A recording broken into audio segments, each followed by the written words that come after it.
voice, strange fire in his look. "I'm glad I happened to be awake," I said, and then I was going. "What? You underscore will underscore go." "I am cold, sir." "Cold?" "Yes, and standing in a pool." "Go then, Jane, go." But he still retained my hand, and I could not free it. I bethought myself of an expedient. "I think I hear Mrs. Fairfax move, sir," said I. "Well, leave me." He relaxed his fingers, and I was gone. I regained my couch, but never thought of sleep. Till morning dawned, I was tossed on a buoyant but unquiet sea, where billows of trouble rolled under surges of joy. I thought sometimes I saw beyond its wild waters a shore, sweet as the hills of Beulah, and now and then a freshening gale, wakened by hope, bore my spirit triumphantly towards the bourne. But I could not reach it, even in fancy. A counteracting breeze blew off land, and continually drove me back. Sense would resist delirium, judgment would warn passion. Too feverish to rest, I rose as soon as day dawned. Chapter 16. I both wished and feared to see Mr. Rochester on the day which followed this sleepless night.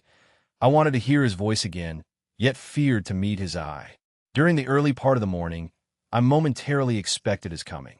He was not in the frequent habit of entering the schoolroom, but he did step in for a few minutes sometimes, and I had the impression that he was sure to visit it that day. But the morning passed just as usual. Nothing happened to interrupt the quiet course of Adele's studies. Only soon after breakfast, I heard some bustle in the neighborhood of Mr. Rochester's chamber. Mrs. Fairfax's voice, and Leah's, and the cook's, that is, John's wife, and even John's own gruff tones. There were exclamations of, "What a mercy master was not burnt in his bed.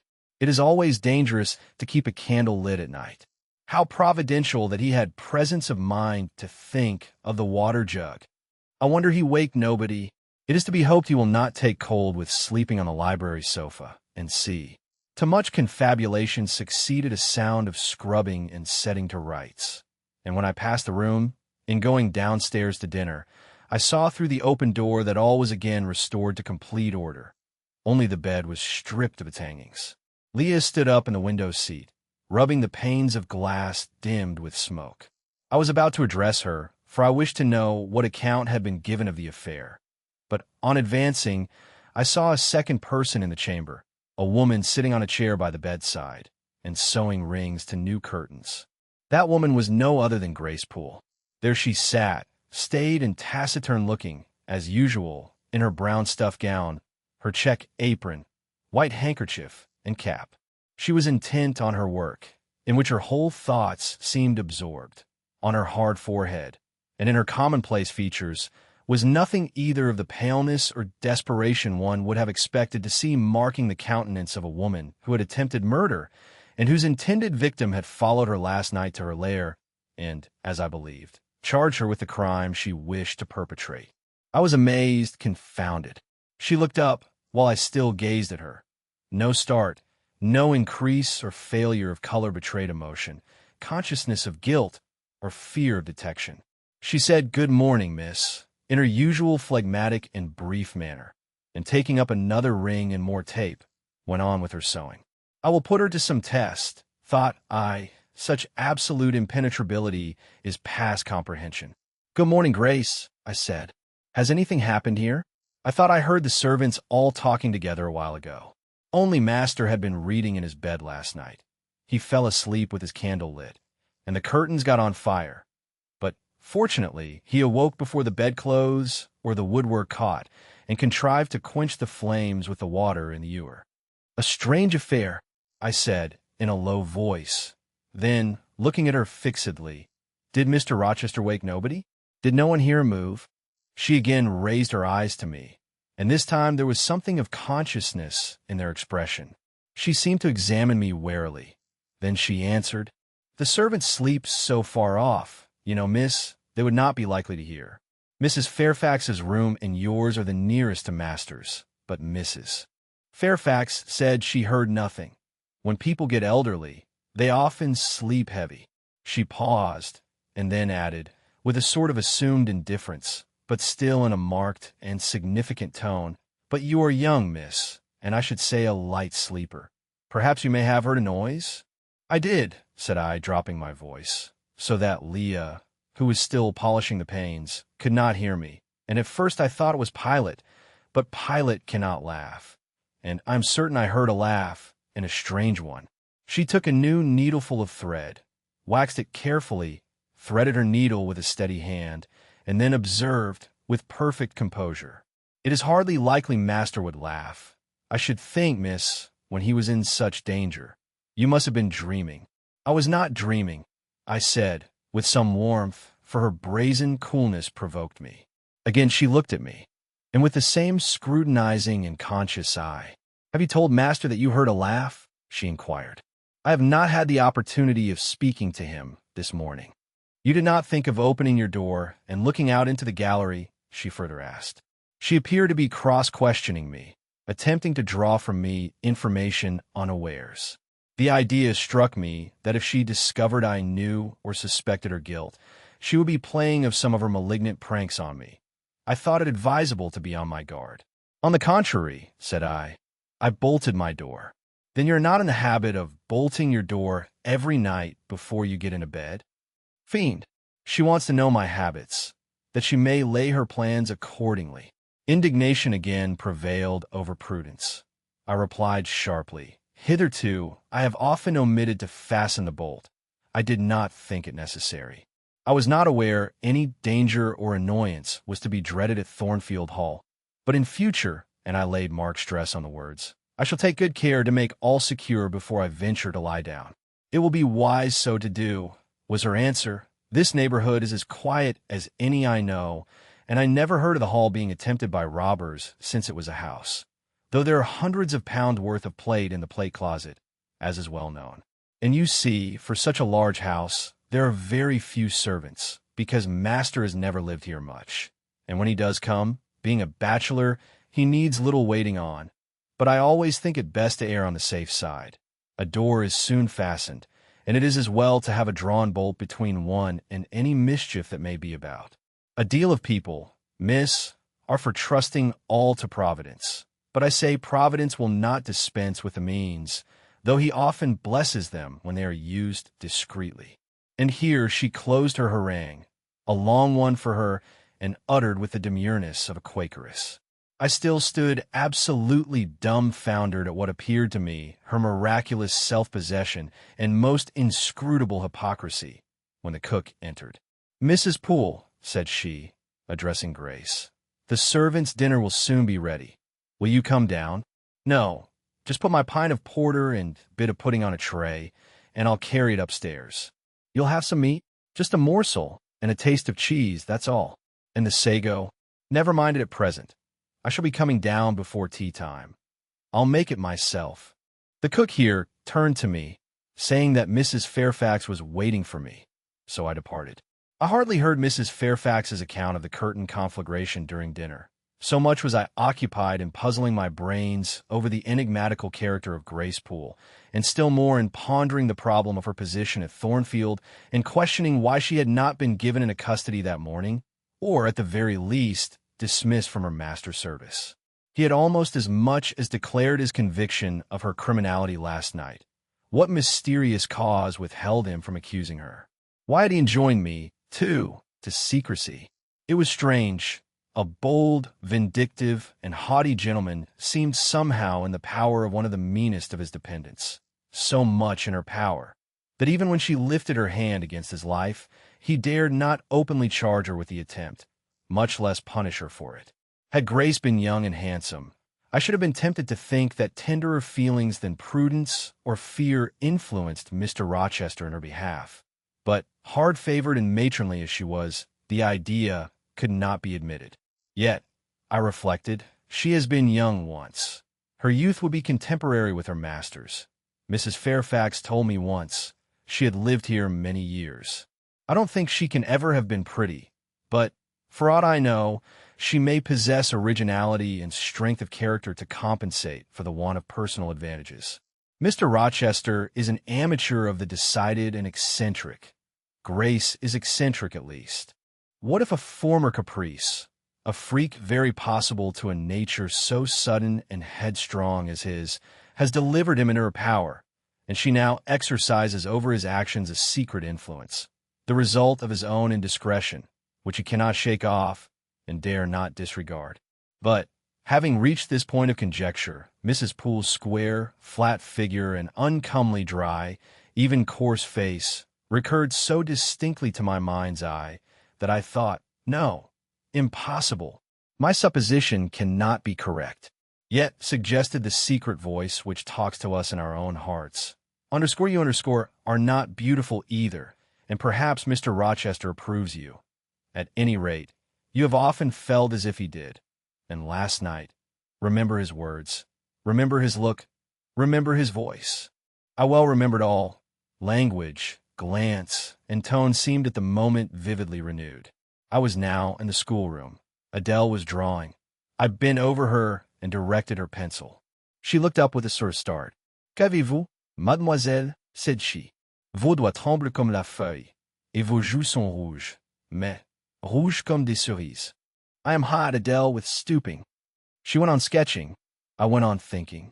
I hastened to drive from my mind the hateful notion I had been conceiving respecting Grace Poole. It disgusted me. I compared myself with her, and found we were different. Bessie Levin had said I was quite a lady, and she spoke truth. I was a lady, and now I looked much better than I did when Bessie saw me. I had more color and more flesh, more life, more vivacity, because I had brighter hopes and keener enjoyments. Evening approaches, said I, as I looked towards the window. I have never heard Mr. Rochester's voice or step in the house today, but surely I shall see him before night. I feared the meeting in the morning. Now I desire it, because expectation has been so long baffled that it has grown impatient. When dusk actually closed, and when Adele left me to go and play in the nursery with Sophie, I did most keenly desire it. I listened for the bell to ring below. I listened for Leah coming up with a message. I fancied sometimes I heard Mr. Rochester's own tread, and I turned to the door, expecting it to open and admit him. The door remained shut. Darkness only came in through the window. Still it was not late. He often sent for me at 7 and 8 o'clock, and it was yet but 6. Surely I should not be wholly disappointed tonight, when I had so many things to say to him. I wanted again to introduce the subject of Grace Poole, and to hear what he would answer. I wanted to ask him plainly if he really believed it was she who had made last night's hideous attempt, and if so, why he kept her wickedness a secret. It little mattered whether my curiosity irritated him. I knew the pleasure of vexing and soothing him by turns. It was one I chiefly delighted in, and a sure instinct always prevented me from going too far. Beyond the verge of provocation, I never ventured. On the extreme brink, I liked well to try my skill. Retaining every minute form of respect, every propriety of my station, I could still meet him in argument without fear or uneasy restraint.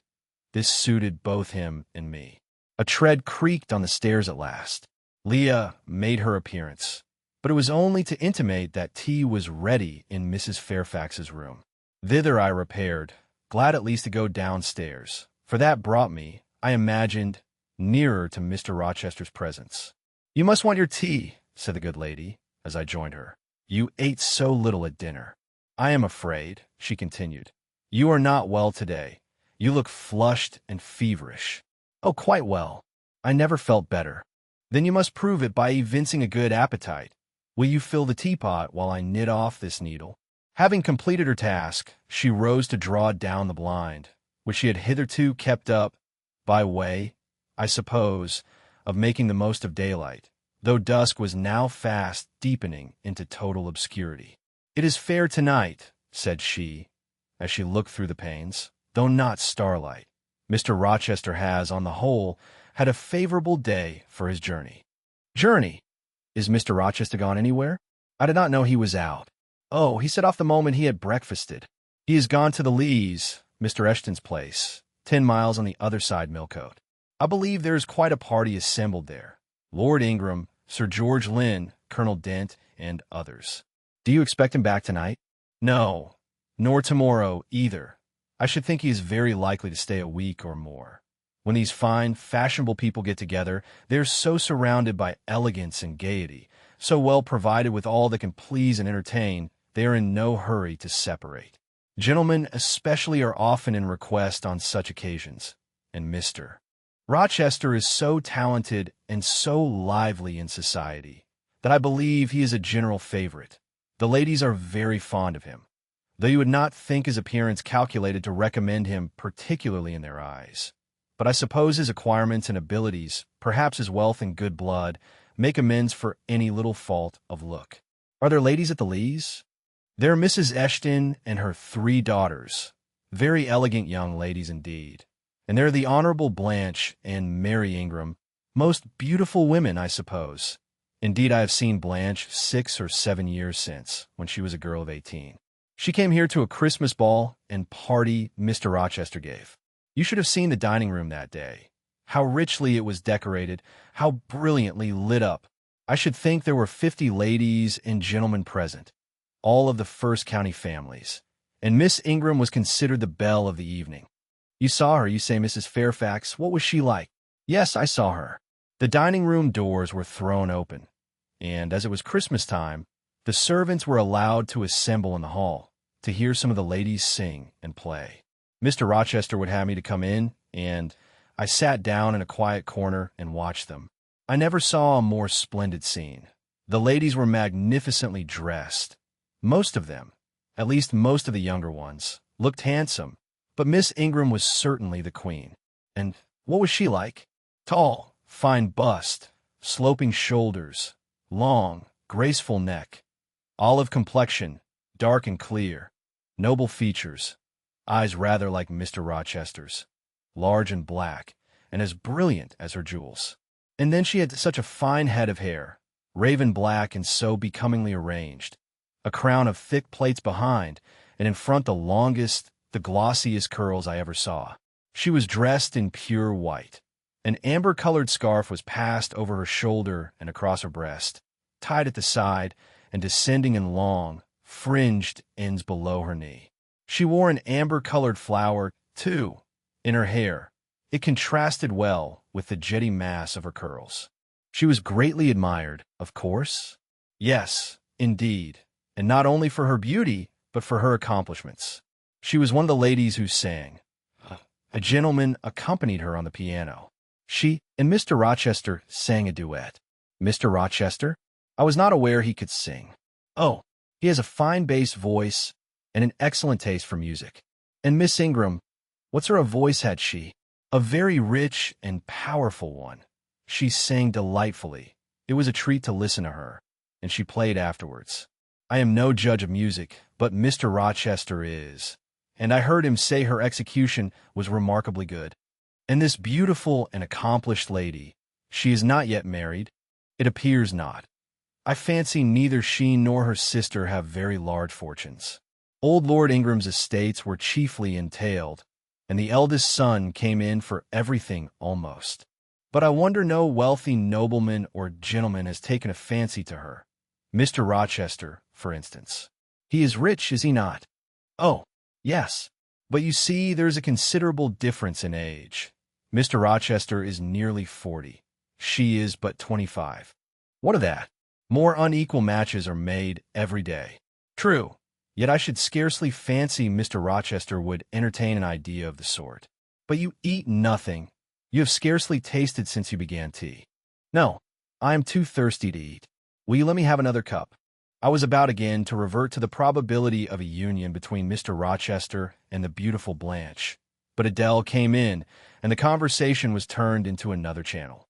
When once more alone, I reviewed the information I had got, looked into my heart, examined its thoughts and feelings, and endeavored to bring back with a strict hand such as had been straying through imagination's boundless and trackless waste into the safe fold of common sense. Arraigned at my own bar, memory having given her evidence of the hopes, wishes, sentiments I had been cherishing since last night, of the general state of mind in which I had indulged for nearly a fortnight past, reason having come forward and told, in her own quiet way, a plain, unvarnished tale showing how I had rejected the real and rabidly devoured the ideal, I pronounced judgment to this effect: that a greater fool than Jane Eyre had never breathed the breath of life, that a more fantastic idiot had never surfeited herself on sweet lies and swallowed poison as if it were nectar. Underscore you underscore, I said, a favorite with Mr. Rochester? Underscore you underscore, gifted with the power of pleasing him? Underscore you underscore of importance to him in any way? Go. Your folly sickens me. And you have derived pleasure from occasional tokens of preference, equivocal tokens shown by a gentleman of family and a man of the world to a dependent and a novice. How dared you? Poor stupid dupe. Could not even self-interest make you wiser? You repeated to yourself this morning the brief scene of last night. Cover your face and be ashamed. He said something in praise of your eyes, did he?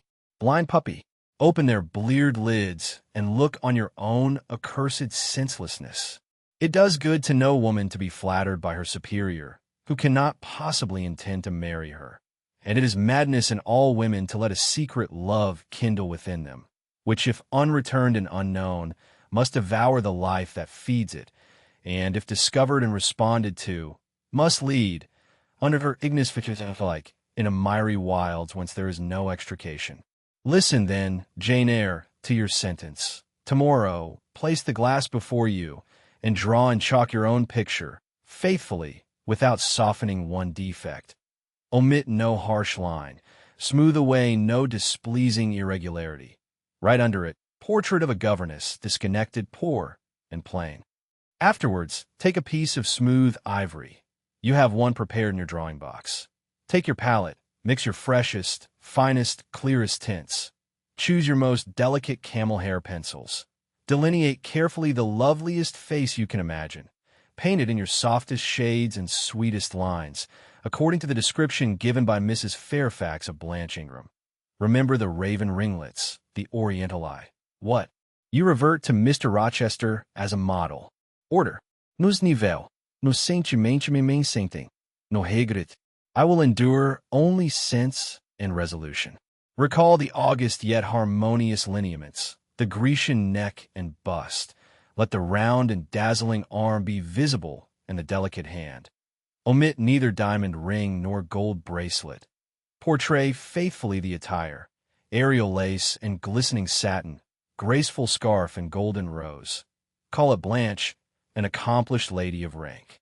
Whenever, in future, you should chance to fancy Mr. Rochester thinks well of you, take out these two pictures and compare them. Say, Mr. Rochester might probably win that noble lady's love if he chose to strive for it. Is it likely he would waste a serious thought on this indigent and insignificant plebeian? I'll do it, I resolved, and having framed this determination, I grew calm and fell asleep. I kept my word. An hour or two sufficed to sketch my own portrait in crayons, and in less than a fortnight, I had completed an ivory miniature of an imaginary Blanche Ingram. It looked a lovely face enough, and when compared with the real head in chalk, the contrast was as great as self-control could desire. I derived benefit from the task. It had kept my head and hands employed, and had given force and fixedness to the new impressions I wished to stamp indelibly on my heart. Ere long, I had reason to congratulate myself on the course of wholesome discipline to which I had thus forced my feelings to submit. Thanks to it, I was able to meet subsequent occurrences with a decent calm, which, had they found me unprepared, I should probably have been unequal to maintain, even externally. Chapter 17.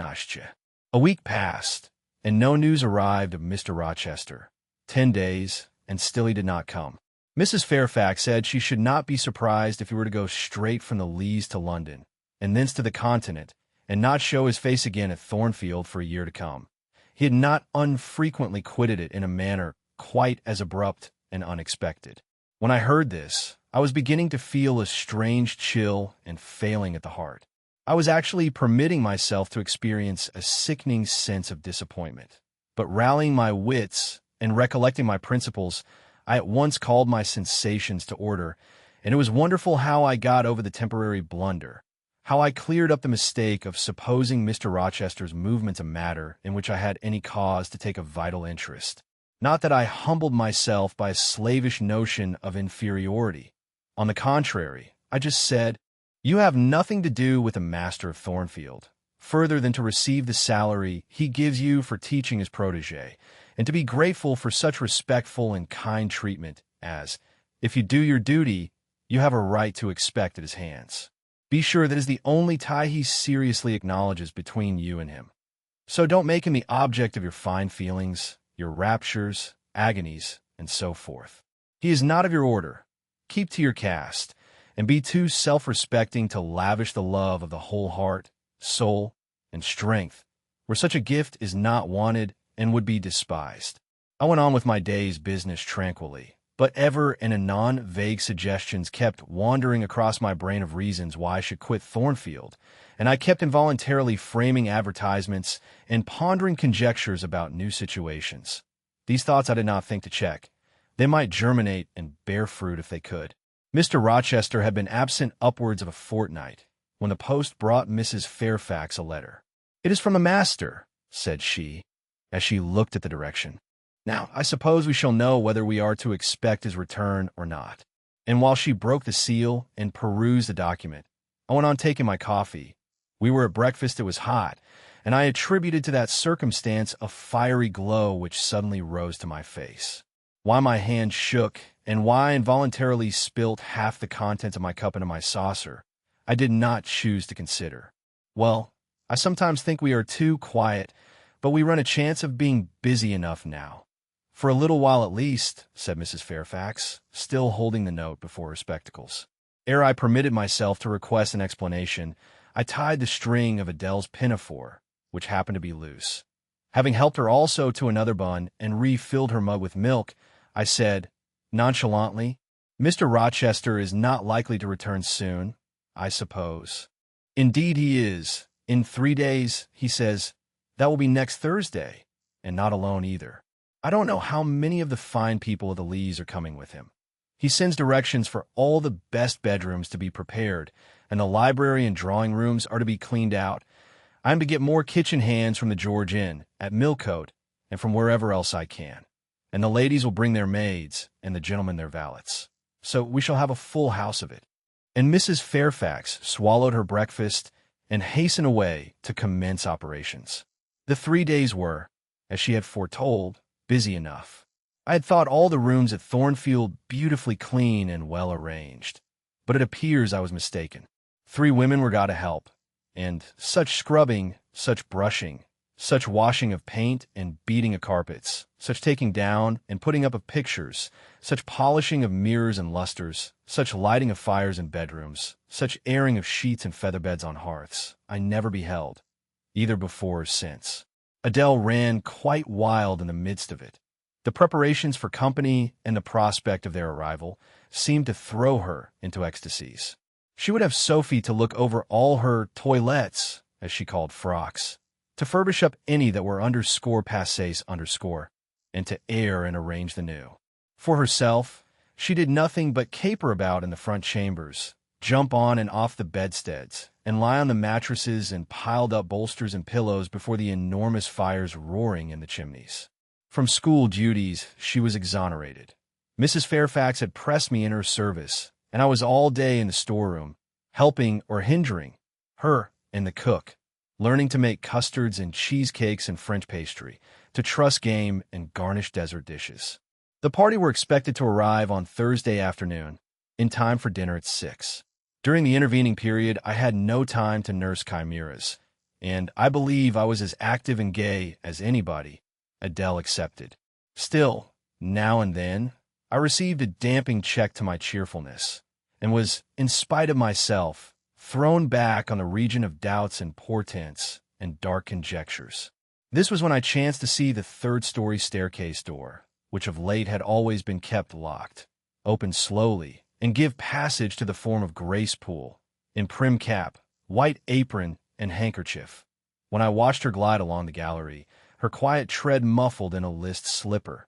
When I saw her look into the bustling, topsy-turvy bedrooms, just say a word perhaps to the charwoman about the proper way to polish a grate, or clean a marble mantelpiece, or take stains from papered walls and then pass on. She would thus descend to the kitchen once a day, eat her dinner, smoke a moderate pipe on the hearth, and go back, carrying her pot of porter with her, for her private solace, in her own gloomy upper haunt. Only 1 hour in the 24 did she pass with her fellow servants below. All the rest of her time was spent in some low-ceiled, oaken chamber of the second story. There she sat and sewed, and probably laughed drearily to herself, as companionless as a prisoner in his dungeon. The strangest thing of all was that not a soul in the house, except me, noticed her habits or seemed to marvel at them. No one discussed her position or employment. No one pitied her solitude or isolation. I once, indeed, overheard part of a dialogue between Leah and one of the charwomen, of which Grace formed the subject. Leah had been saying something I had not caught, and the charwoman remarked, "She gets good wages, I guess." "Yes," said Leah. "I wish I had as good. Not that mine are to complain of. There's no stinginess at Thornfield, but they're not 1/5 of the sum Mrs. Poole receives. And she is laying by. She goes every quarter to the bank at Millcote. I should not wonder, but she has saved enough to keep her independent if she liked to leave. But I suppose she's got used to the place. And then she's not 40 yet, and strong and able for anything. It is too soon for her to give up business. She's a good hand, I dare say," said the charwoman. "Ah, she understands what she has to do. Nobody better," rejoined Leah significantly, "and it is not every one could fill her shoes, not for all the money she gets." "That it is not," was the reply. "I wonder whether the master—" The charwoman was going on, but here Leah turned and perceived me, and she instantly gave her companion a nudge. "Doesn't she know?" I heard the woman whisper. Leah shook her head, and the conversation was of course dropped. All I had gathered from it amounted to this, that there was a mystery at Thornfield, and that from participation in that mystery I was purposely excluded. Thursday came. All work had been completed the previous evening.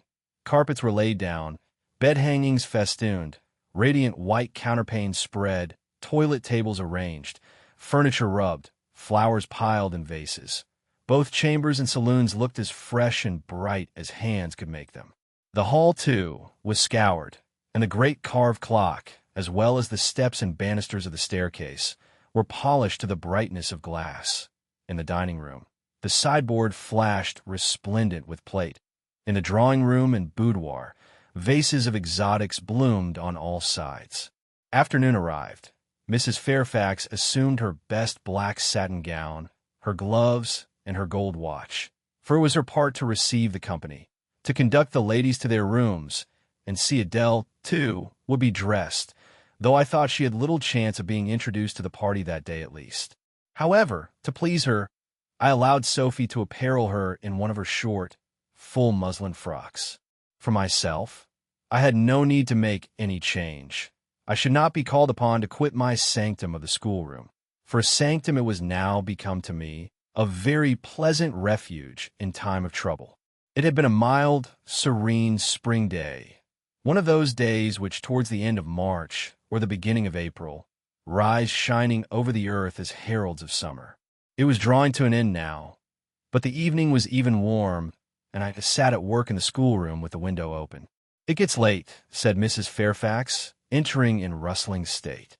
"I'm glad I ordered dinner an hour after the time Mr. Rochester mentioned, for it is past 6 now. I have sent John down to the gates to see if there is anything on the road. One can see a long way from thence in the direction of Millcote." She went to the window. "Here he is," said she. "Well, John," leaning out, "any news?" "They're coming, ma'am," was the answer. "They'll be here in 10 minutes." Adele flew to the window. I followed, taking care to stand on one side, so that, screened by the curtain, I could see without being seen. The 10 minutes John had given seemed very long, but at last wheels were heard, for equestrians galloped up the drive, and after them came 2 open carriages. Fluttering veils and waving plumes filled the vehicles. 2 of the cavaliers were young, dashing-looking gentlemen. The third was Mr. Rochester, on his black horse, Messerer, pilot bounding before him. At his side rode a lady, and he and she were the first of the party. Her purple riding habit almost swept the ground. Her veil streamed long on the breeze, mingling with its transparent folds, and gleaming through them, shone rich raven ringlets. "Miss Ingram!" exclaimed Mrs. Fairfax, and away she hurried to her post below. The cavalcade, following the sweep of the drive, quickly turned the angle of the house, and I lost sight of it.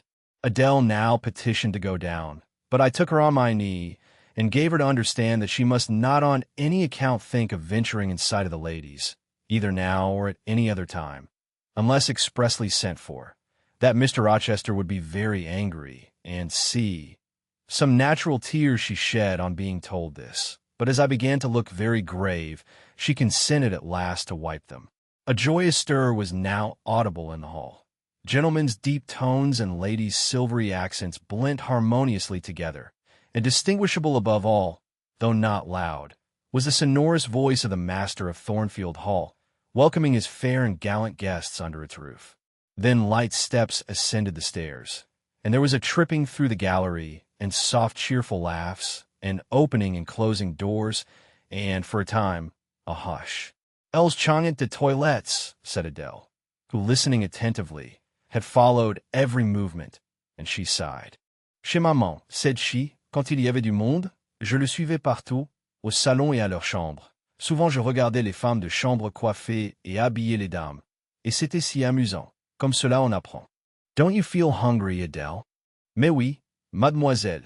Voilà 5 ou 6 heures que nous n'avons pas mangé." "Well now, while the ladies are in their rooms, I will venture down and get you something to eat." And issuing from my asylum with precaution, I sought a back stairs which conducted directly to the kitchen. All in that region was fire and commotion. The soup and fish were in the last stage of projection, and the cook hung over her crucibles in a frame of mind and body threatening spontaneous combustion. In the servants' hall, 2 coachmen and 3 gentlemen stood or sat round the fire. The Abigails, I suppose, were upstairs with their mistresses. The new servants, that had been hired from Millcote, were bustling about everywhere. Threading this chaos, I at last reached the larder. There I took possession of a cold chicken, a roll of bread, some tarts, a plate or 2, and a knife and fork. With this booty, I made a hasty retreat. I had regained a gallery, and was just shutting the back door behind me, when an accelerated hum warned me that the ladies were about to issue from their chambers. I could not proceed to the schoolroom without passing some of their doors, and running the risk of being surprised with my cargo of victuallage. So I stood still at this end, which, being windowless, was dark, quite dark now, for the sun was set and twilight gathering. Presently the chambers gave up their fair tenants one after another. Each came out gaily and airily, with dress that gleamed lustrous through the dusk.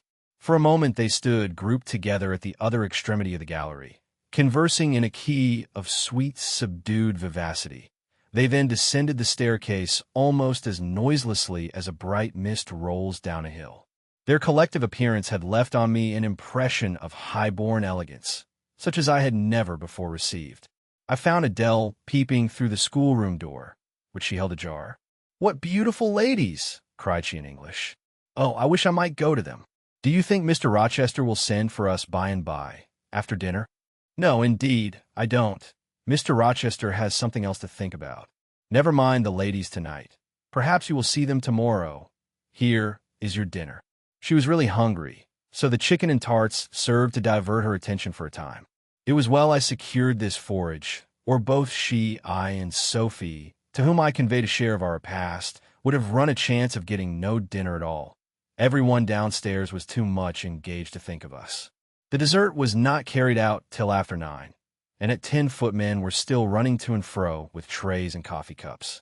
I allowed Adele to sit up much later than usual, for she declared she could not possibly go to sleep while the doors kept opening and shutting below, and people bustling about. Besides, she added, a message might possibly come from Mr. Rochester when she was undressed. Et alors quel damage. I told her stories as long as she would listen to them, and then for a change I took her out into the gallery. The hall lamp was now lit, and it amused her to look over the balustrade and watch the servants passing backwards and forwards. When the evening was far advanced, a sound of music issued from the drawing-room, whither the piano had been removed. Adele and I sat down on the top step of the stairs to listen. Presently a voice blent with the rich tones of the instrument. It was a lady who sang, and very sweet her notes were. The solo over, a duet followed, and then a glee. A joyous conversational murmur filled up the intervals. I listened long. Suddenly I discovered that my ear was wholly intent on analyzing the mingled sounds and trying to discriminate amidst the confusion of accents those of Mr. Rochester. And when it caught them, which it soon did, it found a further task in framing the tones, rendered by distance inarticulate, into words. The clock struck 11. I looked at Adele, whose head leant against my shoulder.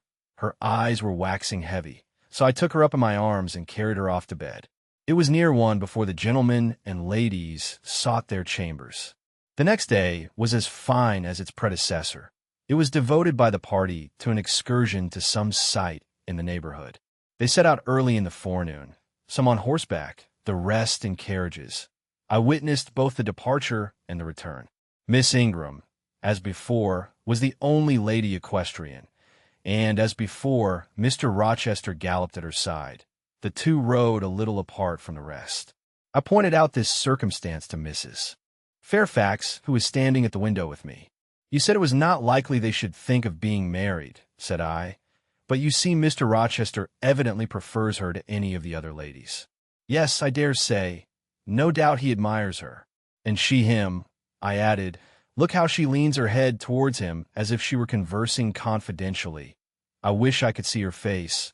I have never had a glimpse of it yet." "You will see her this evening," answered Mrs. Fairfax. I happened to remark to Mr. Rochester how much Adele wished to be introduced to the ladies, and he said, "Oh, let her come into the drawing-room after dinner, and request Miss Eyre to accompany her." "Yes," he said, that from mere politeness. "I need not go, I am sure," I answered. "Well, I observed to him that as you were in used company, I did not think you would like appearing before so gay a party, all strangers." And he replied, in his quick way, "Nonsense. If she objects, tell her it is my particular wish. And if she resists, say, I shall come and fetch her in case of contumacy." "I will not give him that trouble," I answered. "I will go if no better may be, but I don't like it. Shall you be there, Mrs. Fairfax?" "No," I pleaded off, and he admitted my plea. "I'll tell you how to manage, so as to avoid the embarrassment of making a formal entrance, which is the most disagreeable part of the business. You must go into the drawing-room while it is empty, before the ladies leave the dinner table. Choose your seat in any quiet nook you like. You need not stay long after the gentlemen come in, unless you please. Just let Mr. Rochester see you are there, and then slip away. Nobody will notice you." "Will these people remain long, do you think?"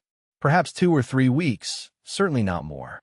After the Easter recess, Sir George Lynn, who was lately elected member for Millcote, will have to go up to town and take a seat. I dare say Mr. Rochester will accompany him. It surprises me that he has already made so protracted a stay at Thornfield." It was with some trepidation that I perceived the hour approach when I was to repair with my charge to the drawing-room. Adele had been in a state of ecstasy all day. After hearing, she was to be presented to the ladies in the evening, and it was not till Sophie commenced the operation of dressing her that she sobered down.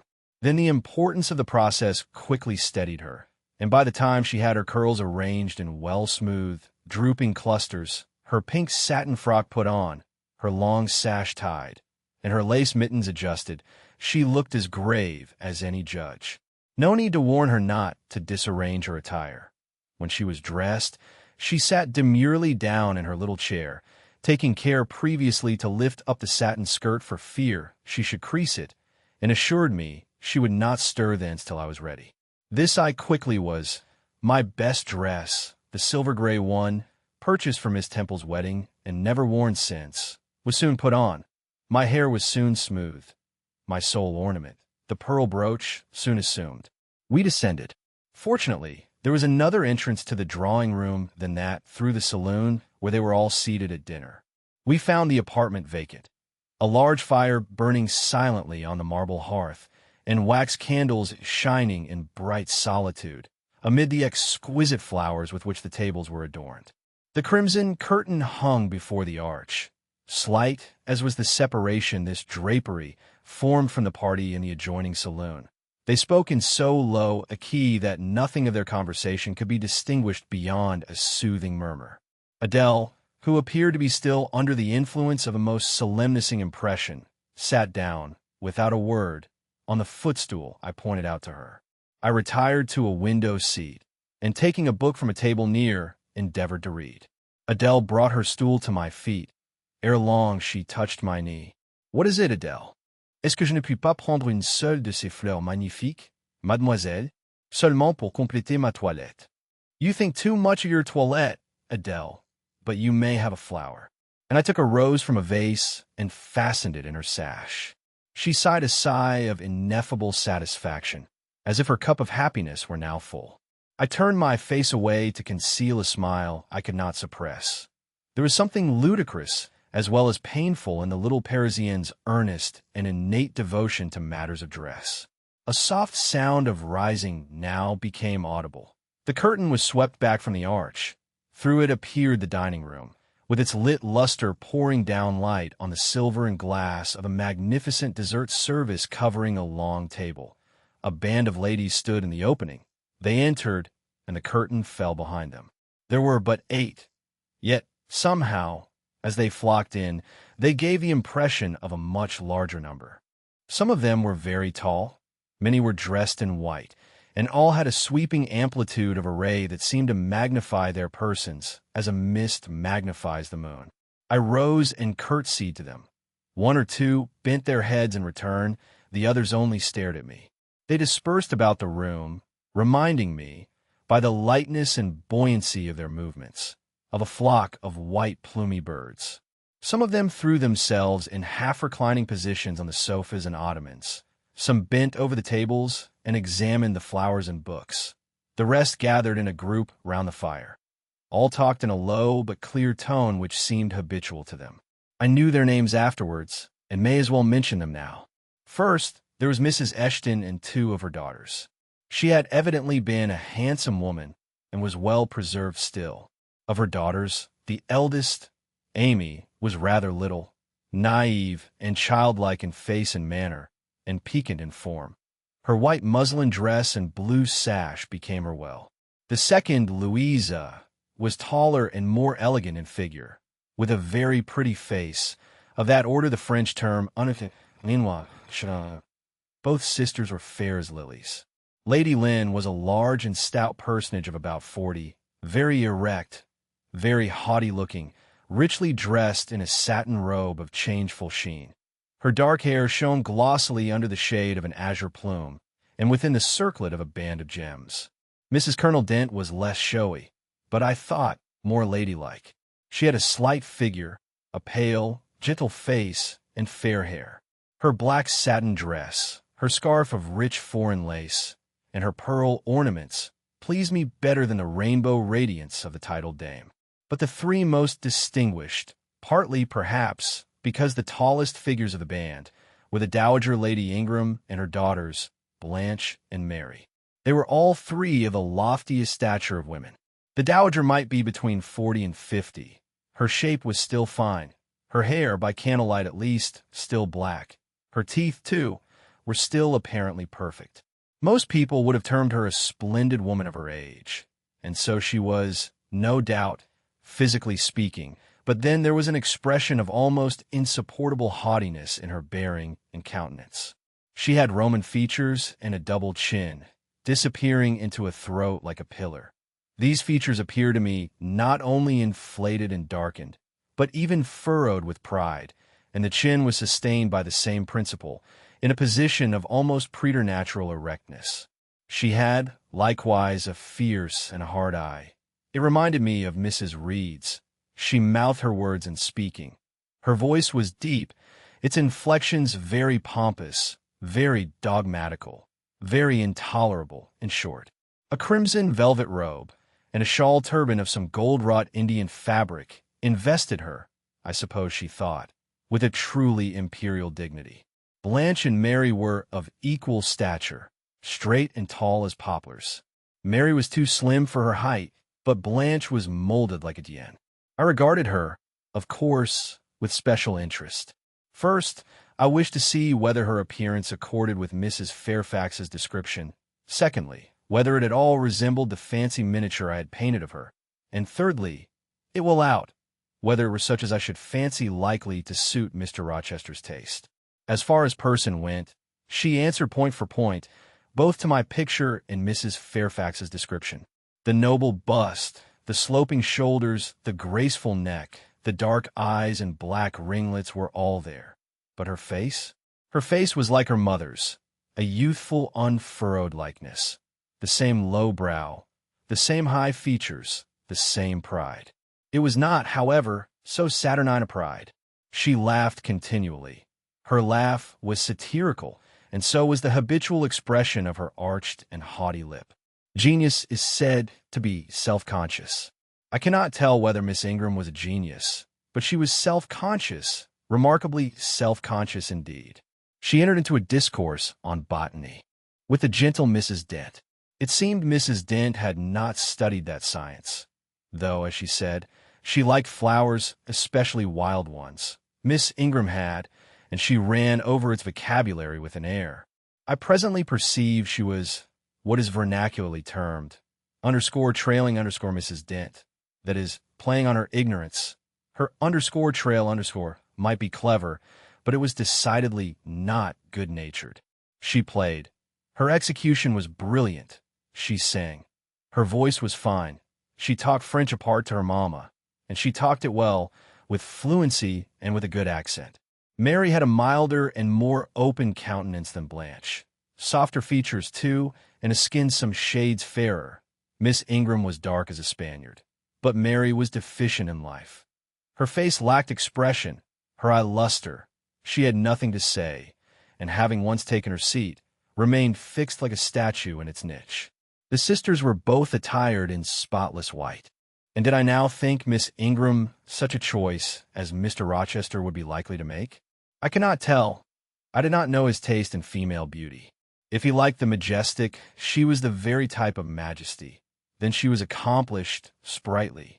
Most gentlemen would admire her, I thought, and that he understood to admire her. I already seemed to have obtained proof. To remove the last shade of doubt, it remained but to see them together.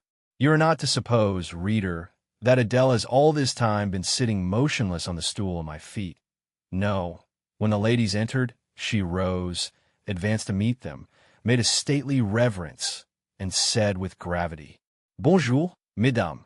And Miss Ingram had looked down at her with a mocking air, and exclaimed, "Oh, what a little puppet!" Lady Lynn had remarked, "It is Mr. Rochester's ward, I suppose, the little French girl he was speaking of." Mrs. Dent had kindly taken her hand and given her a kiss. Amy and Louisa Eshton had cried out simultaneously, "What a love of a child!" And then they had called her to a sofa, where she now sat, ensconced between them, chattering alternately in French and broken English, absorbing not only the young lady's attention, but that of Mrs. Eshton and Lady Lynn, and getting spoilt to her heart's content. At last coffee is brought in, and the gentlemen are summoned. I sit in the shade, if any shade there be in this brilliantly lit apartment. The window curtain half hides me. Again the arch yawns. They come. The collective appearance of the gentlemen, like that of the ladies, is very imposing. They are all costumed in black. Most of them are tall, some young.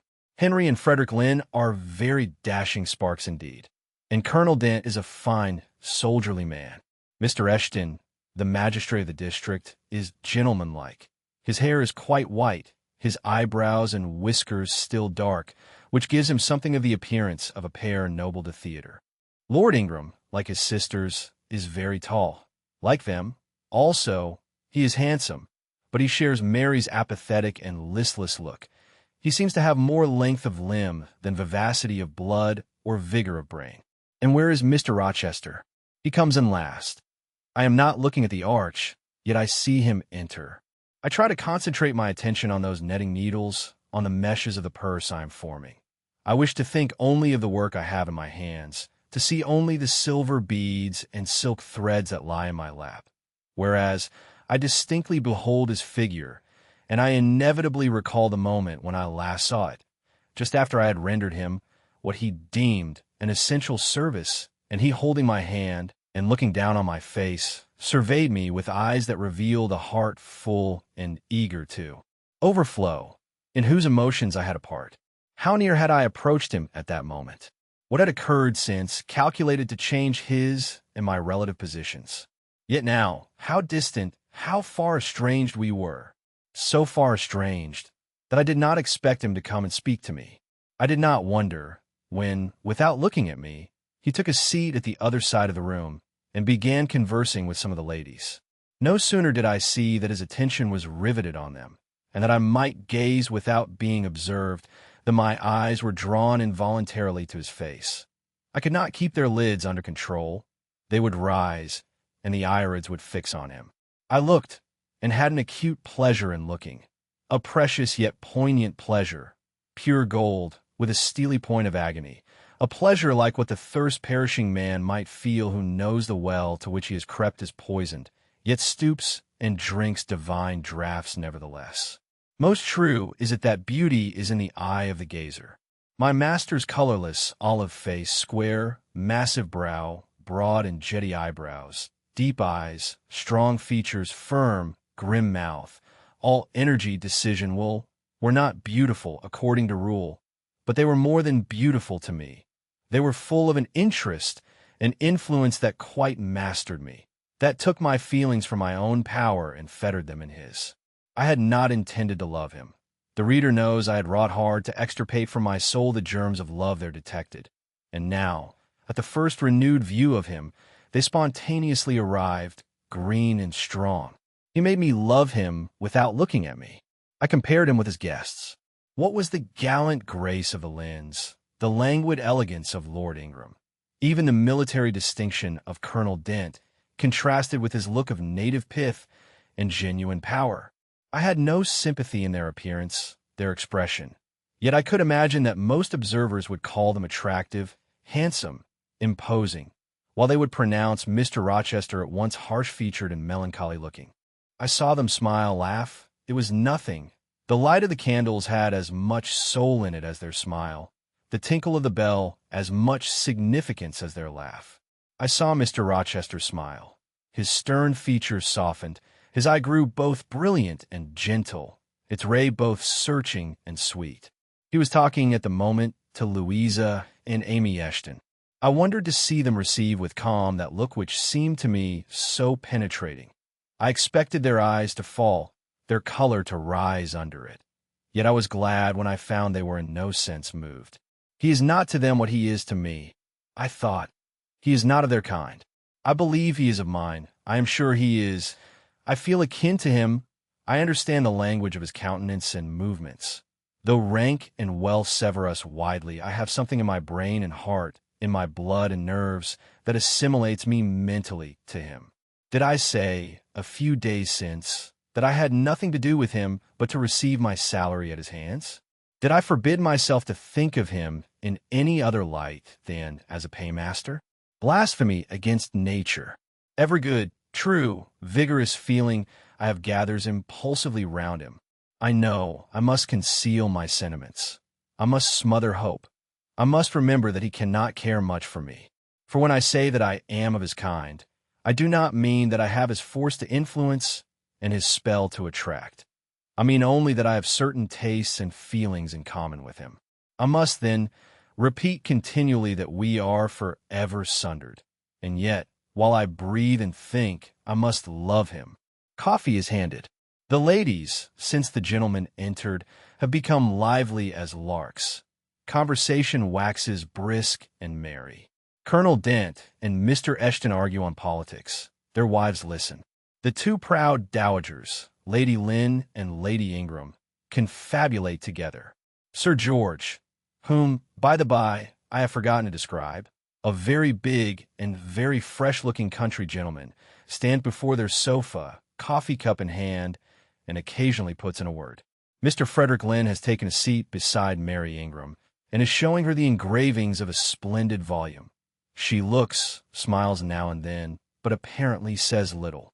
The tall and phlegmatic Lord Ingram leans with folded arms on the chair back of the little and lively Amy Eshton.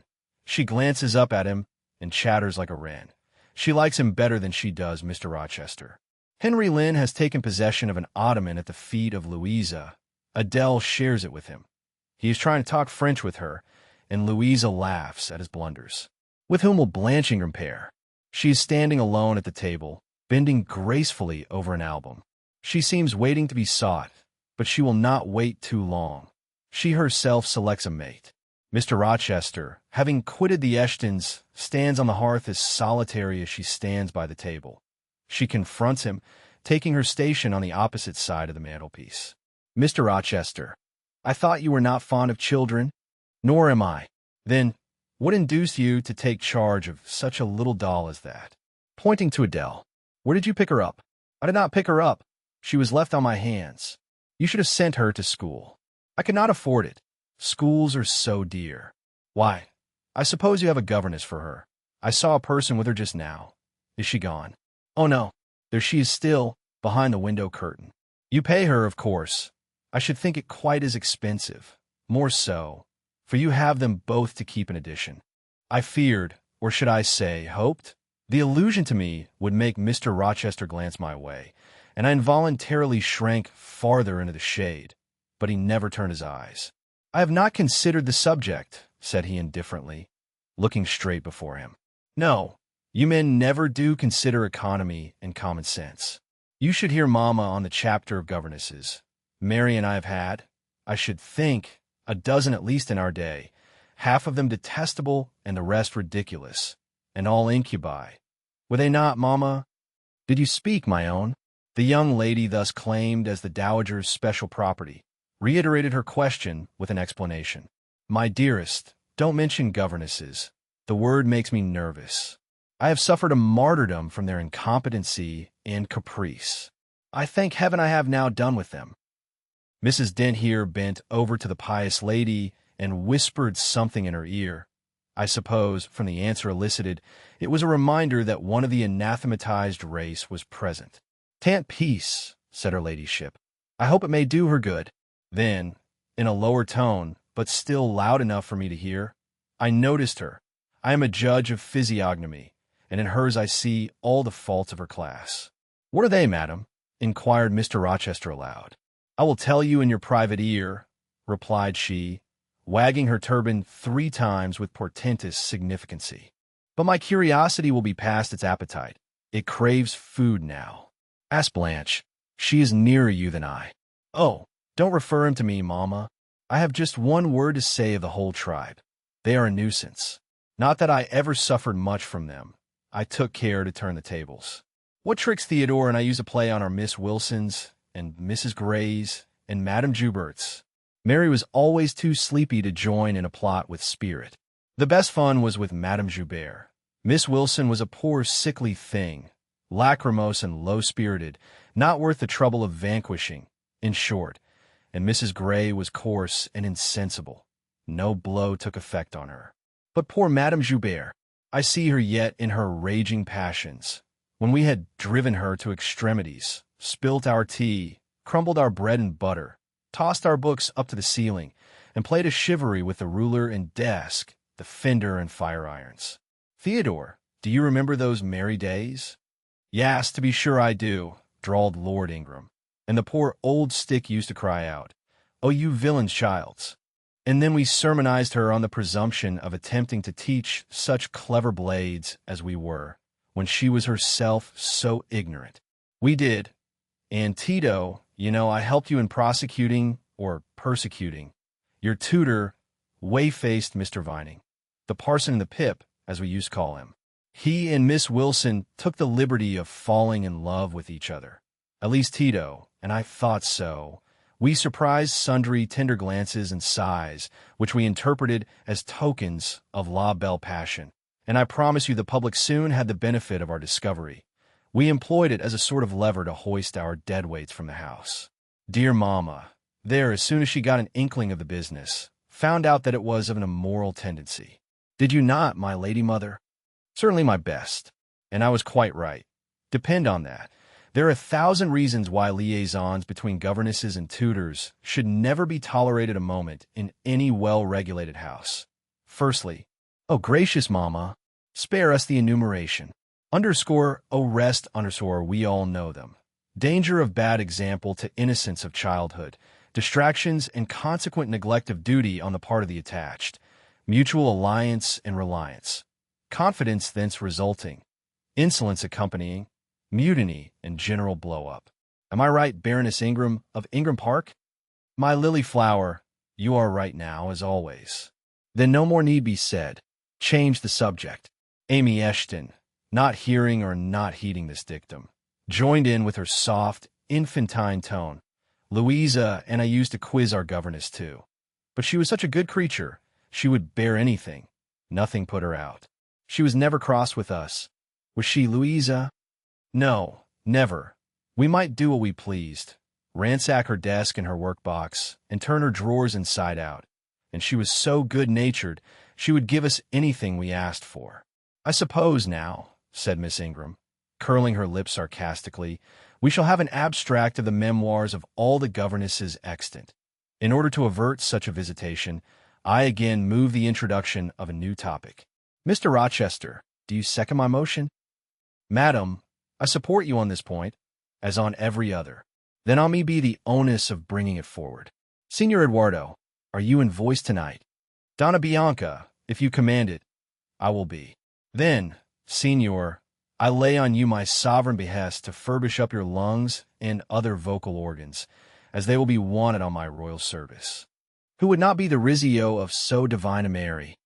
A fig for Rizzio, cried she, tossing her head with all its curls, as she moved to the piano. It is my opinion the fiddler David must have been an insipid sort of fellow. I like Black Bothwell better. To my mind a man is nothing without a spice of the devil in him. And history may say what it will of James Hepburn, but I have a notion he was just the sort of wild, fierce, bandit hero whom I could have consented to gift with my hand. Gentlemen, you here, now which of you most resembles Bothwell? Cried Mr. Rochester. I should say the preference lies with you, responded Colonel Dent. On my honor, I am much obliged to you, was the reply. Miss Ingram, who had now seated herself with proud grace at the piano, spreading out her snowy robes in queenly amplitude, commenced a brilliant prelude, talking meantime. She appeared to be on her high horse tonight. Both her words and her air seemed intended to excite not only the admiration, but the amazement of her auditors. She was evidently bent on striking them as something very dashing and daring indeed. "Oh, I'm so sick of the young men of the present day," exclaimed she, rattling away at the instrument. "Poor, puny things, not fit to stir a step beyond Papa's park gates, nor to go even so far without Mamma's permission and guardianship. Creatures so absorbed in care about their pretty faces and their white hands and their small feet, as if a man had anything to do with beauty, as if loveliness were not the special prerogative of woman, her legitimate upponage and heritage. I grant an ugly _ woman is a blot on the fair face of creation. But as to the gentlemen let them be solicitous to possess only strength and valor. Let their motto be, hunt, shoot, and fight. The rest is not worth a fillip. Such should be my device, were I a man. Whenever I marry," she continued after a pause which none interrupted, "I am resolved my husband shall not be a rival, but a foil to me. I will suffer no competitor near the throne. I shall exact an undivided homage. His devotions shall not be shared between me and the shape he sees in his mirror. Mr. Rochester, now sing, and I will play for you." "I'm all obedience," was the response. "Here, then, is a Corsair song. Know that I dote on Corsairs, and for that reason, sing it _con spirito." Commands from Miss Ingram's lips would put spirit into a mug of milk and water. Take care, then, if you don't please me, I will shame you by showing how such things should be done. That is offering a premium on incapacity. I shall now endeavor to fail. Gardez-vous bien. If you err willfully, I shall devise a proportionate punishment. Miss Ingram ought to be clement, for she has it in her power to inflict a chastisement beyond mortal endurance. "Ah, explain," commanded the lady. "Pardon me, madam, no need of explanation. Your own fine sense must inform you that one of your frowns would be a sufficient substitute for capital punishment. Sing," said she, and again touching the piano, she commenced an accompaniment in spirited style. "Now is my time to slip away," thought I, but the tones that then severed the air arrested me. Mrs. Fairfax had said Mr. Rochester possessed a fine voice. He did, a mellow, powerful bass, into which he threw his own feeling, his own force, finding a way through the ear to the heart, and their waking sensation strangely. I waited till the last deep and full vibration had expired, till the tide of talk, checked an instant, had resumed its flow. I then quitted my sheltered corner and made my exit by the side door, which was fortunately near. Thence a narrow passage led into the hall. In crossing it, I perceived my sandal was loose. I stopped to tie it, kneeling down for that purpose on the mat at the foot of the staircase. I heard the dining room door unclose. A gentleman came out. Rising hastily, I stood face to face with him. It was Mr. Rochester. "How do you do?" he asked. "I'm very well, sir. Why did you not come and speak to me in the room?" I thought I might have retorted the question on him who put it, but I would not take that freedom. I answered, "I did not wish to disturb you, as you seemed engaged, sir. What have you been doing during my absence?" "Nothing particular. Teaching Adele, as usual, and getting a good deal paler than you were, as I saw at first sight." "What is the matter?" "Nothing at all, sir." "Did you take any cold that night you half drowned me?" "Not the least." "Return to the drawing-room. You are deserting too early." "I'm tired, sir." He looked at me for a minute. "And a little depressed," he said. "What about? Tell me." "Nothing, nothing, sir. I'm not depressed. But I affirm that you are so much depressed that a few more words would bring tears to your eyes. Indeed, they are there now, shining and swimming, and a bead has slipped from the lash and fallen onto the flag. If I had time, and was not in mortal dread of some prating prig of a servant passing, I would know what all this means. Well, tonight I excuse you, but understand that so long as my visitors stay, I expect you to appear in the drawing-room every evening. It is my wish. Don't neglect it. Now go, and send Sophie for Adele. Good night, my—" He stopped, bit his lip, and abruptly left me. Chapter 18. Merry days were these at Thornfield Hall, and busy days too.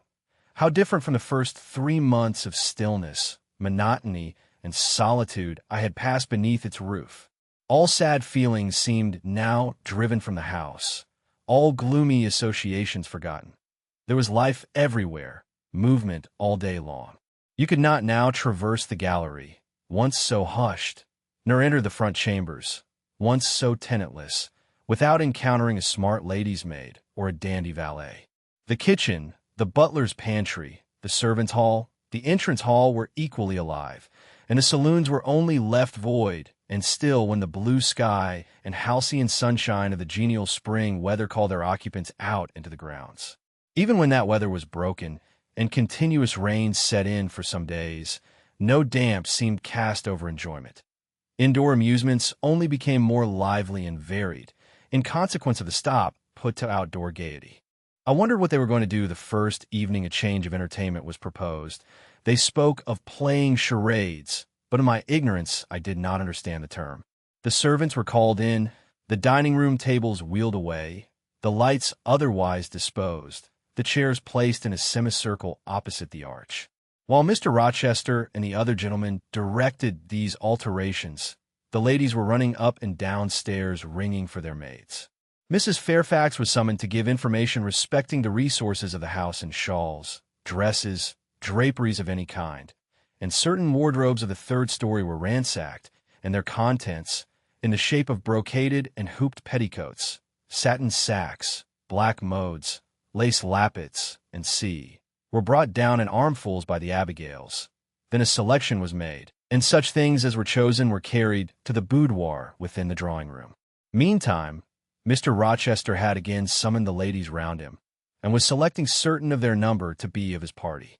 "Miss Ingram is mine, of course," said he. Afterwards he named the 2 Mrs. Eshton and Mrs. Dent. He looked at me. I happened to be near him, as I had been fastening the clasp of Mrs. Dent's bracelet, which had got loose. "Will you play?" he asked. I shook my head. He did not insist, which I rather feared he would have done. He allowed me to return quietly to my usual seat. He and his aides now withdrew behind the curtain. The other party, which was headed by Colonel Dent, sat down on the crescent of chairs. One of the gentlemen, Mr. Eshton, observing me, seemed to propose that I should be asked to join them. But Lady Ingram instantly negatived the notion. No, I heard her say, she looks too stupid for any game of the sort. Ere long a bell tinkled, and the curtain drew up. Within the arch, the bulky figure of Sir George Lynn, whom Mr. Rochester had likewise chosen, was seen enveloped in a white sheet. Before him, on a table, lay open a large book, and at his side stood Emmy Eshton, draped in Mr. Rochester's cloak and holding a book in her hand. Somebody, unseen, rang the bell merrily. Then Adele, who had insisted on being one of her guardian's party, bounded forward, scattering round her the contents of a basket of flowers she carried on her arm. Then appeared the magnificent figure of Miss Ingram, clad in white, a long veil on her head, and a wreath of roses round her brow. By her side walked Mr. Rochester, and together they drew near the table. They knelt, while Mrs. Dent and Louisa Eshton, dressed also in white, took up their stations behind them. A ceremony followed, in dumb show, in which it was easy to recognize the pantomime of a marriage. At its termination, Colonel Dent and his party consulted in whispers for 2 minutes. Then the colonel called out, "Bride!" Mr. Rochester bowed, and the curtain fell. A considerable interval elapsed before it again rose. Its second rising displayed a more elaborately prepared scene than the last. The drawing-room, as I have before observed, was raised 2 steps above the dining room, and on the top of the upper step, placed a yard or 2 back within the room, appeared a large marble basin, which I recognized as an ornament of the conservatory, where it usually stood, surrounded by exotics and tenanted by gold fish, and whence it must have been transported with some trouble on account of its size and weight. Seated on the carpet by the side of this basin was seen Mr. Rochester, costumed in shawls, with a turban on his head. His dark eyes and swarthy skin and Paynim features suited the costume exactly. He looked the very model of an Eastern emir, an agent or a victim of the bowstring. Presently advanced into view Miss Ingram. She, too, was attired in Oriental fashion, a crimson scarf tied, sash-like, round the waist, an embroidered handkerchief knotted about her temples, her beautifully molded arms bare, one of them upraised in the act of supporting a pitcher, poised gracefully on her head. Both her cast of form and feature, her complexion and her general air, suggested the idea of some Israelitish princess of the patriarchal days, and such was doubtless the character she intended to represent. She approached the basin and bent over it as if to fill her pitcher. She again lifted it to her head. The personage on the well brink now seemed to accost her, to make some request. She hasted, let down her pitcher on her hand, and gave him to drink. From the bosom of his robe, he then produced a casket, opened it, and showed magnificent bracelets and earrings. She acted astonishment and admiration. Kneeling, he laid the treasure at her feet. Incredulity and delight were expressed by her looks and gestures. The stranger fastened the bracelets on her arms and the rings in her ears. It was Eleazar and Rebecca. The camels only were wanting. The divining party again laid their heads together. Apparently, they could not agree about the word or syllable the scene illustrated. Colonel Dent, their spokesman, demanded the tableau of the whole, whereupon the curtain again descended. On its third, rising only a portion of the drawing-room was disclosed, the rest being concealed by a screen hung with some sort of dark and coarse drapery. The marble basin was removed. In its place stood a deal table and a kitchen chair.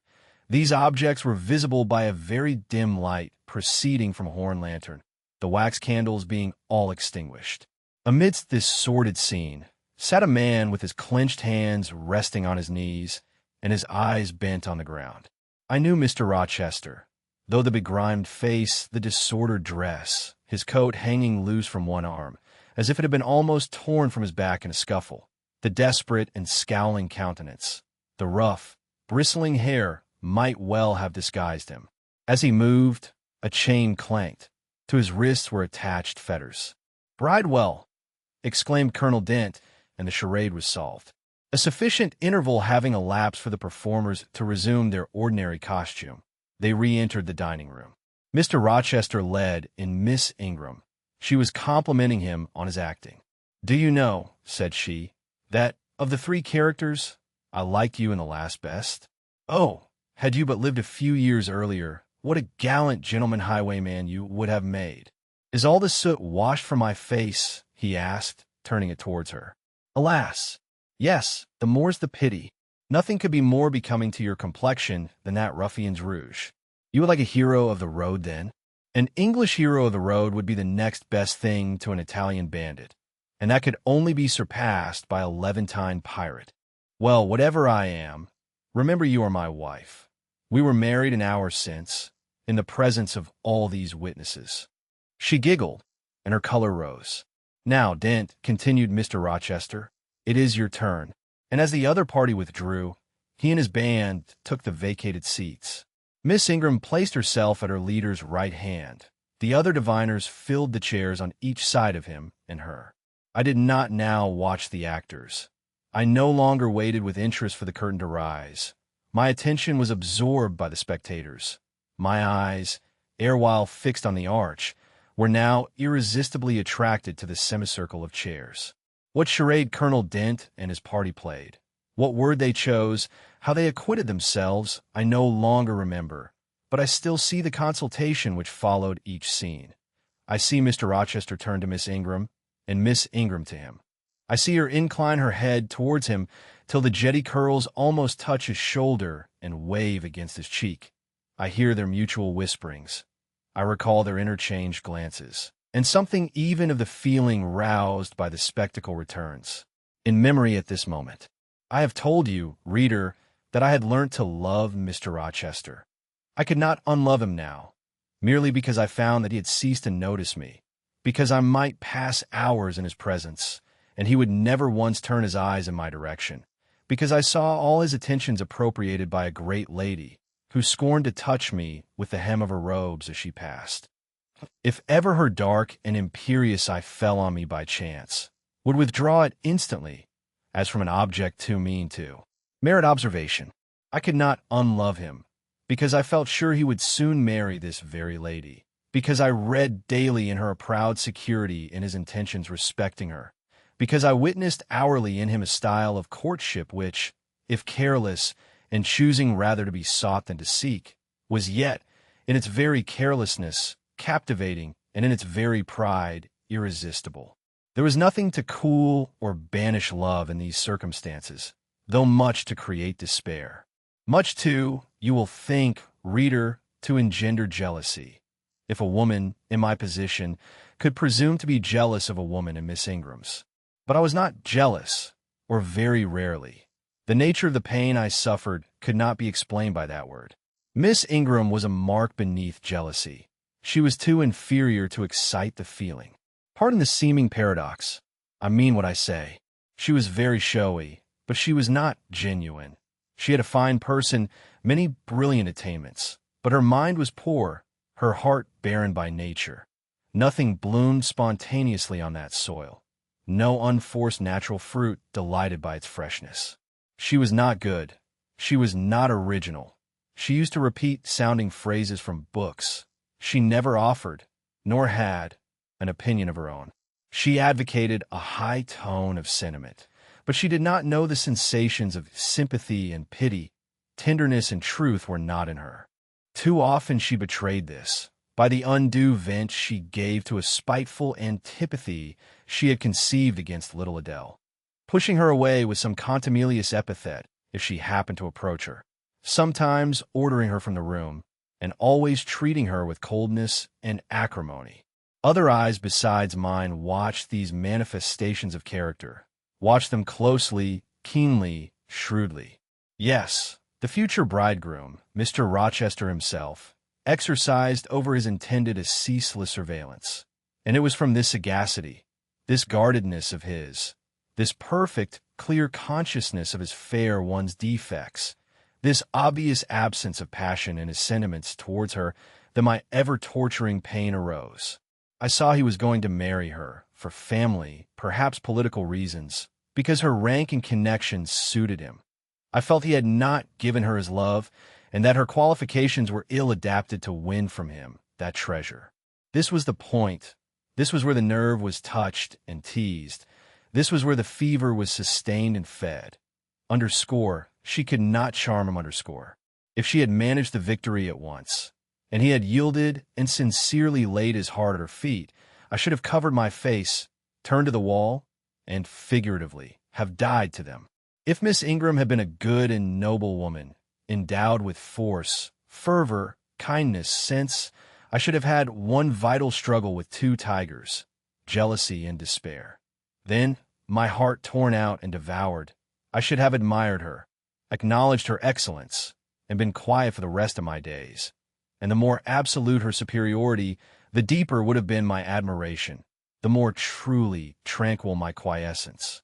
But as matters really stood, to watch Miss Ingram's efforts at fascinating Mr. Rochester, to witness their repeated failure, herself unconscious that they did fail, vainly fancying that each shaft launched hit the mark, and infatuatedly pluming herself on success, when her pride and self-complacency repelled further and further what she wished to allure. To witness underscore this underscore was to be at once under ceaseless excitation and ruthless restraint, because, when she failed, I saw how she might have succeeded. Arrows that continually glanced off from Mr. Rochester's breast and fell harmless at his feet might, I knew, if shot by a surer hand, have quivered keen in his proud heart, have called love into his stern eye, and softness into his sardonic face, or, better still, without weapons a silent conquest might have been won. Why can she not influence him more, when she is privileged to draw so near to him? I ask myself, surely she cannot truly like him, or not like him with true affection. If she did, she need not coin her smiles so lavishly, flash her glances so unremittingly, manufacture airs so elaborate, graces so multitudinous. It seems to me that she might, by merely sitting quietly at his side, saying little and looking less, get nigher his heart. I have seen in his face a far different expression from that which hardens it now, while she is so vivaciously accosting him. But then it came of itself. It was not elicited by meretricious arts and calculated maneuvers, and one had but to accept it, to answer what he asked without pretension, to address him when needful without grimace, and it increased and grew kinder and more genial, and warmed one like a fostering sunbeam. How will she manage to please him when they are married? I do not think she will manage it, and yet it might be managed, and his wife might, I verily believe, be the very happiest woman the sun shines on. I have not yet said anything condemnatory of Mr. Rochester's project of marrying for interest and connections. It surprised me when I first discovered that such was his intention. I had thought him a man unlikely to be influenced by motives so commonplace in his choice of a wife.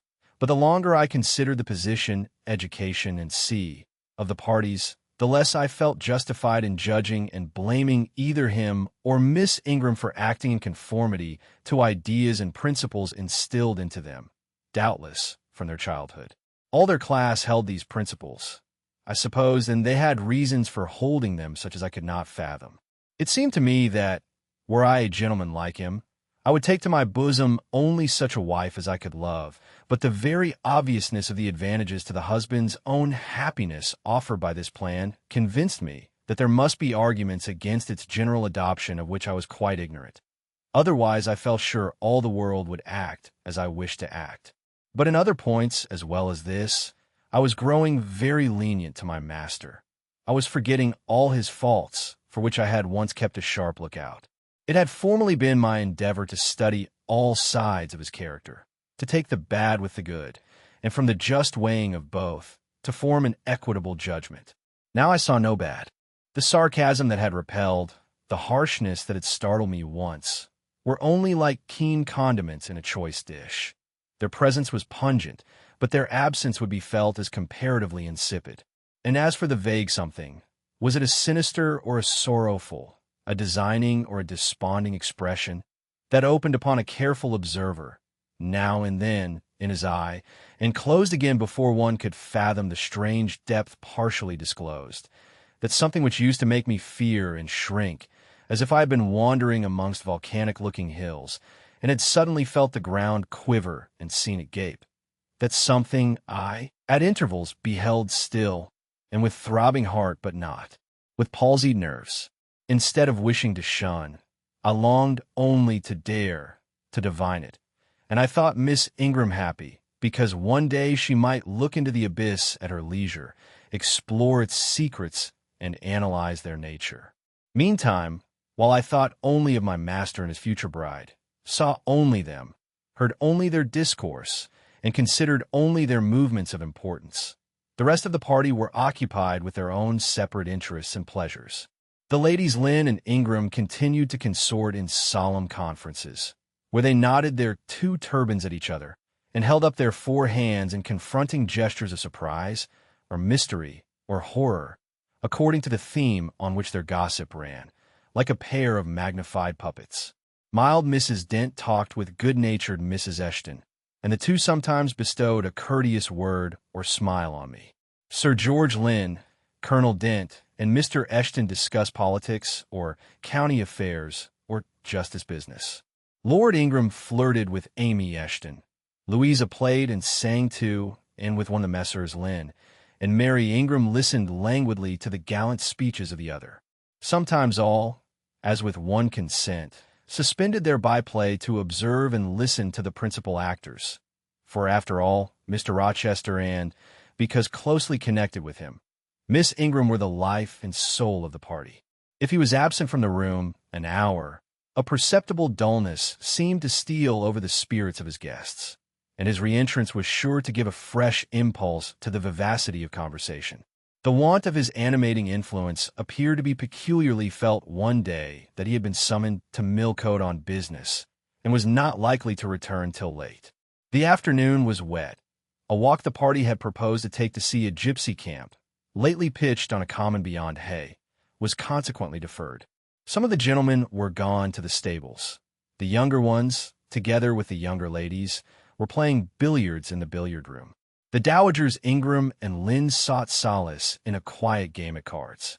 Blanche Ingram, after having repelled, by supercilious taciturnity, some efforts of Mrs. Dent and Mrs. Eshton to draw her into conversation, had first murmured over some sentimental tunes and airs on the piano, and then, having fetched a novel from the library, had flung herself in haughty listlessness on a sofa, and prepared to beguile, by the spell of fiction, the tedious hours of absence.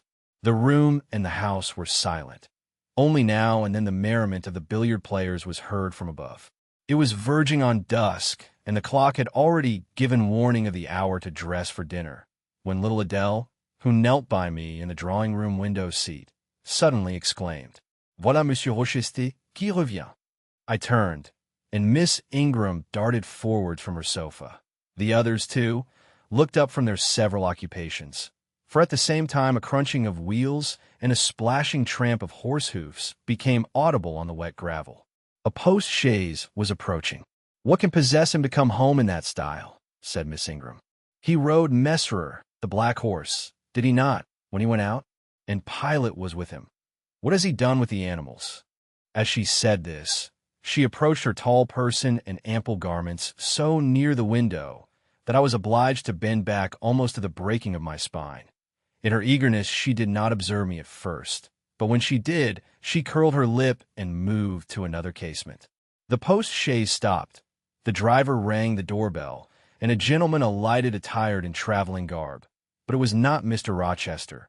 It was a tall, fashionable-looking man, a stranger. "How provoking!" exclaimed Miss Ingram. "You tiresome monkey!" apostrophizing Adele, who perched you up in the window to give false intelligence, and she cast on me an angry glance, as if I were in fault. Some parleying was audible in the hall, and soon the newcomer entered. He bowed to Lady Ingram, as deeming her the eldest lady present. "It appears I come at an opportune time, madam," said he, "when my friend, Mr. Rochester, is from home. But I arrive from a very long journey, and I think I may presume so far on old and intimate acquaintance as to install myself here till he returns." His manner was polite. His accent, in speaking, struck me as being somewhat unusual, not precisely foreign, but still not altogether English. His age might be about Mr. Rochester's, between 30 and 40. His complexion was singularly sallow. Otherwise, he was a fine-looking man, at first sight especially. On closer examination, you detected something in his face that displeased, or rather that failed to please. His features were regular, but too relaxed. His eye was large and well cut, but the life looking out of it was a tame, vacant life, at least so I thought. The sound of the dressing bell dispersed the party. It was not till after dinner that I saw him again. He then seemed quite at his ease. But I liked his physiognomy even less than before. It struck me as being at the same time unsettled and inanimate. His eye wandered and had no meaning in its wandering. This gave him an odd look such as I never remember to have seen. For a handsome and not an unamiable-looking man, he repelled me exceedingly. There was no power in that smooth-skinned face of a full oval shape, no firmness in that aquiline nose and small cherry mouth. There was no thought on the low, even forehead, no command in that blank brown eye. As I sat in my usual nook and looked at him with the light of the girandoles on the mantelpiece beaming full over him, for he occupied an armchair drawn close to the fire, and kept shrinking still nearer, as if he were cold, I compared him with Mr. Rochester. I think, with deference be it spoken, the contrast could not be much greater between a sleek gander and a fierce falcon, between a meek sheep and the rough-coated, keen-eyed dog, its guardian. He had spoken of Mr. Rochester as an old friend. A curious friendship there must have been, a pointed illustration, indeed, of the old adage that extremes meet. 2 or 3 of the gentlemen sat near him, and I caught at times scraps of their conversation across the room. At first I could not make much sense of what I heard, for the discourse of Louisa Eshton and Mary Ingram, who sat nearer to me, confused the fragmentary sentences that reached me at intervals. These last were discussing the stranger. They both called him a beautiful man. Louisa said he was a love of a creature, and she adored him, and Mary instanced his pretty little mouth and nice nose as her ideal of the charming. "And what a sweet-tempered forehead he has," cried Louisa. "So smooth, none of those frowning irregularities I dislike so much, and such a placid eye and smile." And then, to my great relief, Mr. Henry Lynn summoned them to the other side of the room to settle some point about the deferred excursion to Hay Common. I was now able to concentrate my attention on the group by the fire, and I presently gathered that the newcomer was called Mr. Mason. Then I learned that he was but just arrived in England, and that he came from some hot country, which was the reason, doubtless, his face was so sallow, and that he sat so near the hearth, and wore a surtout in the house. Presently the words Jamaica, Kingston, Spanish Town, indicated the West Indies as his residence, and it was with no little surprise I gathered, ere long, that he had there first seen and become acquainted with Mr. Rochester. He spoke of his friend's dislike of the burning heats, the hurricanes, and rainy seasons of that region. I knew Mr. Rochester had been a traveler. Mrs. Fairfax had said so, but I thought the continent of Europe had bounded his wanderings. Till now I had never heard a hint given of visits to more distant shores. I was pondering these things, when an incident, and a somewhat unexpected one, broke the thread of my musings. Mr. Mason, shivering as someone chanced to open the door, asked for more coal to be put on the fire, which had burnt out its flame, though its mass of cinder still shone hot and red. The footman who brought the coal, in going out, stopped near Mr. Eshton's chair, and said something to him in a low voice, of which I heard only the words, "Old woman," quite troublesome. "Tell her she shall be put in the stocks if she does not take herself off," replied the magistrate. "No, stop," interrupted Colonel Dent. "Don't send her away. Eshton, we might turn the thing to account. Better consult the ladies." And speaking aloud, he continued, "Ladies, you talked of going to Hay Common to visit the gypsy camp. Sam here says that one of the old mother bunches is in the servants' hall at this moment, and insists upon being brought in before the quality to tell them their fortunes. Would you like to see her?" "Surely, Colonel," cried Lady Ingram, "you would not encourage such a low impostor? Dismiss her by all means at once." "But I cannot persuade her to go away, my lady," said the footman. "Nor can any of the servants. Mrs. Fairfax is with her just now, entreating her to be gone. But she has taken a chair in the chimney corner and says nothing shall stir her from it till she gets leave to come in here. What does she want? Asked Mrs. Eshton. To tell the gentry their fortunes, she says, ma'am, and she swears she must and will do it. What is she like? Inquired the Mrs. Eshton in a breath. A shockingly ugly old creature, miss, almost as black as a crock. Why, she's a real sorceress, cried Frederick Lynn. Let's have her in, of course. To be sure, rejoined his brother. It would be 1,000 pities to throw away such a chance of fun. My dear boys, what are you thinking about? Exclaimed Mrs. Lynn. I cannot possibly countenance any such inconsistent proceeding, chimed in the Dowager Ingram. Indeed, mamma, but you can, and will, pronounced the haughty voice of Blanche as she turned round on the piano stool, where till now she had sat silent, apparently examining sundry sheets of music. I have a curiosity to hear my fortune told. Therefore, Sam, order the beldame forward. My darling Blanche, recollect. I do. I recollect all you can suggest. And I must have my will. Quick, Sam. Yes, yes, yes, cried all the juveniles, both ladies and gentlemen. Let her come. It will be excellent sport. The footman still lingered. She looks such a rough one, said he. Go, ejaculated Miss Ingram, and the man went. Excitement instantly seized the whole party. A running fire of raillery and jests was proceeding when Sam returned. She won't come now, said he. She says it's not her mission to appear before the vulgar herd. Them's her words. I must show her into a room by herself, and then those who wish to consult her must go to her one by one. You see now, my queenly Blanche, began Lady Ingram, she encroaches. Be advised, my angel girl, and show her into the library, of course, cut in the angel girl. It is not my mission to listen to her before the vulgar herd, either. I mean to have her all to myself.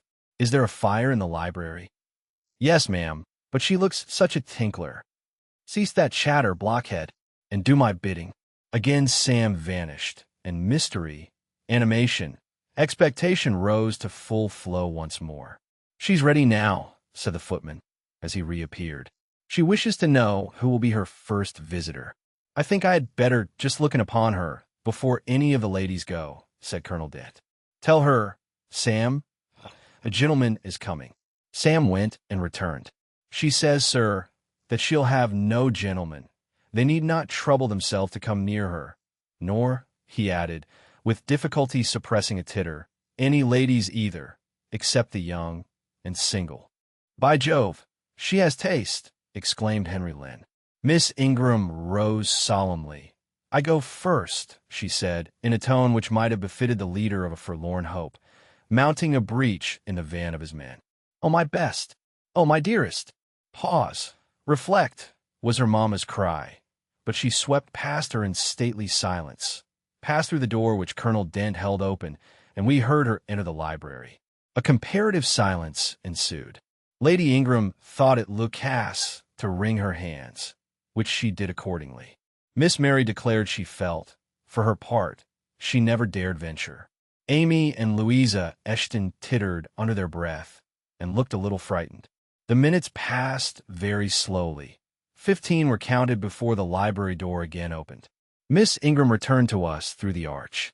Would she laugh? Would she take it as a joke? All eyes met her with a glance of eager curiosity, and she met all eyes with one of rebuff and coldness. She looked neither flurried nor merry. She walked stiffly to her seat and took it in silence. Well, Blanche, said Lord Ingram. What did she say, sister? Asked Mary. What did you think? How do you feel? Is she a real fortune-teller? Demanded the Mrs. Eshton. Now, good people, returned Miss Ingram, don't press upon me. Really your organs of wonder and credulity are easily excited. You seem, by the importance of you all, my good mamma included, ascribe to this matter, absolutely to believe we have a genuine witch in the house, who is in close alliance with the old gentleman. I have seen a gypsy vagabond. She has practiced in hackneyed fashion the science of palmistry, and told me what such people usually tell. My whim is gratified, and now I think Mr. Eshton will do well to put the hag in the stocks tomorrow morning, as he threatened. Miss Ingram took a book, leant back in her chair, and so declined further conversation. I watched her for nearly half an hour. During all that time, she never turned a page, and her face grew momently darker, more dissatisfied, and more sourly expressive of disappointment. She had obviously not heard anything to her advantage, and it seemed to me, from her prolonged fit of gloom and taciturnity, that she herself, notwithstanding her professed indifference, attached undue importance to whatever revelations had been made her. During all that time, she never turned a page. Meantime, Mary Ingram, Amy, and Louisa Eshton declared they dared not go alone, and yet they all wished to go. A negotiation was opened through the medium of the ambassador, Sam, and after much pacing to and fro, till I think the said Sam's calves must have ached with the exercise, permission was at last, with great difficulty, extorted from the rigorous Sibyl, for the three to wait upon her in a body. Their visit was not so still as Miss Ingram's had been. We heard hysterical giggling and little shrieks proceeding from the library, and at the end of about 20 minutes they burst the door open and came running across the hall as if they were half scared out of their wits. "I'm sure she is something not right," they cried, one and all. "She told us such things. She knows all about us," and they sank breathless into the various seats the gentlemen hastened to bring them. Pressed for further explanation, they declared she had told them of things they had said and done when they were mere children, described books and ornaments they had in their boudoirs at home, keepsakes that different relations had presented to them. They affirmed that she had even divined their thoughts, and had whispered in the ear of each the name of the person she liked best in the world, and informed them of what they most wished for. Here the gentleman interposed with earnest petitions to be further enlightened on these two last-named points, but they got only blushes, ejaculations, tremors, and titters in return for their importunity. The matrons, meantime, offered vinaigrettes and wielded fans, and again reiterated the expression of their concern that their warning had not been taken in time, and the elder gentlemen laughed, and the younger urged their services on the agitated fair ones. In the midst of the tumult, and while my eyes and ears were fully engaged in the scene before me, I heard a hem close at my elbow. I turned and saw Sam. "If you please, miss, the gypsy declares that there is another young single lady in the room who has not been to her yet, and she swears she will not go till she has seen all. I thought it must be you. There is no one else for it. What shall I tell her?" "Oh, I will go by all means," I answered, and I was glad of the unexpected opportunity to gratify my much excited curiosity. I slipped out of the room, unobserved by any eye, for the company were gathered in one mass about the trembling trio just returned, and I closed the door quietly behind me. "If you like, miss," said Sam, "I'll wait in the hall for you, and if she frightens you, just call and I'll come in." "No, Sam, return to the kitchen. I am not in the least afraid." Nor was I, but I was a good deal interested and excited. Chapter 19. The library looked tranquil enough as I entered it, and the Sibyl, if Sibyl she were, was seated snugly enough in an easy chair at the chimney corner. She had on a red cloak and a black bonnet, or rather, a broad-brimmed gypsy hat, tied down with a striped handkerchief under her chin. An extinguished candle stood on the table. She was bending over the fire, and seemed reading in a little black book, like a prayer book, by the light of the blaze. She muttered the words to herself, as most old women do, while she read. She did not desist immediately on my entrance. It appeared she wished to finish a paragraph. I stood on the rug and warmed my hands, which were rather cold with sitting at a distance from the drawing-room fire. I felt now as composed as ever I did in my life. There was nothing indeed in the gypsy's appearance to trouble one's calm. She shut her book and slowly looked up. Her hat brim partially shaded her face, yet I could see, as she raised it, that it was a strange one. It looked all brown and black. Elf locks bristled out from beneath a white band which passed under her chin and came half over her cheeks, or rather jaws. Her eye confronted me at once, with a bold and direct gaze. "Well, and you want your fortune told?" she said, in a voice as decided as her glance, as harsh as her features. "I don't care about it, mother. You may please yourself, but I ought to warn you. I have no faith. It's like your impudence to say so. I expected it of you. I heard it in your step as you crossed the threshold. Did you? You've a quick ear. I have, and a quick eye and a quick brain. You need them all in your trade. I do, especially when I've customers like you to deal with. Why don't you tremble? I'm not cold. Why don't you turn pale? I'm not sick. Why don't you consult my art? I'm not silly. The old crone nitchered a laugh under her bonnet and bandage. She then drew out a short black pipe, and lighting it began to smoke. Having indulged a while in this sedative, she raised her bent body, took the pipe from her lips, and while gazing steadily at the fire, said very deliberately, "You are cold, you are sick, and you are silly." "Prove it," I rejoined. "I will in few words. You are cold because you are alone. No contact strikes the fire from you that is in you. You are sick because the best of feelings, the highest and the sweetest given to man, keeps far away from you. You are silly because, suffer as you may, you will not beckon it to approach, nor will you stir one step to meet it where it waits you." She again put her short black pipe to her lips and renewed her smoking with vigor. "You might say all that almost anyone who you knew lived as a solitary dependent in a great house. I might say it to almost anyone, but would it be true of almost anyone? In my circumstances? Yes, just so, and underscore your underscore circumstances, but find me another precisely placed as you are. It would be easy to find you thousands. You could scarcely find me one. If you knew it, you are peculiarly situated, very near happiness. Yes, within reach of it. The materials are all prepared. There only wants a movement to combine them. Chance laid them somewhat apart. Let them be once approached, and bliss results. I don't understand enigmas. I never could guess a riddle in my life. If you wish me to speak more plainly, show me your palm. And I must cross it with silver, I suppose? To be sure. I gave her a shilling. She put it into an old stocking foot which she took out of her pocket, and having tied it round and returned it, she told me to hold out my hand. I did. She approached her face to the palm, and pored over it without touching it. "It is too fine," said she. "I can make nothing of such a hand as that. Almost without lines. Besides, what is in a palm? Destiny is not written there." "I believe you," said I. "No," she continued.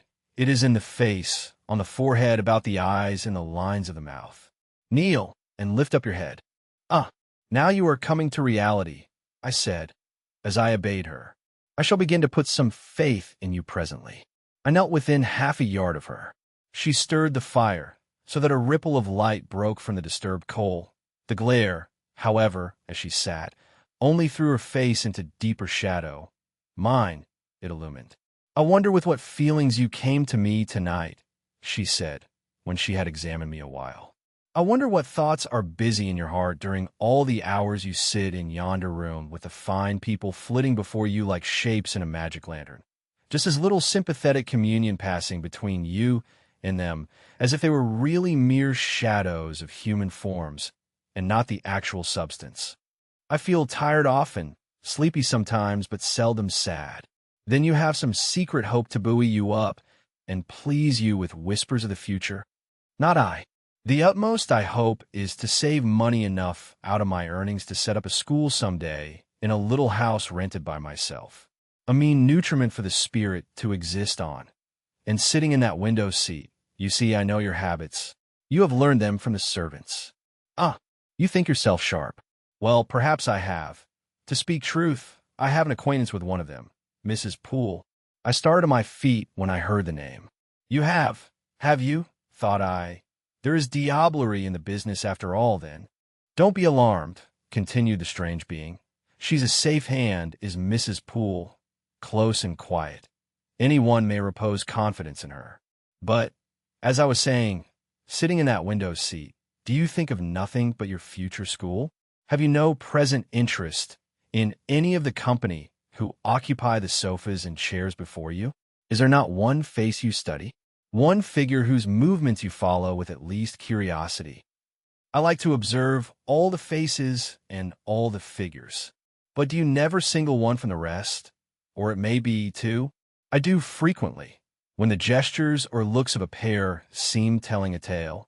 It amuses me to watch them. What tale do you like best to hear? Oh, I have not much choice. They generally run on the same theme, courtship, and promise to end in the same catastrophe, marriage. And do you like that monotonous theme? Positively, I don't care about it. It is nothing to me. Nothing to you? When a lady, young and full of life and health, charming with beauty and endowed with the gifts of rank and fortune, sits and smiles in the eyes of a gentleman a what? You know, and perhaps think well of. I don't know the gentleman here. I have scarcely interchanged a syllable with one of them. And as to thinking well of them, I consider some respectable and stately and middle-aged and others young, dashing, handsome, and lively. But certainly they are all at liberty to be the recipients of whose smiles they please, without my feeling disposed to consider the transaction of any moment to me. You don't know the gentleman here? You have not exchanged a syllable with one of them? Will you say that of the master of the house? He is not at home. A profound remark.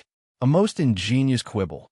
He went to Millcote this morning, and will be back here tonight or tomorrow. Does that circumstance exclude him from the list of your acquaintance? Blot him, as it were, out of existence? No, but I can scarcely see what Mr. Rochester has to do with the theme you had introduced. I was talking of ladies smiling in the eyes of gentlemen, and of late so many smiles have been shed into Mr. Rochester's eyes that they overflow like 2 cups filled above the brim.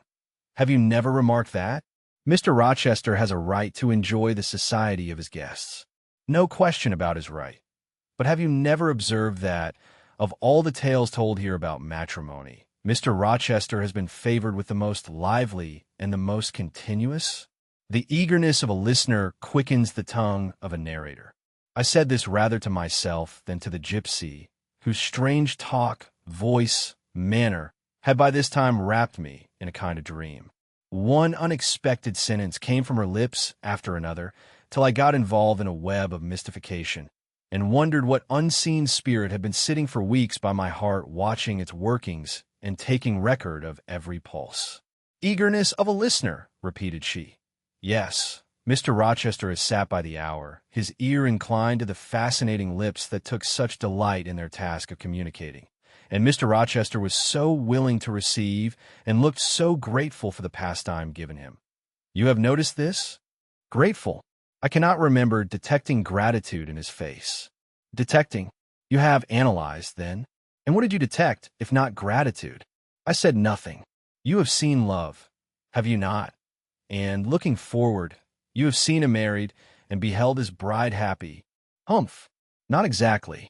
Your witch's skill is rather at fault sometimes. What the devil have you seen, then? Never mind. I came here to inquire, not to confess.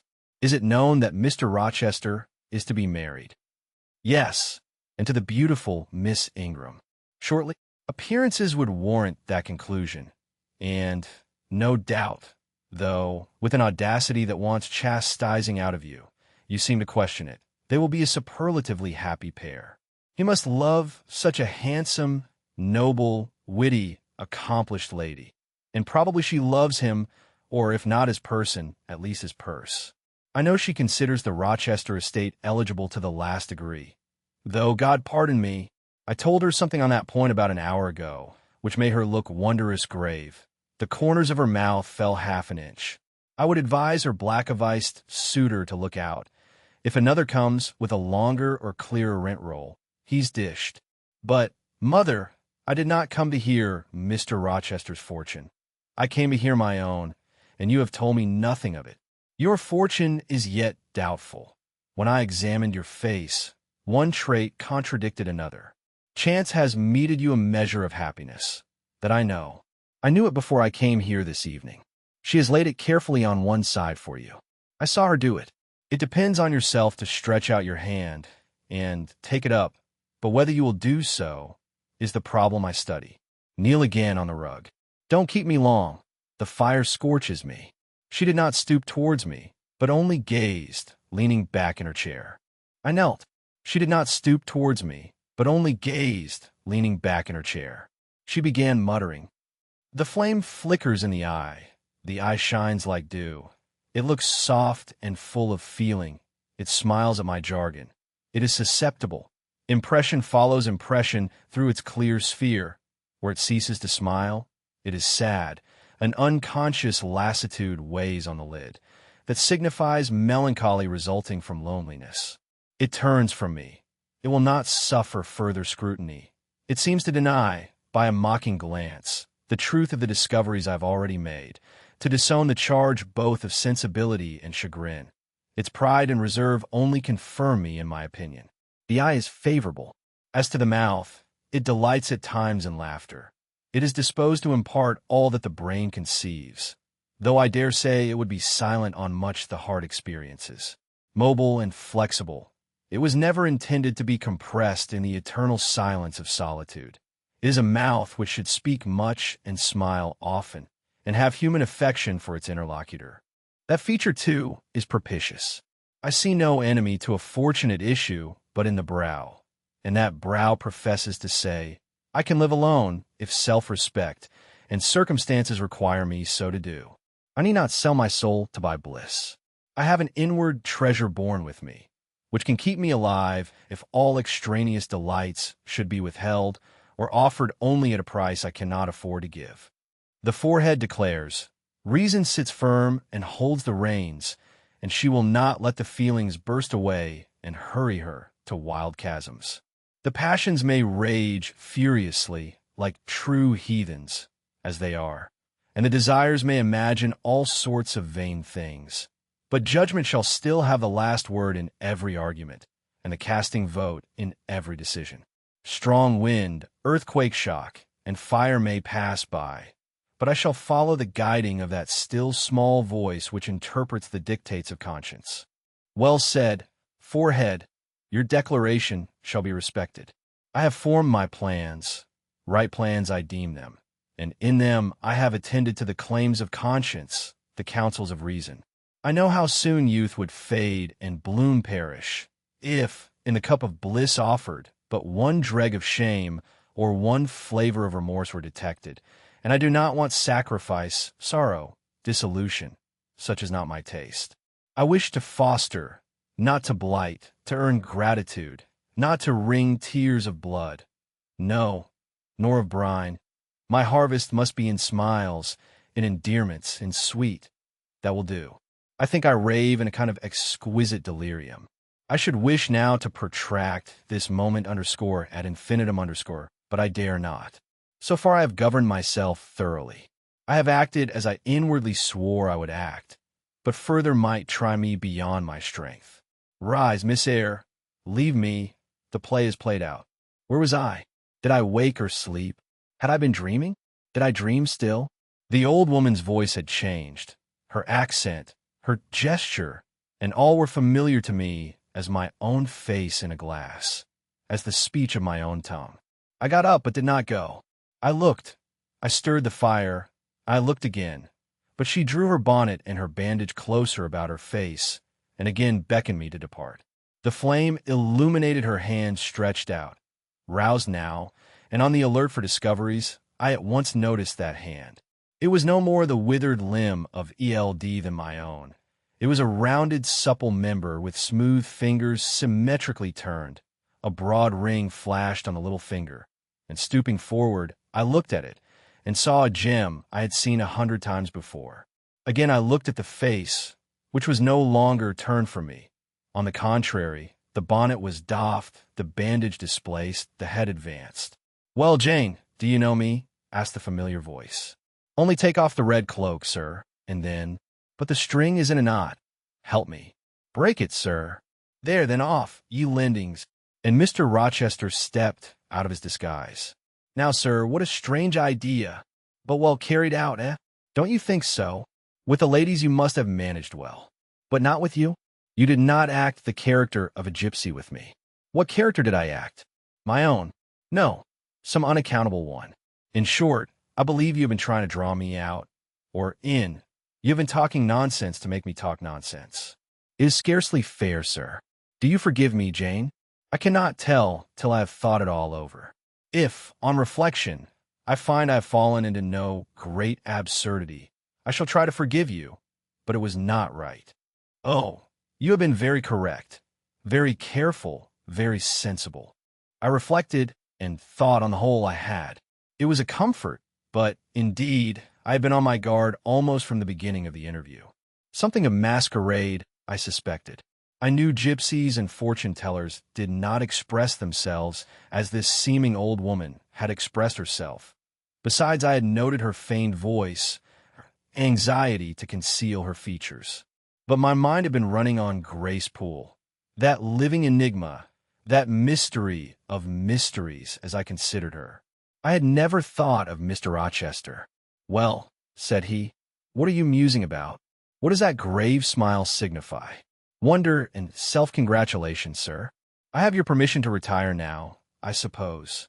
"No, stay a moment, and tell me what the people in the drawing-room yonder are doing."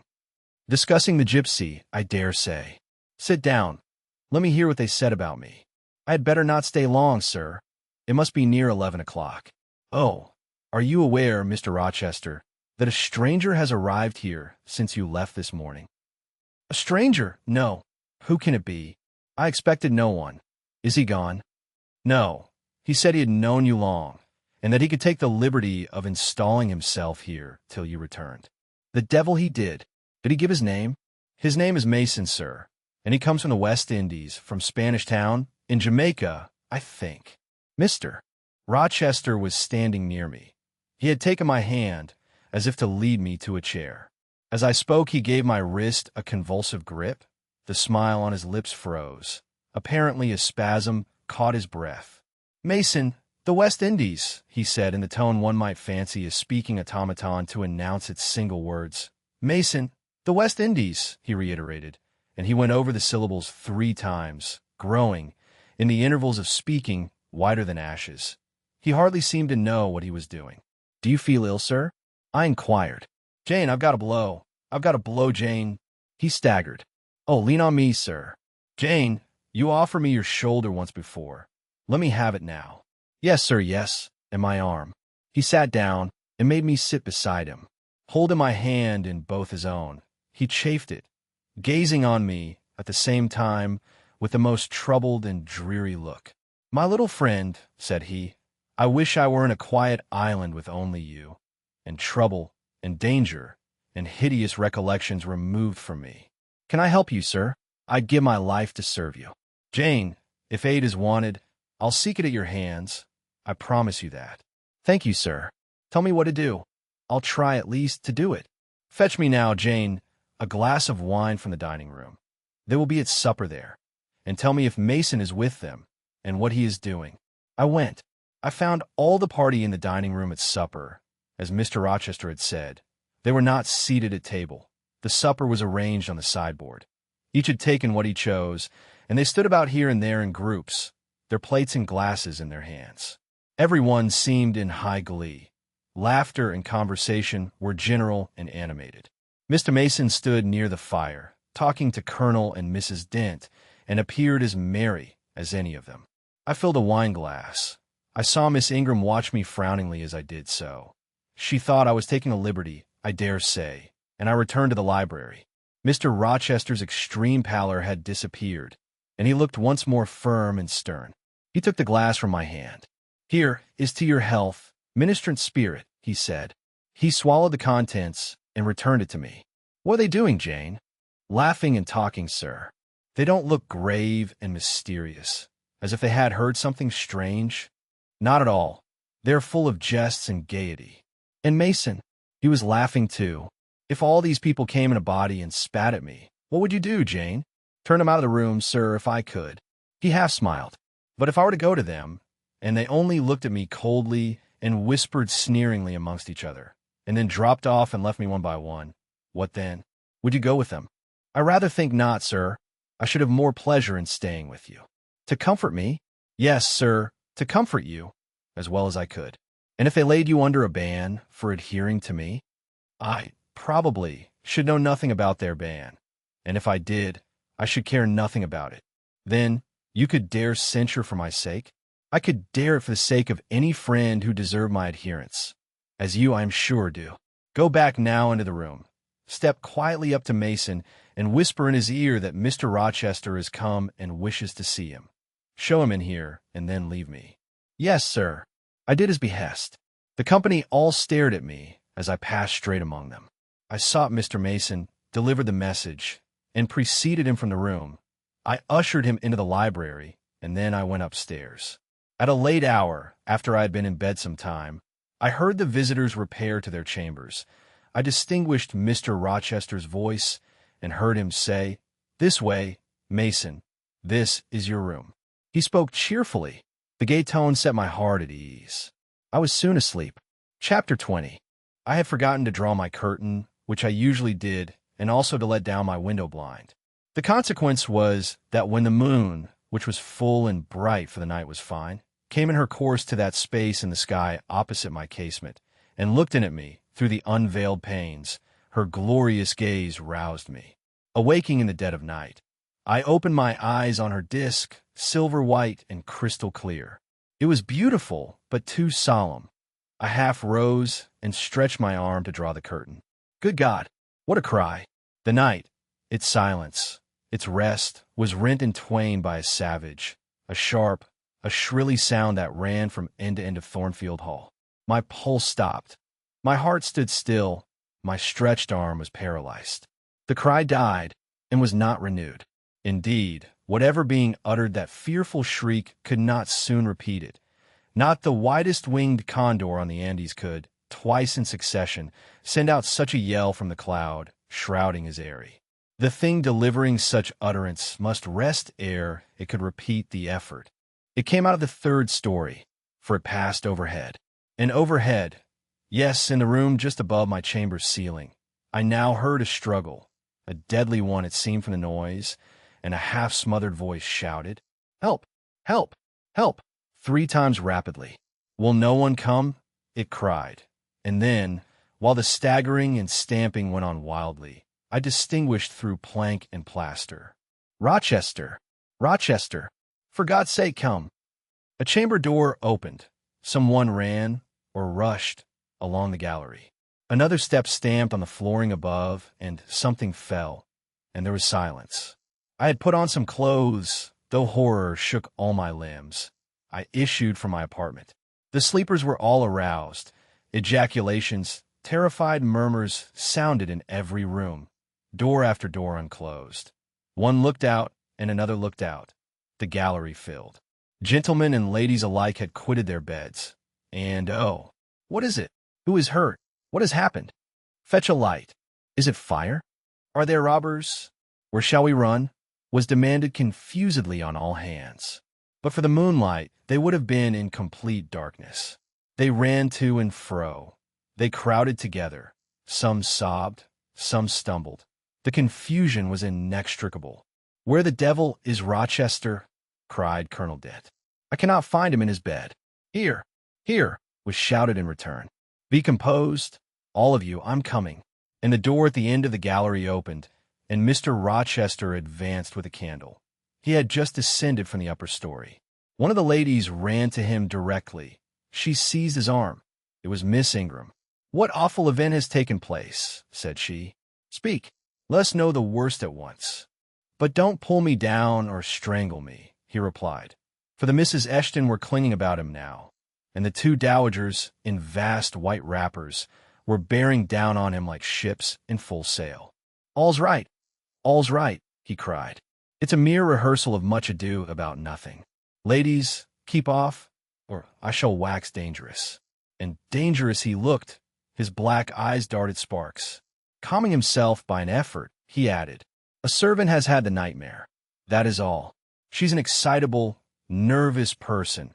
She construed her dream into an apparition or something of that sort, no doubt, and has taken a fit with fright. Now, then, I must see you all back into your rooms, for, till the house is settled, she cannot be looked after. Gentlemen, have the goodness to set the ladies the example. Miss Ingram, I am sure you will not fail in evincing superiority to idle terrors. Amy and Louisa, return to your nest like a pair of doves, as you are. Madame, to the dowagers, you will take cold to a dead certainty if you stay in this chill gallery any longer." And so, by dint of alternate coaxing and commanding, he contrived to get them all once more enclosed in their separate dormitories. I did not wait to be ordered back to mine, but retreated unnoticed, as unnoticed I had left it. Not, however, to go to bed. On the contrary, I began and dressed myself carefully. The sounds I had heard after the scream, and the words that had been uttered, had probably been heard only by me, for they had proceeded from the room above mine. But they assured me that it was not a servant's dream which had thus struck horror through the house, and that the explanation Mr. Rochester had given was merely an invention framed to pacify his guests. I dressed, then, to be ready for emergencies. When dressed, I sat a long time by the window looking out over the silent grounds and silvered fields and waiting for I knew not what. It seemed to me that some event must follow the strange cry, struggle, and call. No, stillness returned. Each murmur and movement ceased gradually, and in about an hour Thornfield Hall was again as hushed as a desert. It seemed that sleep and night had resumed their empire. Meantime the moon declined. She was about to set. Not liking to sit in the cold and darkness, I thought I would lie down on my bed, dressed as I was. I left the window and moved with little noise across the carpet. As I stooped to take off my shoes, a cautious hand tapped low at the door. "Am I wanted?" I asked. "Are you up?" asked the voice I expected to hear, viz., my master's. "Yes, sir." "And dressed?" "Yes." "Come out, then, quietly." I obeyed. Mr. Rochester stood in the gallery holding a light. "I want you," he said. "Come this way. Take your time, and make no noise." My slippers were thin. I could walk the matted floor as softly as a cat. He glided up the gallery and up the stairs, and stopped in the dark, low corridor of the fateful third story. I had followed and stood at his side. "Have you a sponge in your room?" he asked in a whisper. "Yes, sir." "Have you any salts, volatile salts?" "Yes." "Go back and fetch both." I returned, sought the sponge on the washstand, the salts in my drawer, and once more retraced my steps. He still waited. He held a key in his hand. Approaching one of the small, black doors, he put in the lock. He paused and addressed me again. "You don't turn sick at the sight of blood?" "I think I shall not. I have never been tried yet." I felt a thrill while I answered him, but no coldness and no faintness. "Just give me your hand," he said. "It will not do to risk a fainting fit." I put my fingers into his. "Warm and steady," was his remark. He turned the key and opened the door. I saw a room I remembered to have seen before, the day Mrs. Fairfax showed me over the house. It was hung with tapestry, but the tapestry was now looped up in one part, and there was a door apparent, which had then been concealed. This door was open. A light shone out of the room within. I heard thence a snarling, snatching sound, almost like a dog quarreling. Mr. Rochester, putting down his candle, said to me, "Wait a minute," and he went forward to the inner apartment. A shout of laughter greeted his entrance, noisy at first, and terminating in Grace Poole's own gobble and ha. Ha! She then was there. He made some sort of arrangement without speaking, though I heard a low voice address him. He came out and closed the door behind him. "Here, Jane," he said, and I walked round to the other side of a large bed, which with its drawn curtains concealed a considerable portion of the chamber. An easy chair was near the bed head. A man sat in it, dressed with the exception of his coat. He was still, his head leant back, his eyes were closed. Mr. Rochester held the candle over him. I recognized in his pale and seemingly lifeless face the stranger, Mason. I saw, too, that his linen on one side and one arm was almost soaked in blood. "Hold the candle," said Mr. Rochester, and I took it. He fetched a basin of water from the washstand. "Hold that," said he. I obeyed. He took the sponge, dipped it in, and moistened the corpse-like face. He asked for my smelling bottle and applied it to the nostrils. Mr. Mason shortly unclosed his eyes. He groaned. Mr. Rochester opened the shirt of the wounded man, whose arm and shoulder were bandaged. He sponged away blood, trickling fast down. "Is there immediate danger?" murmured Mr. Mason. "Pooh! No, a mere scratch. Don't be so overcome, man. Bear up. I'll fetch a surgeon for you now, myself. You'll be able to be removed by morning, I hope. Jane," he continued. "Sir, I shall have to leave you in this room with this gentleman for an hour, or perhaps 2 hours. You will sponge the blood as I do when it returns. If he feels faint, you will put the glass of water on that stand to his lips and your salts to his nose. You will not speak to him on any pretext, and, Richard, it will be at the peril of your life if you speak to her. Open your lips, agitate yourself, and I'll not answer for the consequences." Again the poor man groaned. He looked as if he dared not move. Fear, either of death or of something else, appeared almost to paralyze him. Mr. Rochester put the now bloody sponge into my hand, and I proceeded to use it as he had done. He watched me a second, then saying, "Remember," no conversation, he left the room. I experienced a strange feeling as the key grated in the lock, and the sound of his retreating steps ceased to be heard. Here, then, I was in the third story, fastened into one of its mystic cells, night around me, a pale and bloody spectacle under my eyes and hands, a murderess hardly separated from me by a single door. Yes, that was appalling. The rest I could bear, but I shuddered at the thought of Grace Poole bursting out upon me. I must keep to my post, however. I must watch this ghastly countenance, these blue, still lips forbidden to unclose, these eyes now shut, now opening, now wandering through the room, now fixing on me, and ever glazed with the dullness of horror. I must dip my hand again and again in the basin of blood and water, and wipe away the trickling gore. I must see the light of the unsnuffed candle wane on my employment, the shadows darken on the wrought, antique tapestry round me, and grow black under the hangings of the vast old bed, and quiver strangely over the doors of a great cabinet opposite, whose front, divided into 12 panels, bore, in grim design, the heads of the 12 apostles, each enclosed in its separate panel as in a frame, while above them at the top rose an ebon crucifix and a dying Christ. According as the shifting obscurity and flickering gleam hovered here or glanced there, it was now the bearded physician, Luke, that bent his brow, now St. John's long hair that waved, and anon the devilish face of Judas, that grew out of the panel, and seemed gathering life and threatening a revelation of the arch-traitor, of Satan himself, in his subordinate's form.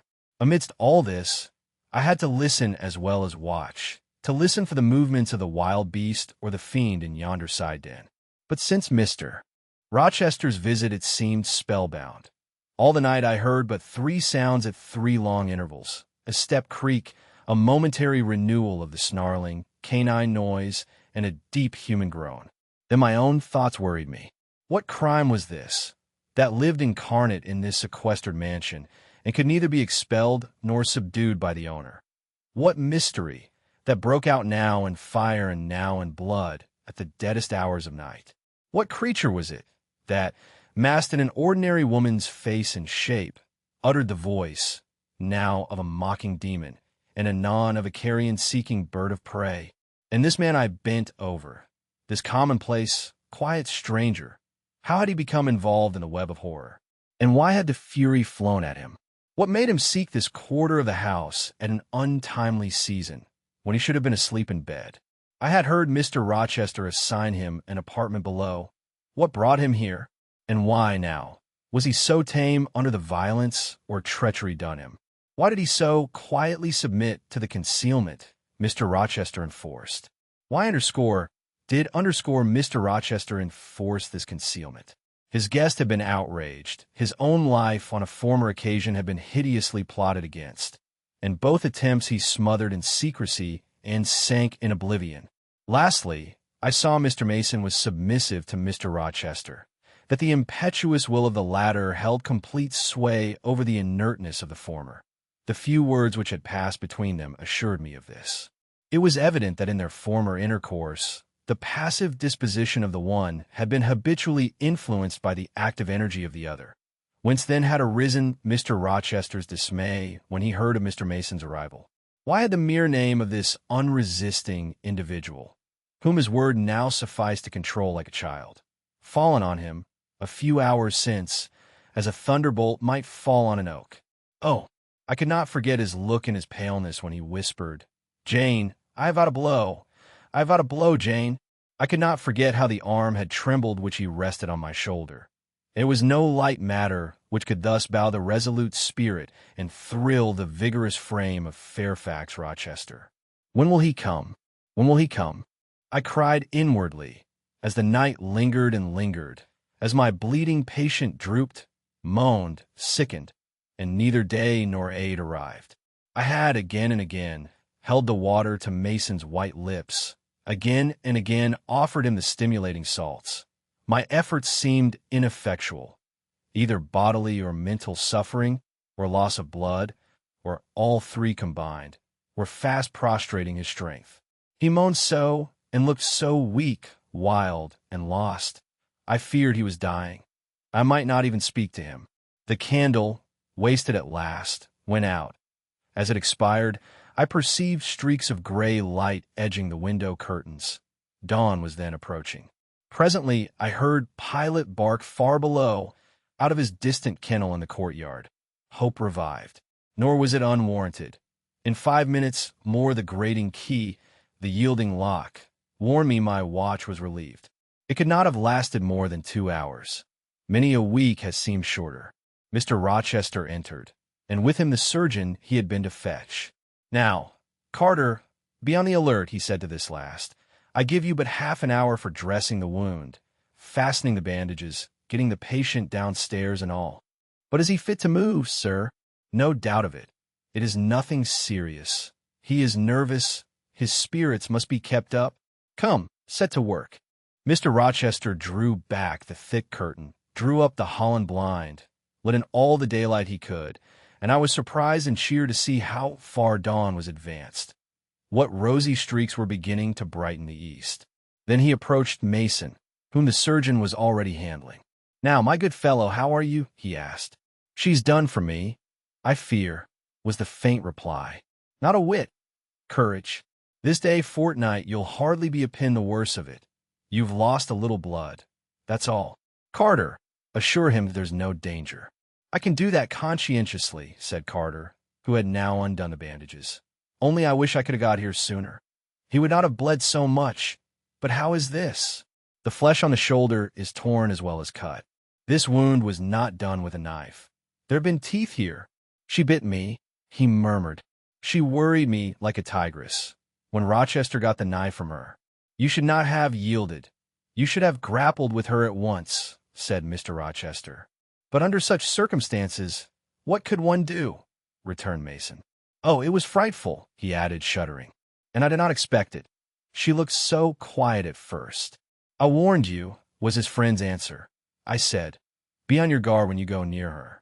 Besides, you might have waited till tomorrow and had me with you. It was mere folly to attempt the interview tonight and alone. I thought I could have done some good." You thought. "Yes, it makes me impatient to hear you. But, however, you have suffered, and are likely to suffer enough for not taking my advice, so I'll say no more. Carter, hurry. The sun will soon rise, and I must have him off." "Directly, sir. The shoulder is just bandaged. I must look to this other wound in the arm.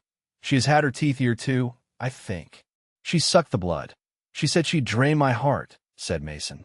I saw Mr. Rochester shudder. A singularly marked expression of disgust, horror, hatred warped his countenance almost to distortion, but he only said, "Come, be silent, Richard, and never mind her gibberish. Don't repeat it." "I wish I could forget it," was the answer. "You will when you are out of the country. When you get back to Spanish Town, you may think of her as dead and buried. Or rather, you need not think of her at all. Impossible to forget this night. It is not impossible. Have some energy, man. You thought you were as dead as a herring 2 hours since, and you are all alive and talking now. There, Carter has done with you, or nearly so. I'll make you decent in a trice. Jane," he turned to me for the first time since his re-entrance, "take this key, go down into my bedroom, and walk straight forward into my dressing room. Open the top drawer of the wardrobe, and take out a clean shirt and neck-handkerchief. Bring them here, and be nimble." I went, sought the repository he had mentioned, found the articles named, and returned with them. "Now," said he, "go to the other side of the bed while I order his toilet, but don't leave the room. You may be wanted again." I retired as directed. Was anybody stirring below when you went down, Jane? Inquired Mr. Rochester presently. No, sir. All was very still. We shall get you off cannily, Dick, and it will be better, both for your sake and for that of the poor creature in yonder. I have striven long to avoid exposure, and I should not like it to come at last. Here, Carter, help him on with his waistcoat. Where did you leave your furred cloak? You can't travel a mile without that, I know, in this damned cold climate. In your room? Jane, run down to Mr. Mason's room, the one next mine, and fetch a cloak you will see there. Again I ran, and again returned, bearing an immense mantle lined and edged with fur. Now, I've another errand for you, said my untiring master. You must away to my room again. What a mercy you are shod with velvet. Jane, a clod-hopping messenger would never do at this juncture. You must open the middle drawer of my toilet table and take out a little phial and a little glass you will find there. Quick! I flew thither and back, bringing the desired vessels. That's well. Now, doctor, I shall take the liberty of administering a dose myself, on my own responsibility. I got this cordial at Rome, of an Italian charlatan, a fellow you would have kicked, Carter. It is not a thing to be used indiscriminately, but it is good upon occasion, as now, for instance. Jane, a little water.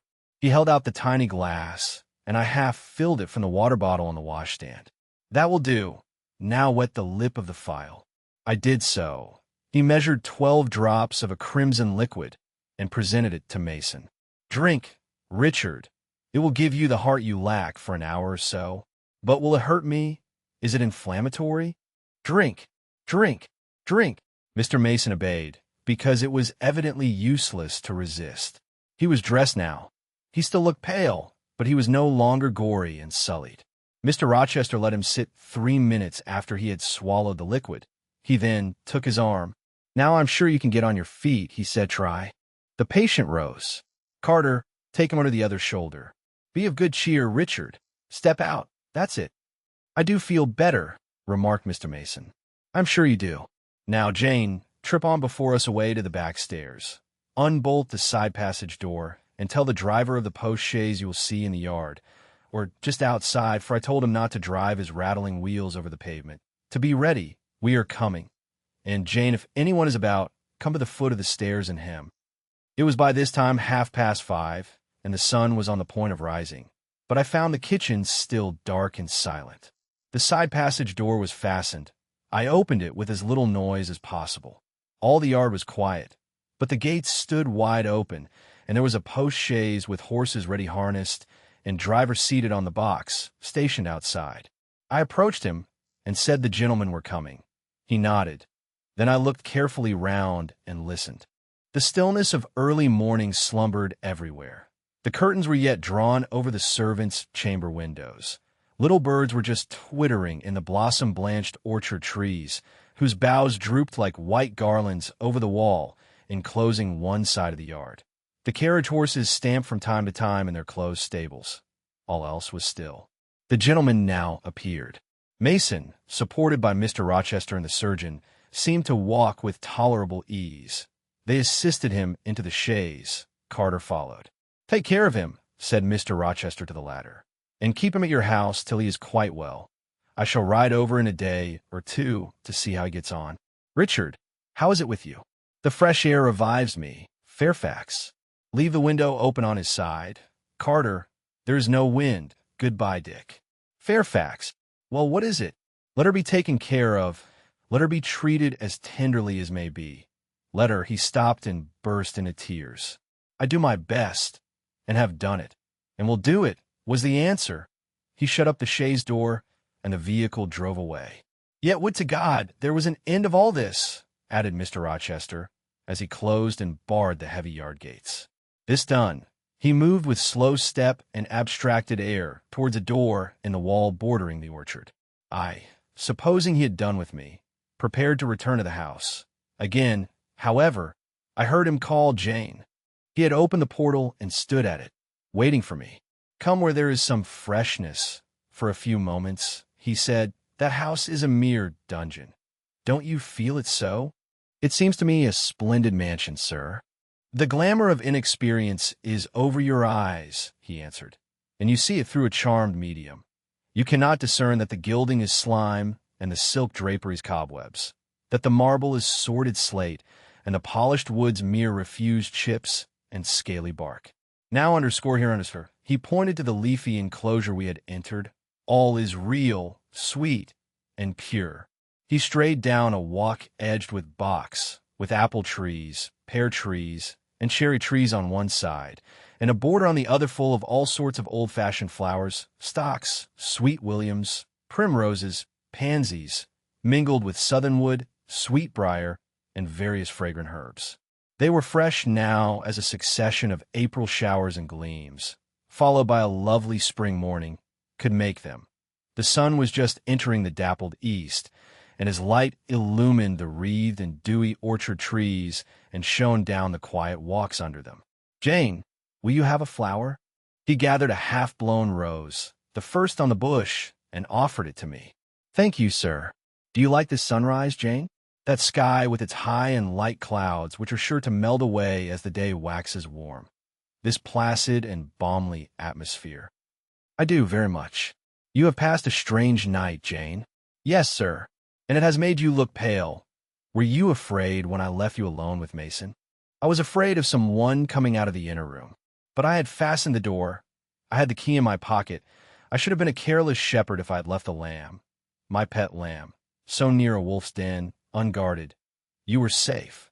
"Will Grace Poole live here still, sir?" "Oh, yes. Don't trouble your head about her. Put the thing out of your thoughts. It seems to me your life is hardly secure while she stays." "Never fear. I will take care of myself."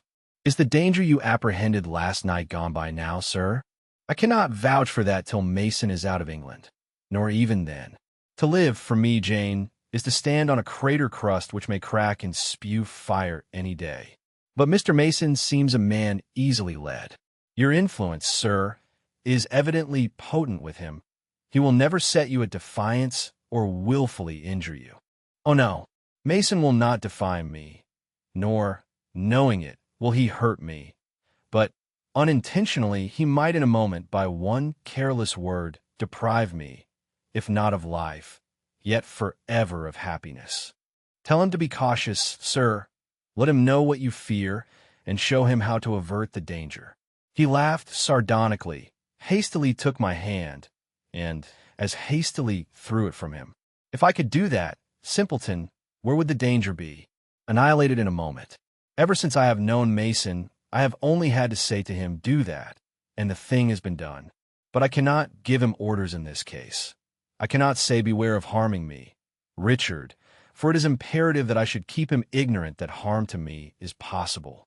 Now you look puzzled, and I will puzzle you further. You are my little friend, are you not? I like to serve you, sir, and to obey you in all that is right." "Precisely.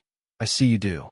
I see genuine contentment in your gait and mien, your eye and face, when you are helping me and pleasing me, working for me, and with me in, as you characteristically say, underscore all that is right underscore colon, for if I bid you do what you thought wrong, there would be no light-footed running, no neat-handed alacrity, no lively glance and animated complexion. My friend would then turn to me, quiet and pale, and would say, 'No, sir, that is impossible. I cannot do it because it is wrong,' and would become immutable as a fixed star. Well, you too have power over me, and may injure me. Yet I dare not show you where I am vulnerable, lest, faithful and friendly as you are, you should transfix me at once. If you have no more to fear from Mr. Mason than you have from me, sir, you are very safe. God grant it may be so. Here, Jane, is an arbor. Sit down." The arbor was an arch in the wall, lined with ivy. It contained a rustic seat. Mr. Rochester took it, leaving room, however, for me, but I stood before him. "Sit," he said. "The bench is long enough for two. You don't hesitate to take a place at my side, do you? Is that wrong, Jane?" I answered him by assuming it. To refuse would, I felt, have been unwise.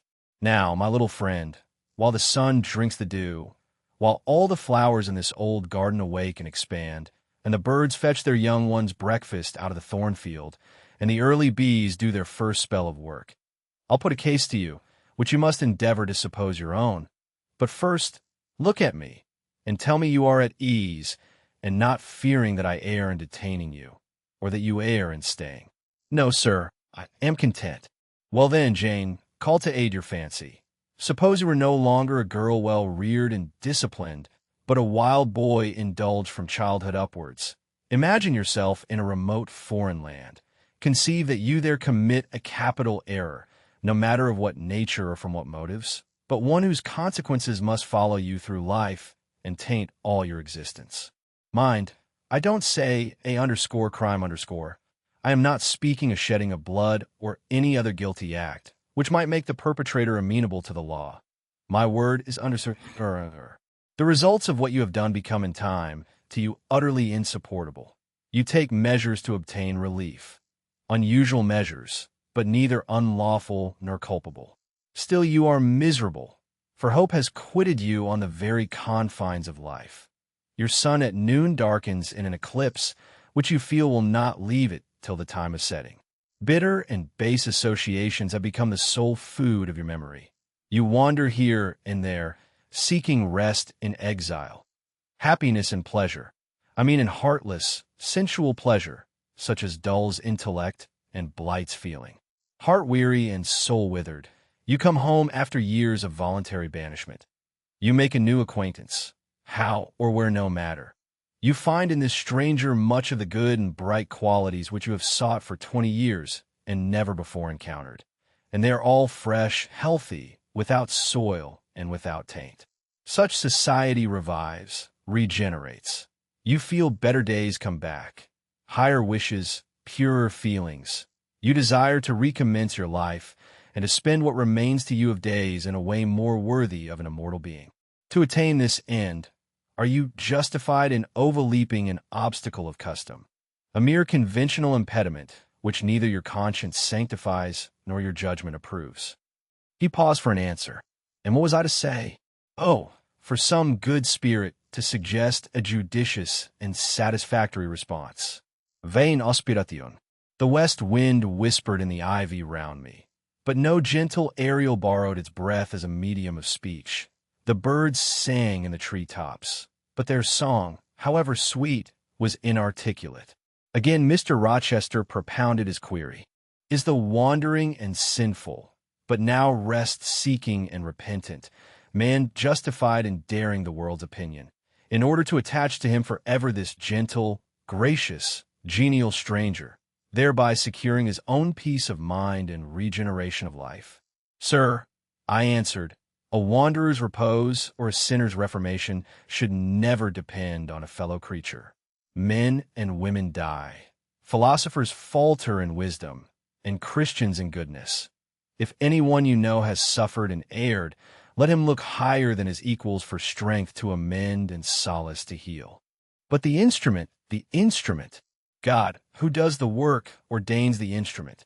I have myself, I tell it you without parable, been a worldly, dissipated, restless man, and I believe I have found the instrument for my cure in. He paused. The birds went on caroling, the leaves lightly rustling. I almost wondered they did not check their songs and whispers to catch the suspended revelation, but they would have had to wait many minutes. So long was the silence protracted. At last I looked up at the tardy speaker. He was looking eagerly at me. "Little friend," said he, in quite a changed tone, while his face changed too, losing all its softness and gravity, and becoming harsh and sarcastic. "You have noticed my tender penchant for Miss Ingram. Don't you think if I married her, she would regenerate me with a vengeance?" He got up instantly, went quite to the other end of the walk, and when he came back he was humming a tune. Jane," said he, stopping before me, "you are quite pale with your vigils. Don't you curse me for disturbing your rest?" "Curse you? No, sir. Shake hands in confirmation of the word. What cold fingers! They were warmer last night when I touched them at the door of the mysterious chamber. Jane, when will you watch with me again?" "Whenever I can be useful, sir. For instance, the night before I am married. I am sure I shall not be able to sleep. Will you promise to sit up with me to bear me company? To you I can talk of my lovely one, for now you have seen her and know her." Yes, sir. She's a rare one, is she not, Jane? Yes, sir. A strapper. A real strapper, Jane. Big, brown, and buxom, with hair just such as the ladies of Carthage must have had. Bless me, there's Dent and Lynn in the stables. Go in by the shrubbery, through that wicket. As I went one way, he went another, and I heard him in the yard, saying cheerfully, Mason got the start of you all this morning. He was gone before sunrise. I rose at 4 to see him off. Chapter 21. Presentiments are strange things, and so are sympathies, and so are signs, and the three combined make one mystery to which humanity has not yet found the key. I never laughed at presentiments in my life, because I have had strange ones of my own. Sympathies, I believe, exist, for instance, between far distant, long absent, wholly estranged relatives asserting, notwithstanding their alienation, the unity of the source to which each traces his origin, whose workings baffle mortal comprehension. And signs, for aught we know, may be but the sympathies of nature with man. When I was a little girl, only 6 years old, I one night heard Bessie Leaven say to Martha Abbott that she had been dreaming about a little child, and that to dream of children was a sure sign of trouble, either to one's self or one's kin. The saying might have worn out of my memory, had not a circumstance immediately followed which served indelibly to fix it there. The next day Bessie was sent for home to the deathbed of her little sister. Of late I had often recalled this saying and this incident, for during the past week scarcely a night had gone over my couch that had not brought with it a dream of an infant, which I sometimes hushed in my arms, sometimes dandled on my knee, sometimes watched playing with daisies on a lawn, or again, dabbling its hands in running water. It was a wailing child this night, and a laughing one the next. Now it nestled close to me, and now it ran from me. But whatever mood the apparition evinced, whatever aspect it wore, it failed not for 7 successive nights to meet me the moment I entered the land of slumber. I did not like this iteration of one idea, this strange recurrence of one image, and I grew nervous as bedtime approached and the hour of the vision drew near. It was from companionship with this baby phantom I had been roused on that moonlight night when I heard the cry. And it was on the afternoon of the day following I was summoned downstairs by a message that someone wanted me in Mrs. Fairfax's room. On repairing thither, I found a man waiting for me, having the appearance of a gentleman's servant. He was dressed in deep mourning, and the hat he held in his hand was surrounded with a crape band. I dare say you hardly remember me, miss, he said, rising as I entered. But my name is Leaven. I lived coachman with Mrs. Reed when you were at Gateshead 8 or 9 years since, and I live there still. Oh, Robert, how do you do?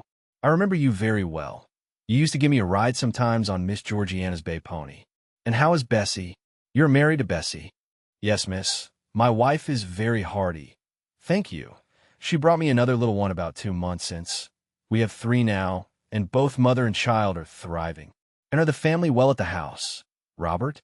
I'm sorry I can't give you better news of them, miss. They're very badly at present, in great trouble. I hope no one is dead, I said, glancing at his black dress.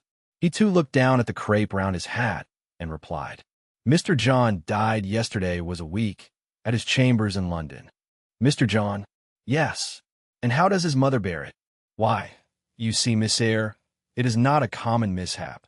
His life has been very wild.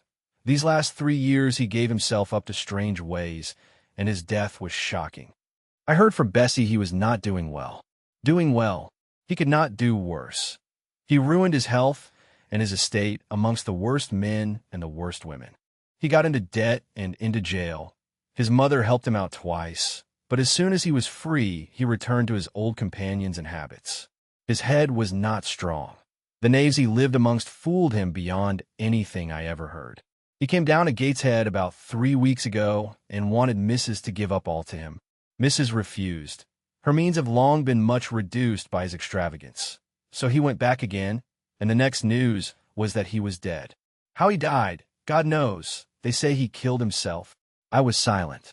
The tidings were frightful. Robert Leaven resumed. Mrs. had been out of health herself for some time. She had got very stout, but was not strong with it, and the loss of money and fear of poverty were quite breaking her down. The information about Mr. John's death and the manner of it came too suddenly. It brought on a stroke. She was 3 days without speaking. But last Tuesday, she seemed rather better. She appeared as if she wanted to say something and kept making signs to my wife and mumbling. It was only yesterday morning, however, that Bessie understood she was pronouncing your name, and at last she made out the words, "Bring Jane. Fetch Jane Eyre. I want to speak to her." Bessie is not sure whether she is in her right mind or means anything by the words, but she told Miss Reed and Miss Georgiana and advised them to send for you. The young ladies put it off at first, but their mother grew so restless and said, "Jane, Jane," so many times that at last they consented. I left Gateshead yesterday, and if you can get ready, miss, I should like to take you back with me early tomorrow morning. Yes, Robert, I shall be ready. It seems to me that I ought to go. I think so, too. Mississippi Bessie said she was sure you would not refuse. But I suppose you will have to ask leave before you can get off? Yes, and I will do it now. And having directed him to the servants' hall and recommended him to the care of John's wife and the attentions of John himself, I went in search of Mr. Rochester. He was not in any of the lower rooms. He was not in the yard, the stables, or the grounds. I asked Mrs. Fairfax if she had seen him. Yes, she believed he was playing billiards with Miss Ingram. To the billiard room I hastened. The click of balls and the hum of voices resounded thence. Mr. Rochester, Miss Ingram, the two Mrs. Eshton, and their admirers were all busied in the game. It required some courage to disturb so interesting a party. My errand, however, was one I could not defer, so I approached the master where he stood at Miss Ingram's side.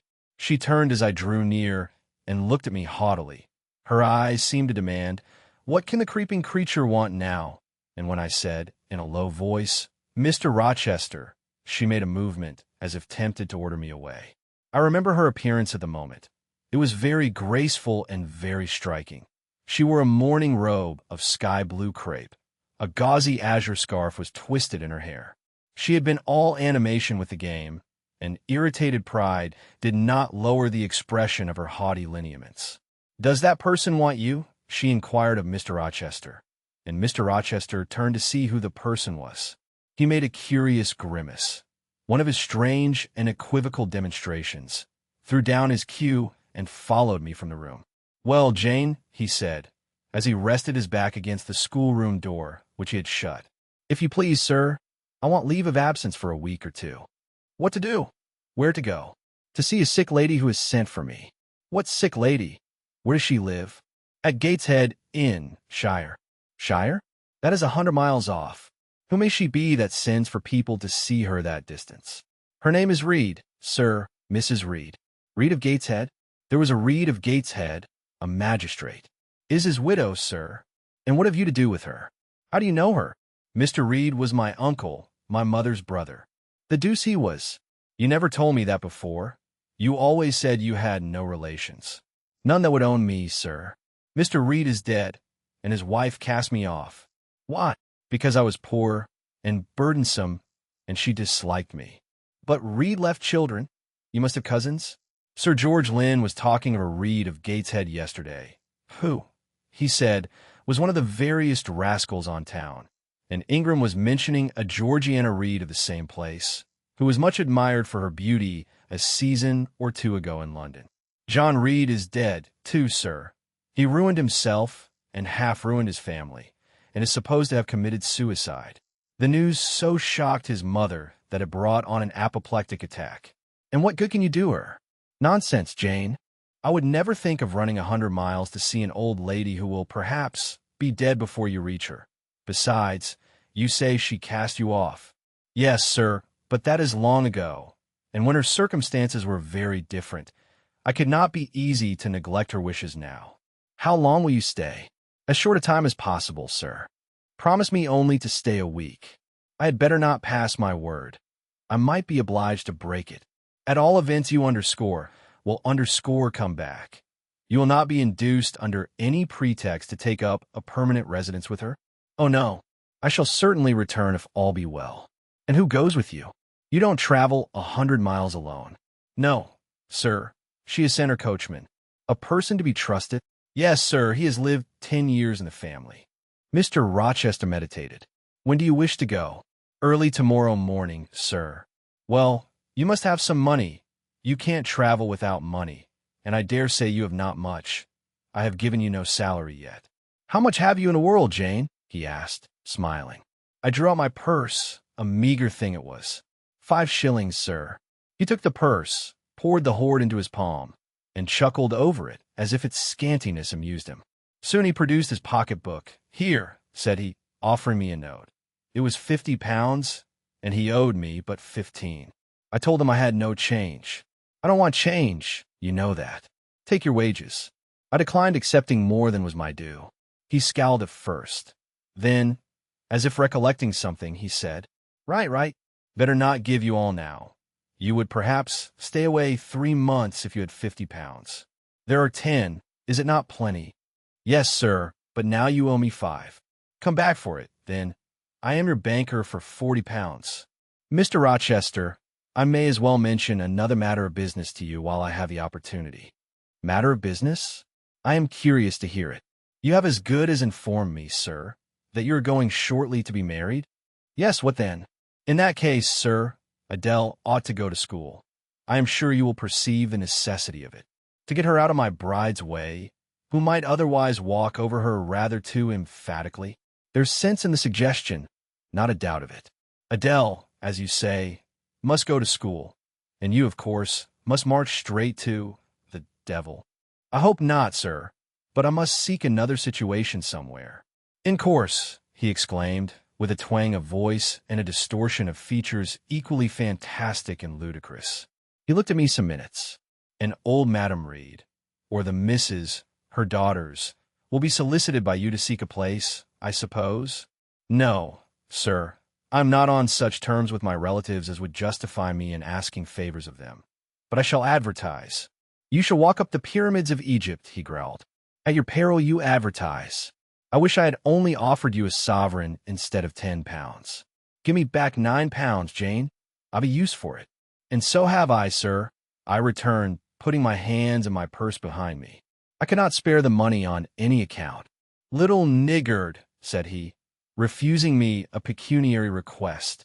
Give me £5, Jane. Not 5 shillings, sir, nor 5 pence. Just let me look at the cash. No, sir, you are not to be trusted. Jane, sir, promise me one thing. I'll promise you anything, sir, that I think I am likely to perform. Not to advertise, and to trust this quest of a situation to me. I'll find you one in time. I shall be glad so to do, sir, if you, in your turn, will promise that I and Adele shall be both safe out of the house before your bride enters it. Very well, very well. I'll pledge my word on it. You go tomorrow, then? Yes, sir, early. Shall you come down to the drawing-room after dinner? No, sir. I must prepare for the journey. Then you, and I must bid goodbye for a little while. I suppose so, sir.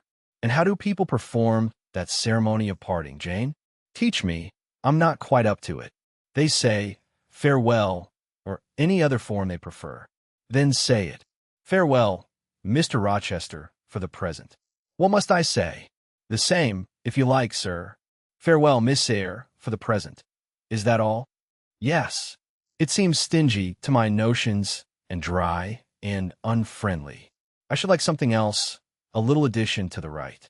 If one shook hands, for instance. But no, that would not content me either. So you'll do no more than say farewell, Jane? It is enough, sir. As much goodwill may be conveyed in one hearty word as in many. Very likely, but it is blank and cool. Farewell. How long is he going to stand with his back against that door? I asked myself. I want to commence my packing.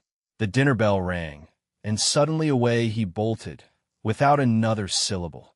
I saw him no more during the day, and was off before he had risen in the morning.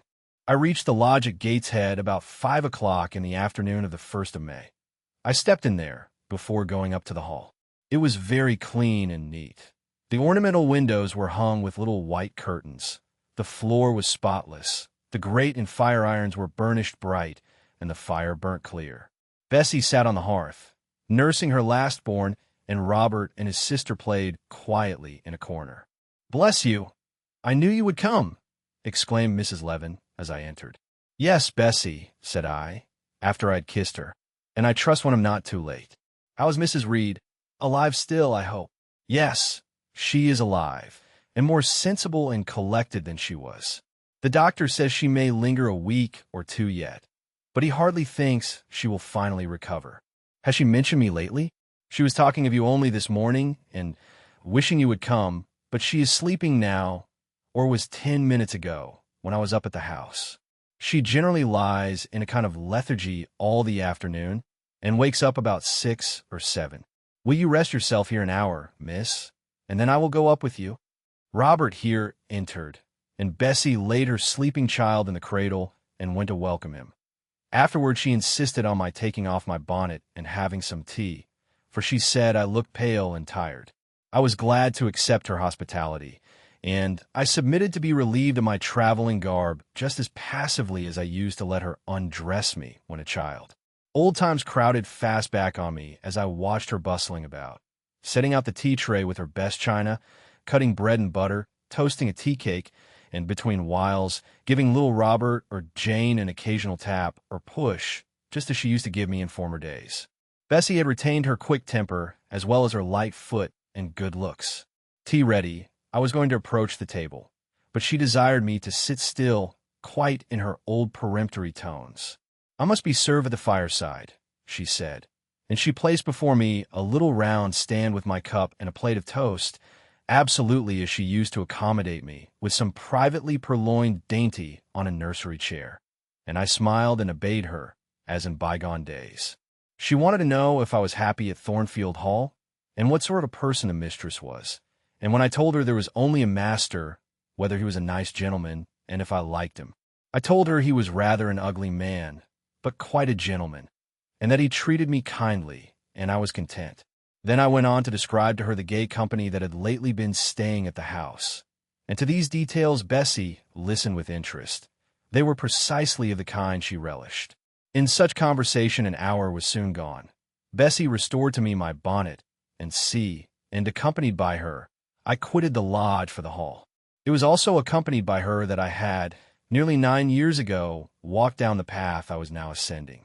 On a dark, misty, raw morning in January, I had left a hostile roof with a desperate and embittered heart, a sense of outlawry and almost of reprobation, to seek the chilly harborage of Lowood, that bourne so far away and unexplored. The same hostile roof now again rose before me. My prospects were doubtful yet, and I had yet an aching heart. I still felt as a wanderer on the face of the earth, but I experienced firmer trust in myself and my own powers, and less withering dread of oppression. The gaping wound of my wrongs, too, was now quite healed, and the flame of resentment extinguished. "You shall go into the breakfast-room first," said Bessie, as she preceded me through the hall. "The young ladies will be there." In another moment I was within that apartment. There was every article of furniture looking just as it did on the morning I was first introduced to Mr. Brocklehurst. The very rug he had stood upon still covered the hearth. Glancing at the bookcases, I thought I could distinguish the 2 volumes of Bewick's British Birds occupying their old place on the 3rd shelf, and Gulliver's Travels and the Arabian Nights ranged just above. The inanimate objects were not changed, but the living things had altered past recognition. 2 young ladies appeared before me. One very tall, almost as tall as Miss Ingram, very thin too, with a sallow face and severe mien. There was something ascetic in her look, which was augmented by the extreme plainness of a straight-skirted, black, stuff dress, a starched linen collar, hair combed away from the temples, and the nun-like ornament of a string of ebony beads and a crucifix. This I felt sure was Eliza, though I could trace little resemblance to her former self in that elongated and colorless visage. The other was as certainly Georgiana, but not the Georgiana I remembered, the slim and fairy-like girl of 11. This was a full-blown, very plump damsel, fair as waxwork, with handsome and regular features, languishing blue eyes, and ringlet yellow hair. The hue of her dress was black too, but its fashion was so different from her sister's, so much more flowing and becoming. It looked as stylish as the others looked puritanical. In each of the sisters there was one trait of the mother, and only one. The thin and pallid elder daughter had her parents' Cairngorm. The blooming and luxuriant younger girl had her contour of jaw and chin, perhaps a little softened, but still imparting an indescribable hardness to the countenance otherwise so voluptuous and buxom. Both ladies, as I advanced, rose to welcome me, and both addressed me by the name of Miss Eyre. Eliza's greeting was delivered in a short, abrupt voice, without a smile, and then she sat down again, fixed her eyes on the fire, and seemed to forget me. Georgiana added to her "How d'ye do?" several commonplaces about my journey, the weather, and so on, uttered in rather a drawling tone, and accompanied by sundry side glances that measured me from head to foot, now traversing the folds of my drab merino pelisse, and now lingering on the plain trimming of my cottage bonnet. Young ladies have a remarkable way of letting you know that they think you a quiz without actually saying the words. A certain superciliousness of look, coolness of manner, nonchalance of tone, express fully their sentiments on the point, without committing them by any positive rudeness in word or deed. A sneer, however, whether covert or open, had now no longer that power over me it once possessed. As I sat between my cousins, I was surprised to find how easy I felt under the total neglect of the one and the semi-sarcastic attentions of the other. Eliza did not mortify, nor Georgiana ruffle me. The fact was, I had other things to think about. Within the last few months, feelings have been stirred in me, so much more potent than any they could raise. Pains and pleasures so much more acute and exquisite have been excited than any it was in their power to inflict or bestow, that their airs gave me no concern either for good or bad. "How is Mrs. Reed?" I asked soon, looking calmly at Georgiana, who thought fit to bridle at the direct address, as if it were an unexpected liberty. "Mrs. Reed? Mamma, you mean, she's extremely poorly. I doubt if you can see her tonight." "If," said I, "you would just step upstairs and tell her I am come, I should be much obliged to you." Georgiana almost started, and she opened her blue eyes wild and wide. "I know she had a particular wish to see me," I added, "and I would not defer attending to her desire longer than is absolutely necessary." "Mamma dislikes being disturbed in an evening," remarked Eliza. I soon rose, quietly took off my bonnet and gloves, uninvited, and said I would just step out to Bessie, who was, I dared say, in the kitchen, and ask her to ascertain whether Mrs. Reed was disposed to receive me or not tonight. I went, and having found Bessie and dispatched her on my errand, I proceeded to take further measures. It had heretofore been my habit always to shrink from arrogance. Received as I had been today, I should, a year ago, have resolved to quit Gateshead the very next morning. Now, it was disclosed to me all at once that that would be a foolish plan. I had taken a journey of 100 miles to see my aunt, and I must stay with her till she was better or dead. As to her daughter's pride or folly, I must put it on one side, make myself independent of it. So I addressed the housekeeper, asked her to show me a room, told her I should probably be a visitor here for a week or two, had my trunk conveyed to my chamber, and followed it thither myself. I met Bessie on the landing. "Missus is awake," said she. "I have told her you are here. Come and let us see if she will know you." I did not need to be guided to the well-known room, to which I had so often been summoned for chastisement or reprimand in former days. I hastened before Bessie. I softly opened the door. A shaded light stood on the table, for it was now getting dark. There was the great four-post bed with amber hangings as of old. There the toilet table, the armchair, and the footstool, at which I had 100 times been sentenced to kneel, to ask pardon for offenses by me uncommitted. I looked into a certain corner near, half expecting to see the slim outline of a once-dreaded switch which used to lurk there, waiting to leap out imp-like and lace my quivering palm or shrinking neck. I approached the bed. I opened the curtains and leant over the high-piled pillows. Well did I remember Mrs. Reed's face, and I eagerly sought the familiar image. It is a happy thing that time quells the longings of vengeance and hushes the promptings of rage and aversion. I had left this woman in bitterness and hate, and I came back to her now with no other emotion than a sort of ruth for her great sufferings, and a strong yearning to forget and forgive all injuries, to be reconciled and clasp hands in amity. The well-known face was there, stern, relentless as ever. There was that peculiar eye which nothing could melt, and the somewhat raised, imperious, despotic eyebrow. How often had it lowered on me menace and hate, and how the recollection of childhood's terrors and sorrows revived as I traced its harsh line now. And yet I stooped down and kissed her. She looked at me. "Is this Jane Eyre?" she said. "Yes, Aunt Reed. How are you, dear aunt?" I had once vowed that I would never call her aunt again. I thought it no sin to forget and break that vow now. My fingers had fastened on her hand which lay outside the sheet. Had she pressed mine kindly, I should at that moment have experienced true pleasure. But unimpressionable natures are not so soon softened, nor natural antipathies so readily eradicated. Mrs. Reed took her hand away, and, turning her face rather from me, she remarked that the night was warm. Again she regarded me so icily, I felt at once that her opinion of me, her feeling towards me, was unchanged and unchangeable. I knew by her stony eye, opaque to tenderness, indissoluble to tears, that she was resolved to consider me bad to the last, because to believe me good would give her no generous pleasure, only a sense of mortification. I felt pain, and then I felt ire, and then I felt a determination to subdue her, to be her mistress in spite both of her nature and her will.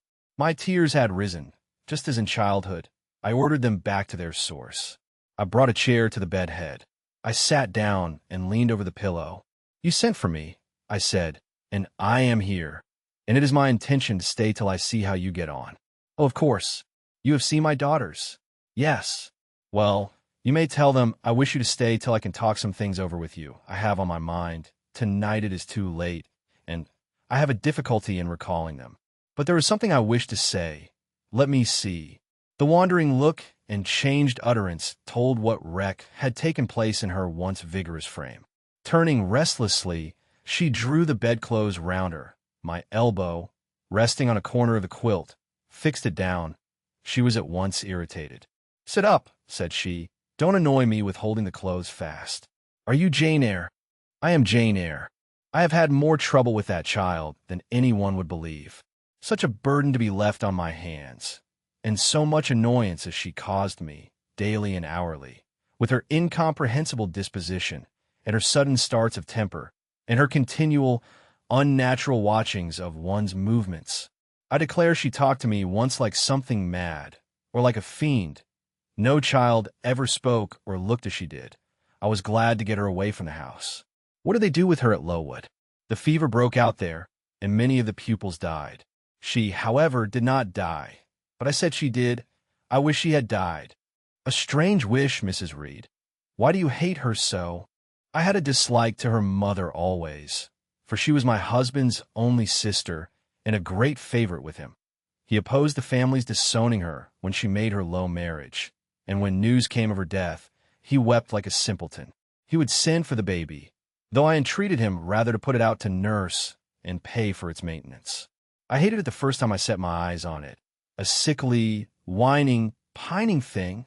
It would wail in its cradle all night long, not screaming heartily like any other child, but whimpering and moaning. Reed pitied it, and he used to nurse it and notice it as if it had been his own, more, indeed, than he ever noticed his own at that age. He would try to make my children friendly to the little beggar. The darlings could not bear it, and he was angry with them when they showed their dislike. In his last illness, he had it brought continually to his bedside, and but an hour before he died, he bound me by vow to keep the creature. I would as soon have been charged with a pauper brat out of a workhouse, but he was weak, naturally weak. John does not at all resemble his father, and I am glad of it. John is like me, and like my brothers. He is quite a Gibson. Oh, I wish he would cease tormenting me with letters for money. I have no more money to give him. We are getting poor. I must send away half the servants and shut up part of the house, or let it off. I can never submit to do that. Yet how are we to get on? 2/3 of my income goes in paying the interest of mortgages. John gambles dreadfully and always loses. Poor boy. He is beset by sharpers. John is sunk and degraded. His look is frightful. I feel ashamed for him when I see him. She was getting much excited. I think I had better leave her now, said I to Bessie, who stood on the other side of the bed. Perhaps you had, miss, but she often talks in this way towards night. In the morning she is calmer. I rose. Stop, exclaimed Mrs. Reed. There is another thing I wish to say. He threatens me. He continually threatens me with his own death, or mine, and I dream sometimes that I see him laid out with a great wound in his throat, or with a swollen and blackened face. I am come to a strange pass. I have heavy troubles. What is to be done? How was the money to be had? Bessie now endeavored to persuade her to take a sedative draught. She succeeded with difficulty. Soon after, Mrs. Reed grew more composed and sank into a dozing state. I then left her. More than 10 days elapsed before I had again any conversation with her. She continued either delirious or lethargic, and the doctor forbade everything which could painfully excite her. Meantime, I got on as well as I could with Georgiana and Eliza. They were very cold, indeed, at first. Eliza would sit half the day sewing, reading, or writing, and scarcely utter a word either to me or her sister. Georgiana would chatter nonsense to her canary bird by the hour, and take no notice of me. But I was determined not to seem at a loss for occupation or amusement. I had brought my drawing materials with me, and they served me for both. Provided with a case of pencils and some sheets of paper, I used to take a seat apart from them, near the window, and busy myself in sketching fancy vignettes, representing any scene that happened momentarily to shape itself in the ever-shifting kaleidoscope of imagination. A glimpse of sea between two rocks, the rising moon, and a ship crossing its disk, a group of reeds and water flags, and a naiad's head, crowned with lotus flowers, rising out of them, an elf sitting in a hedge sparrow's nest under a wreath of hawthorn bloom. One morning I fell to sketching a face. What sort of face it was to be, I did not care or know. I took a soft black pencil, gave it a broad point, and worked away. Soon I had traced on the paper a broad and prominent forehead and a square lower outline of visage. That contour gave me pleasure. My fingers proceeded actively to fill it with features. Strongly marked horizontal eyebrows must be traced under that brow. Then followed, naturally, a well-defined nose with a straight ridge and full nostrils, then a flexible-looking mouth by no means narrow, then a firm chin with a decided cleft down the middle of it. Of course, some black whiskers were wanted, and some jetty hair tufted on the temples and waved above the forehead. Now for the eyes. I had left them to the last because they required the most careful working. I drew them large. I shaped them well. The eyelashes I traced long and somber, the irids lustrous and large. Good, but not quite the thing, I thought as I surveyed the effect. They want more force and spirit, and I wrought the shades blacker that the lights might flash more brilliantly. A happy touch or two secured success. There, I had a friend's face under my gaze, and what did it signify that those young ladies turned their backs on me? I looked at it. I smiled at the speaking likeness. I was absorbed and content. "Is that a portrait of someone you know?" asked Eliza, who had approached me unnoticed. I responded that it was merely a fancy head and hurried it beneath the other sheets. Of course, I lied. It was in fact a very faithful representation of Mr. Rochester. But what was that to her, or to any one but myself? Georgiana also advanced to look. The other drawings pleased her much, but she called that an ugly man. They both seemed surprised at my skill. I offered to sketch their portraits, and each, in turn, sat for a pencil outline. Then Georgiana produced her album. I promised to contribute a watercolor drawing. This put her at once in a good humor. She proposed a walk in the grounds. Before we had been out 2 hours, we were deep in a confidential conversation. She had favored me with a description of the brilliant winter she had spent in London 2 seasons ago, of the admiration she had there excited, the attention she had received, and I even got hints of the titled conquest she had made. In the course of the afternoon and evening these hints were enlarged on. Various soft conversations were reported, and sentimental scenes represented, and, in short, A volume of a novel of fashionable life was that day improvised by her for my benefit. The communications were renewed from day to day. They always ran on the same theme: herself, her loves and woes. It was strange she never once adverted either to her mother's illness, or her brother's death, or the present gloomy state of the family prospects. Her mind seemed wholly taken up with reminiscences of past gaiety and aspirations after dissipations to come. She passed about 5 minutes each day in her mother's sick room, and no more. Eliza still spoke little. She had evidently no time to talk. I never saw a busier person than she seemed to be, yet it was difficult to say what she did, or rather, to discover any result of her diligence. She had an alarm to call her up early.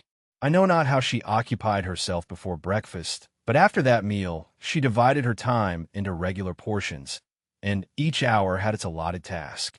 3 times a day, she studied a little book which I found, on inspection, was a common prayer book. I asked her once what was the great attraction of that volume, and she said the rubric. 3 hours she gave to stitching with gold thread the border of a square crimson cloth, almost large enough for a carpet. In answer to my inquiries after the use of this article, she informed me it was a covering for the altar of a new church lately erected near Gateshead. 2 hours she devoted to her diary, 2 to working by herself in the kitchen garden, and 1 to the regulation of her accounts. She seemed to want no company, no conversation. I believe she was happy in her way. This routine sufficed for her, and nothing annoyed her so much as the occurrence of any incident which forced her to vary its clockwork regularity. She told me one evening, when more disposed to be communicative than usual, that John's conduct and the threatened ruin of the family had been a source of profound affliction to her, but she had now, she said, settled her mind and formed her resolution. Her own fortune she had taken care to secure, and when her mother died, and it was wholly improbable, she tranquilly remarked, that she should either recover or linger long, she would execute a long-cherished project, seek a retirement where punctual habits would be permanently secured from disturbance, and place safe barriers between herself and a frivolous world. I asked if Georgiana would accompany her. Of course not. Georgiana and she had nothing in common. They never had had. She would not be burdened with her society for any consideration. Georgiana should take her own course, and she, Eliza, would take hers. Georgiana, when not unburdening her heart to me, spent most of her time in lying on the sofa, fretting about the dullness of the house, and wishing over and over again that her Aunt Gibson would send her an invitation up to town.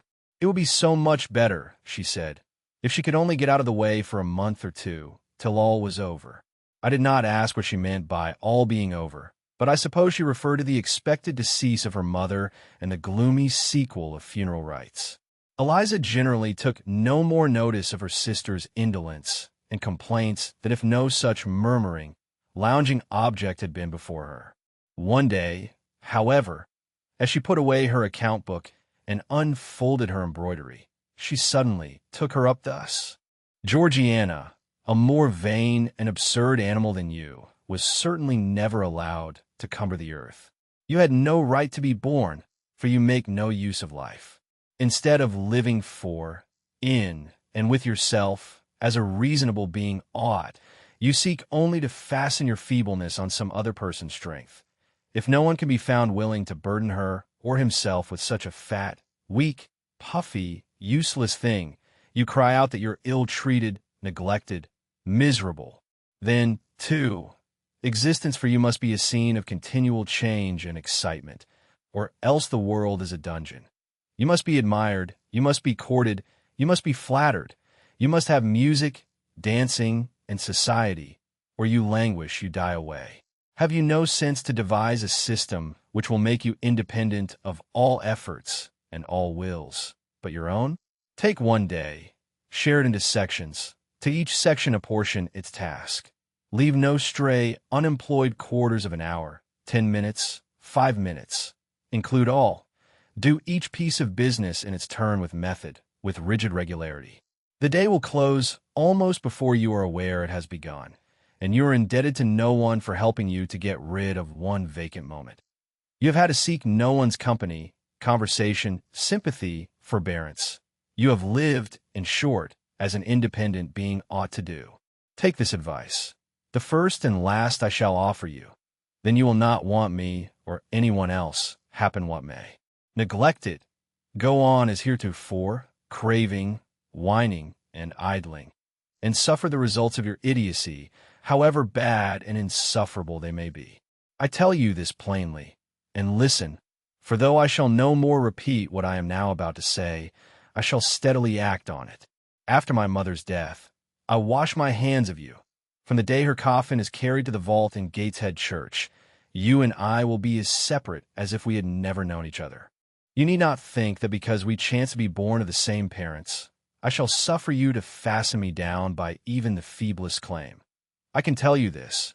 If the whole human race, ourselves excepted, were swept away, and we too stood alone on the earth, I would leave you in the old world and betake myself to the new. She closed her lips. You might have spared yourself the trouble of delivering that tirade, answered Georgiana. Everybody knows you are the most selfish, heartless creature in existence. And I underscore know your spiteful hatred towards me. I've had a specimen of it before in the trick you played me about Lord Edwin Vere. You could not bear me to be raised above you, to have a title, to be received into circles where you dare not show your face, and so you acted the spy and informer and ruined my prospects forever. Georgiana took out her handkerchief and blew her nose for an hour afterwards. Eliza sat cold, impassible, and assiduously industrious. True, generous feeling is made small account of by some, but here were two natures rendered, the one intolerably acrid, the other despicably savorless for the want of it.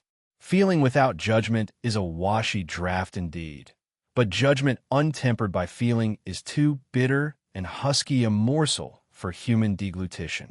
It was a wet and windy afternoon. Georgiana had fallen asleep on the sofa over the perusal of a novel. Eliza was gone to attend a Saint's Day service at the new church, for in matters of religion she was a rigid formalist. No weather ever prevented the punctual discharge of what she considered her devotional duties. Fair or foul, she went to church thrice every Sunday, and as often on weekdays as there were prayers. I bethought myself to go upstairs and see how the dying woman sped, who lay there almost unheeded. The very servants paid her but a remittent attention. The hired nurse, being little looked after, would slip out of the room whenever she could. Bessie was faithful, but she had her own family to mind, and could only come occasionally to the hall. I found the sick room unwatched, as I had expected. No nurse was there. The patient lay still and seemingly lethargic.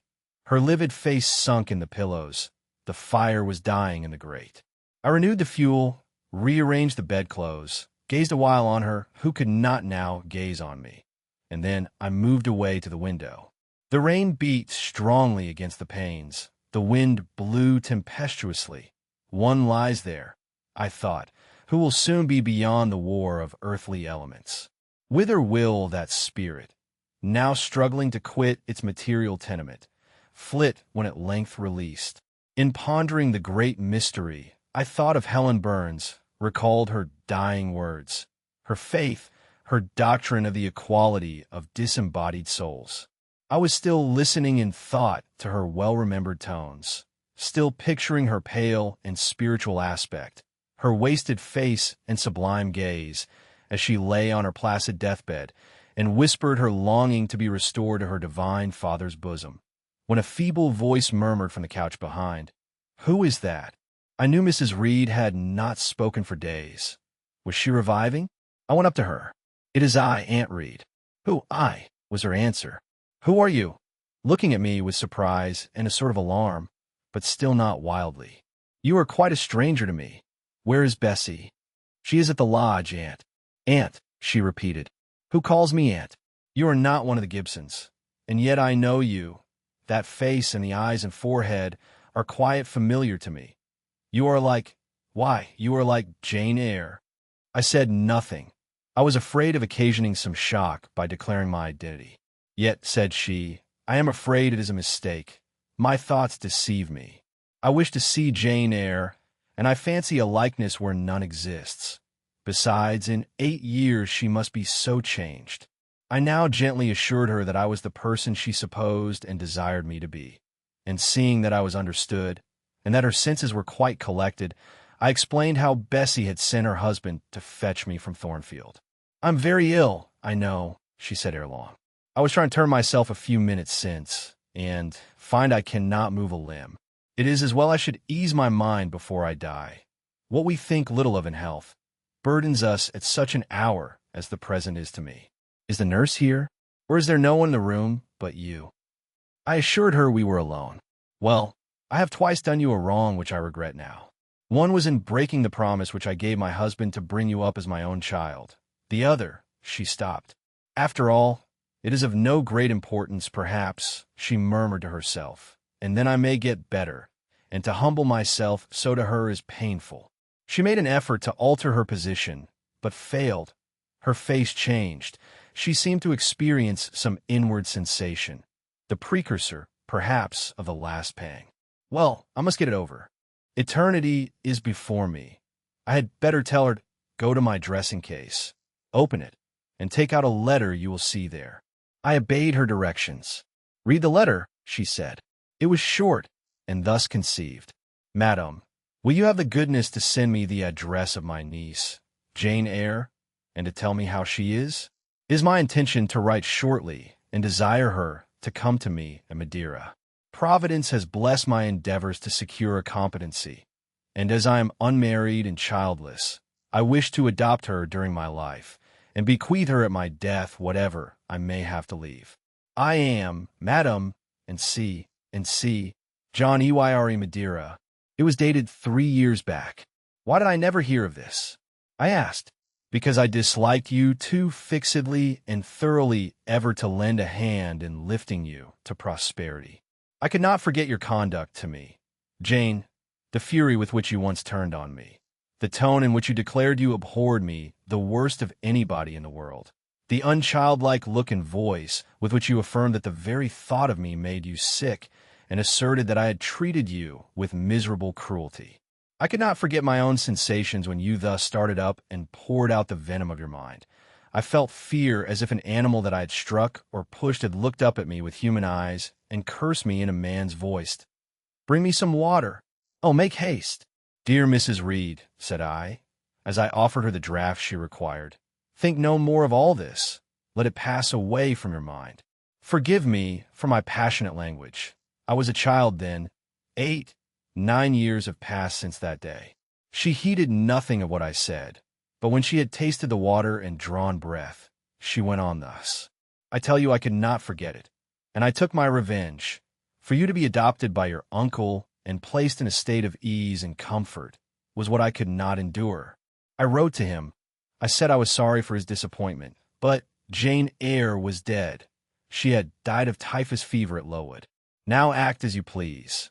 Write and contradict my assertion. Expose my falsehood as soon as you like. You were born, I think, to be my torment. My last hour is racked by the recollection of a deed which, but for you, I should never have been tempted to commit. If you could but be persuaded to think no more of it, and to regard me with kindness and forgiveness. You have a very bad disposition," said she, "and one to this day I feel it impossible to understand. How for 9 years you could be patient and quiescent under any treatment, and in the 10th break out all fire and violence, I can never comprehend. My disposition is not so bad as you think. I am passionate but not vindictive. Many a time, as a little child, I should have been glad to love you if you would have let me, and I long earnestly to be reconciled to you now. Kiss me, Aunt." I approached my cheek to her lips. She would not touch it. She said I oppressed her by leaning over the bed, and again demanded water. As I laid her down, for I raised her and supported her on my arm while she drank, I covered her ice-cold and clammy hand with mine. The feeble fingers shrank from my touch. The glazing eyes shunned my gaze. "Love me, then, or hate me, as you will," I said at last. "You have my full and free forgiveness. Ask now for God's, and be at peace." Poor, suffering woman! It was too late for her to make now the effort to change her habitual frame of mind. Living, she had ever hated me. Dying, She must hate me still. The nurse now entered, and Bessie followed. I yet lingered half an hour longer, hoping to see some sign of amity, but she gave none. She was fast relapsing into stupor, nor did her mind again rally. At 12 o'clock that night, she died. I was not present to close her eyes, nor were either of her daughters. They came to tell us the next morning that all was over. She was by that time laid out. Eliza and I went to look at her. Georgiana, who had burst out into loud weeping, said she dared not go. There was stretched Sarah Reed's once robust and active frame, rigid and still. Her eye of flint was covered with its cold lid. Her brow and strong traits wore, yet the impress of her inexorable soul. A strange and solemn object was that corpse to me. I gazed on it with gloom and pain. Nothing soft, nothing sweet, nothing pitying or hopeful or subduing did it inspire. Only a grating anguish for her woes, not my loss, and a somber, tearless dismay at the fearfulness of death in such a form. Eliza surveyed her parent calmly. After a silence of some minutes, she observed, with her constitution, she should have lived to a good old age. Her life was shortened by trouble. And then a spasm constricted her mouth for an instant. As it passed away, she turned and left the room, and so did I. Neither of us had dropped a tear. Chapter 22. Mr. Rochester had given me but 1 week's leave of absence, yet a month elapsed before I quitted Gateshead. I wished to leave immediately after the funeral, but Georgiana entreated me to stay till she could get off to London, whither she was now at last invited by her uncle, Mr. Gibson, who had come down to direct his sister's interment and settle the family affairs. Georgiana said she dreaded being left alone with Eliza. From her she got neither sympathy in her dejection, support in her fears, nor aid in her preparations. So I bore with her feeble-minded wailings and selfish lamentations as well as I could, and did my best in sewing for her and packing her dresses. It is true that while I worked, she would idle, and I thought to myself, if you and I were destined to live always together, cousin, we would commence matters on a different footing. I should not settle tamely down into being the forbearing party. I should assign you your share of labor and compel you to accomplish it, or else it should be left undone. I should insist, also, on your keeping some of those drawling, half-insincere complaints hushed in your own breast. It is only because our connection happens to be very transitory and comes at a peculiarly mournful season that I consent thus to render it so patient and compliant on my part. At last I saw Georgiana off, but now it was Eliza's turn to request me to stay another week. Her plans required all her time and attention. She said she was about to depart for some unknown bourne, and all day long she stayed in her own room, her door bolted within, filling trunks, emptying drawers, burning papers, and holding no communication with anyone. She wished me to look after the house, to see callers, and answer notes of condolence. One morning she told me I was at liberty, and, she added, I am obliged to you for your valuable services and discreet conduct. There is some difference between living with such an one as you and with Georgiana. You perform your own part in life and burden no one. Tomorrow, she continued, I set out for the continent. I shall take up my abode in a religious house near Lisle, a nunnery you would call it. There I shall be quiet and unmolested. I shall devote myself for a time to the examination of the Roman Catholic dogmas and to a careful study of the workings of their system. If I find it to be, as I half suspect it is, the one best calculated to ensure the doing of all things decently and in order, I shall embrace the tenets of Rome and probably take the veil. I neither expressed surprise at this resolution nor attempted to dissuade her from it. The vocation will fit you to a hair, I thought. Much good may it do you. When we parted, she said, Goodbye, Cousin Jane Eyre. I wish you well. You have some sense. I then returned, You are not without sense, Cousin Eliza, but what you have, I suppose, in another year will be walled up alive in a French convent. However, it is not my business, and so it suits you. I don't much care. You are in the right, said she. And with these words we each went our separate way. As I shall not have occasion to refer either to her or her sister again, I may as well mention here that Georgiana made an advantageous match with a wealthy, worn-out man of fashion, and that Eliza actually took the veil, and is at this day superior of the convent, where she passed the period of her novitiate, and which she endowed with her fortune. How people feel when they are returning home from an absence, long or short, I did not know. I had never experienced the sensation. I had known what it was to come back to Gateshead when a child after a long walk, to be scolded for looking cold or gloomy, and later what it was to come back from church to Lowood, to long for a plenteous meal and a good fire, and to be unable to get either. Neither of these returnings was very pleasant or desirable. No magnet drew me to a given point, increasing in its strength of attraction the nearer I came. The return to Thornfield was yet to be tried. My journey seemed tedious, very tedious. 50 miles one day, a night spent in an inn. 50 miles the next day. During the first 12 hours, I thought of Mrs. Reed in her last moments. I saw her disfigured and discolored face, and heard her strangely altered voice. I mused on the funeral day, the coffin, the hearse, the black train of tenants and servants. Few was the number of relatives, the gaping vault, the silent church, the solemn service. Then I thought of Eliza and Georgiana. I beheld one the cynosure of a ballroom, the other the inmate of a convent cell, and I dwelt on and analyzed their separate peculiarities of person and character. The evening arrival at the great town of scattered these thoughts. Night gave them quite another turn. Laid down on my traveler's bed, I left reminiscence for anticipation. I was going back to Thornfield, but how long was I to stay there? Not long. Of that I was sure. I had heard from Mrs. Fairfax in the interim of my absence. The party at the hall was dispersed. Mr. Rochester had left for London 3 weeks ago, but he was then expected to return in a fortnight. Mrs. Fairfax surmised that he was gone to make arrangements for his wedding, as he had talked of purchasing a new carriage. She said the idea of his marrying Miss Ingram still seemed strange to her, but from what everybody said, and from what she had herself seen, she could no longer doubt that the event would shortly take place. "You would be strangely incredulous if you did doubt it," was my mental comment. I don't doubt it. The question followed, where was I to go? I dreamt of Miss Ingram all the night. In a vivid morning dream, I saw her closing the gates of Thornfield against me and pointing me out another road, and Mr. Rochester looked on with his arms folded, smiling sardonically, as it seemed, at both her and me.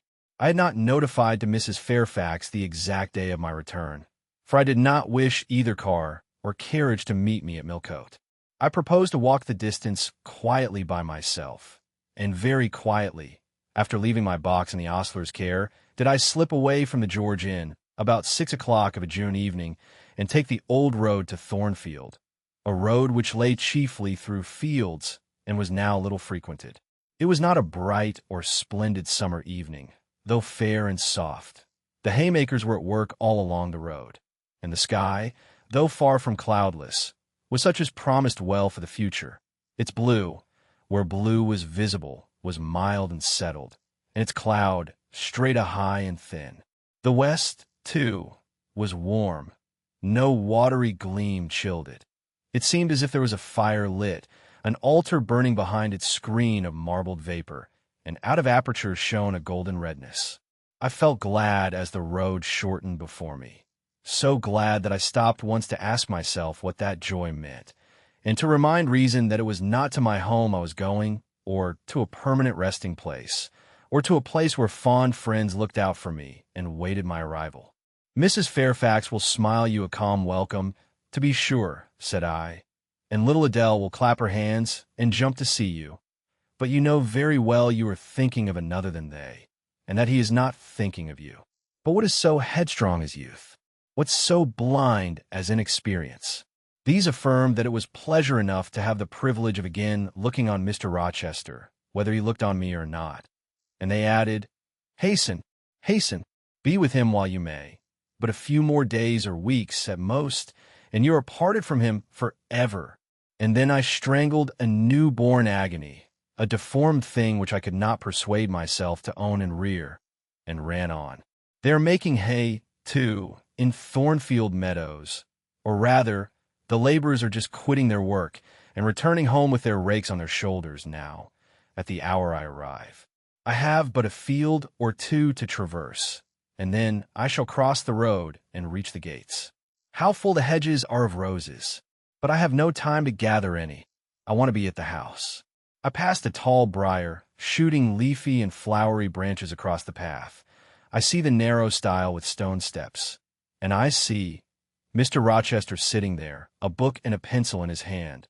He is writing. Well, he is not a ghost. Yet every nerve I have is unstrung. For a moment, I am beyond my own mastery. What does it mean? I did not think I should tremble in this way when I saw him, or lose my voice or the power of motion in his presence. I will go back as soon as I can stir. I need not make an absolute fool of myself. I know another way to the house. It does not signify if I knew 20 ways, for he has seen me. Hello, he cries, and he puts up his book and his pencil. There you are. Come on, if you please. I suppose I do come on, though in what fashion I know not, being scarcely cognizant of my movements, and solicitous only to appear calm, and above all, to control the working muscles of my face, which I feel rebel insolently against my will, and struggle to express what I had resolved to conceal. But I have a veil. It is down. I may make shift yet to behave with decent composure. And this is Jane Eyre? Are you coming from Millcote? And on foot? Yes, just one of your tricks. Not to send for a carriage, and come clattering over street and road like a common mortal, but to steal into the vicinage of your home along with twilight, just as if you were a dream or a shade. What the deuce have you done with yourself this last month? I have been with my aunt, sir, who is dead. A true Janian reply. Good angels be my guard. She comes from the other world, from the abode of people who are dead, and tells me, so when she meets me alone here in the gloaming, if I dared, I'd touch you, to see if you're a substance or a shadow, you elf. But I'd as soon offer to take hold of a blue_ignis fatuous_light in a marsh. Truant, truant, he added, when he had paused an instant. Absent from me a whole month, and forgetting me quite, I'll be sworn. I knew there would be pleasure in meeting my master again, even though broken by the fear that he was so soon to cease to be my master, and by the knowledge that I was nothing to him. But there was ever in Mr. Rochester, so at least I thought, such a wealth of the power of communicating happiness, that to taste but of the crumbs he scattered to stray and stranger birds like me, was to feast genially. His last words were balm. They seemed to imply that it imported something to him whether I forgot him or not. And he had spoken of Thornfield as my home. Would that it were my home. He did not leave the stile, and I hardly liked to ask to go by. I inquired soon if he had not been to London. Yes, I suppose you found that out by second sight. Mrs. Fairfax told me in a letter. And did she inform you what I went to do? Oh, yes, sir. Everybody knew your errand. You must see the carriage, Jane, and tell me if you don't think it will suit Mrs. Rochester exactly, and whether she won't look like Queen Boadicea leaning back against those purple cushions. I wish, Jane, I were a trifle better adapted to match with her externally. Tell me now, fairy as you are, can't you give me a charm, or a philter, or something of that sort, to make me a handsome man? It would be past the power of magic, sir. And in thought, I added, a loving eye is all the charm needed. To such you are handsome enough, or rather your sternness has a power beyond beauty. Mr. Rochester had sometimes read my unspoken thoughts with an acumen to me incomprehensible. In the present instance, he took no notice of my abrupt vocal response, but he smiled at me with a certain smile he had of his own, and which he used but on rare occasions. He seemed to think it too good for common purposes. It was the real sunshine of feeling. He shed it over me now. Pass, Janet, said he, making room for me to cross the stile. Go up home, and stay your weary little wandering feet at a friend's threshold. All I had now to do was to obey him in silence. No need for me to colloquize further. I got over the stile without a word, and meant to leave him calmly. An impulse held me fast. A force turned me round. I said, or something in me said for me, and in spite of me, thank you, Mr. Rochester, for your great kindness. I'm strangely glad to get back again to you, and wherever you are is my home, my only home. I walked on so fast that even he could hardly have overtaken me had he tried. Little Adele was half wild with delight when she saw me. Mrs. Fairfax received me with her usual plain friendliness. Leah smiled, and even Sophie bid me bonsoir with glee. This was very pleasant. There is no happiness like that of being loved by your fellow creatures, and feeling that your presence is an addition to their comfort. I that evening shut my eyes resolutely against the future. I stopped my ears against the voice that kept warning me of near separation and coming grief. When tea was over and Mrs. Fairfax had taken her knitting, and I had assumed a low seat near her, and Adele, kneeling on the carpet, had nestled close up to me, and a sense of mutual affection seemed to surround us with a ring of golden peace, I uttered a silent prayer that we might not be parted far or soon.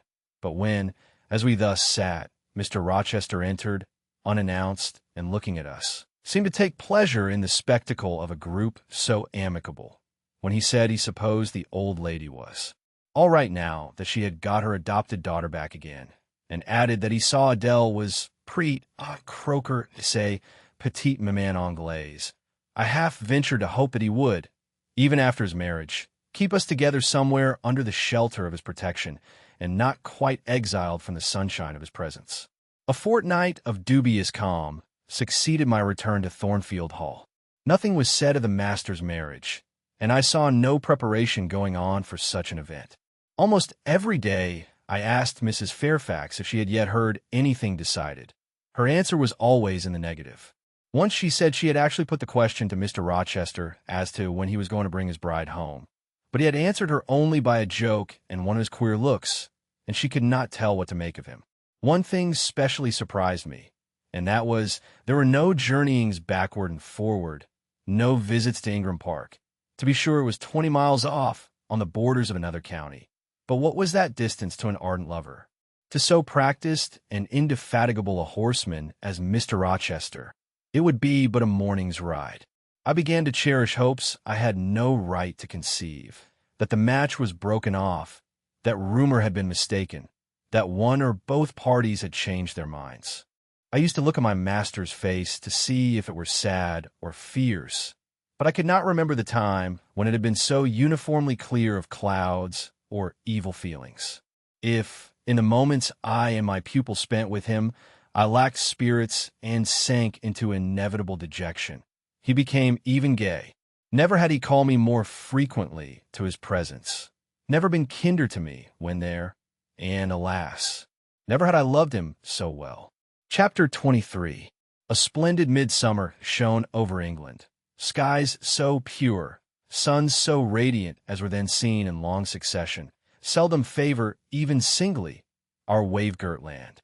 It was as if a band of Italian days had come from the south, like a flock of glorious passenger birds, and lighted to rest them on the cliffs of Albion. The hay was all got in. The fields round Thornfield were green and shorn, the roads white and baked. The trees were in their dark prime. Hedge and wood, full-leaved and deeply tinted, contrasted well with the sunny hue of the cleared meadows between. On Midsummer Eve, Adele, weary with gathering wild strawberries in Hay Lane half the day, had gone to bed with the sun. I watched her drop asleep, and when I left her, I sought the garden. It was now the sweetest hour of the 24. Day its fervid fires had wasted, and dew fell cool on panting plain and scorched summit. Where the sun had gone down in simple state, pure of the pomp of clouds, spread a solemn purple, burning with the light of red jewel and furnace flame at one point, on one hill peak, and extending high and wide, soft and still softer, over half heaven. The east had its own charm or fine deep blue, and its own modest gem, a rising and solitary star. Soon it would boast the moon, but she was yet beneath the horizon. I walked a while on the pavement, but a subtle, well-known scent, that of a cigar, stole from some window. I saw the library casement open a handbreadth. I knew I might be watched thence, so I went apart into the orchard. No nook in the grounds more sheltered and more Eden-like. It was full of trees, it bloomed with flowers. A very high wall shut it out from the court on one side. On the other, a beech avenue screened it from the lawn. At the bottom was a sunk fence, its sole separation from lonely fields, a winding walk, bordered with laurels and terminating in a giant horse chestnut, circled at the base by a seat, led down to the fence. Here one could wander unseen. While such honeydew fell, such silence reigned, such gloaming gathered, I felt as if I could haunt such shade forever. But in threading the flower and fruit parterres at the upper part of the enclosure, enticed there by the light the now rising moon cast on this more open quarter, my step is stayed, not by sound, not by sight, but once more by a warning fragrance. Sweetbriar and southernwood, jasmine, pink, and rose have long been yielding their evening sacrifice of incense. This new scent is neither of shrub nor flower. It is, I know it well, it is Mr. Rochester's cigar. I look round and I listen. I see trees laden with ripening fruit. I hear a nightingale warbling in a wood half a mile off.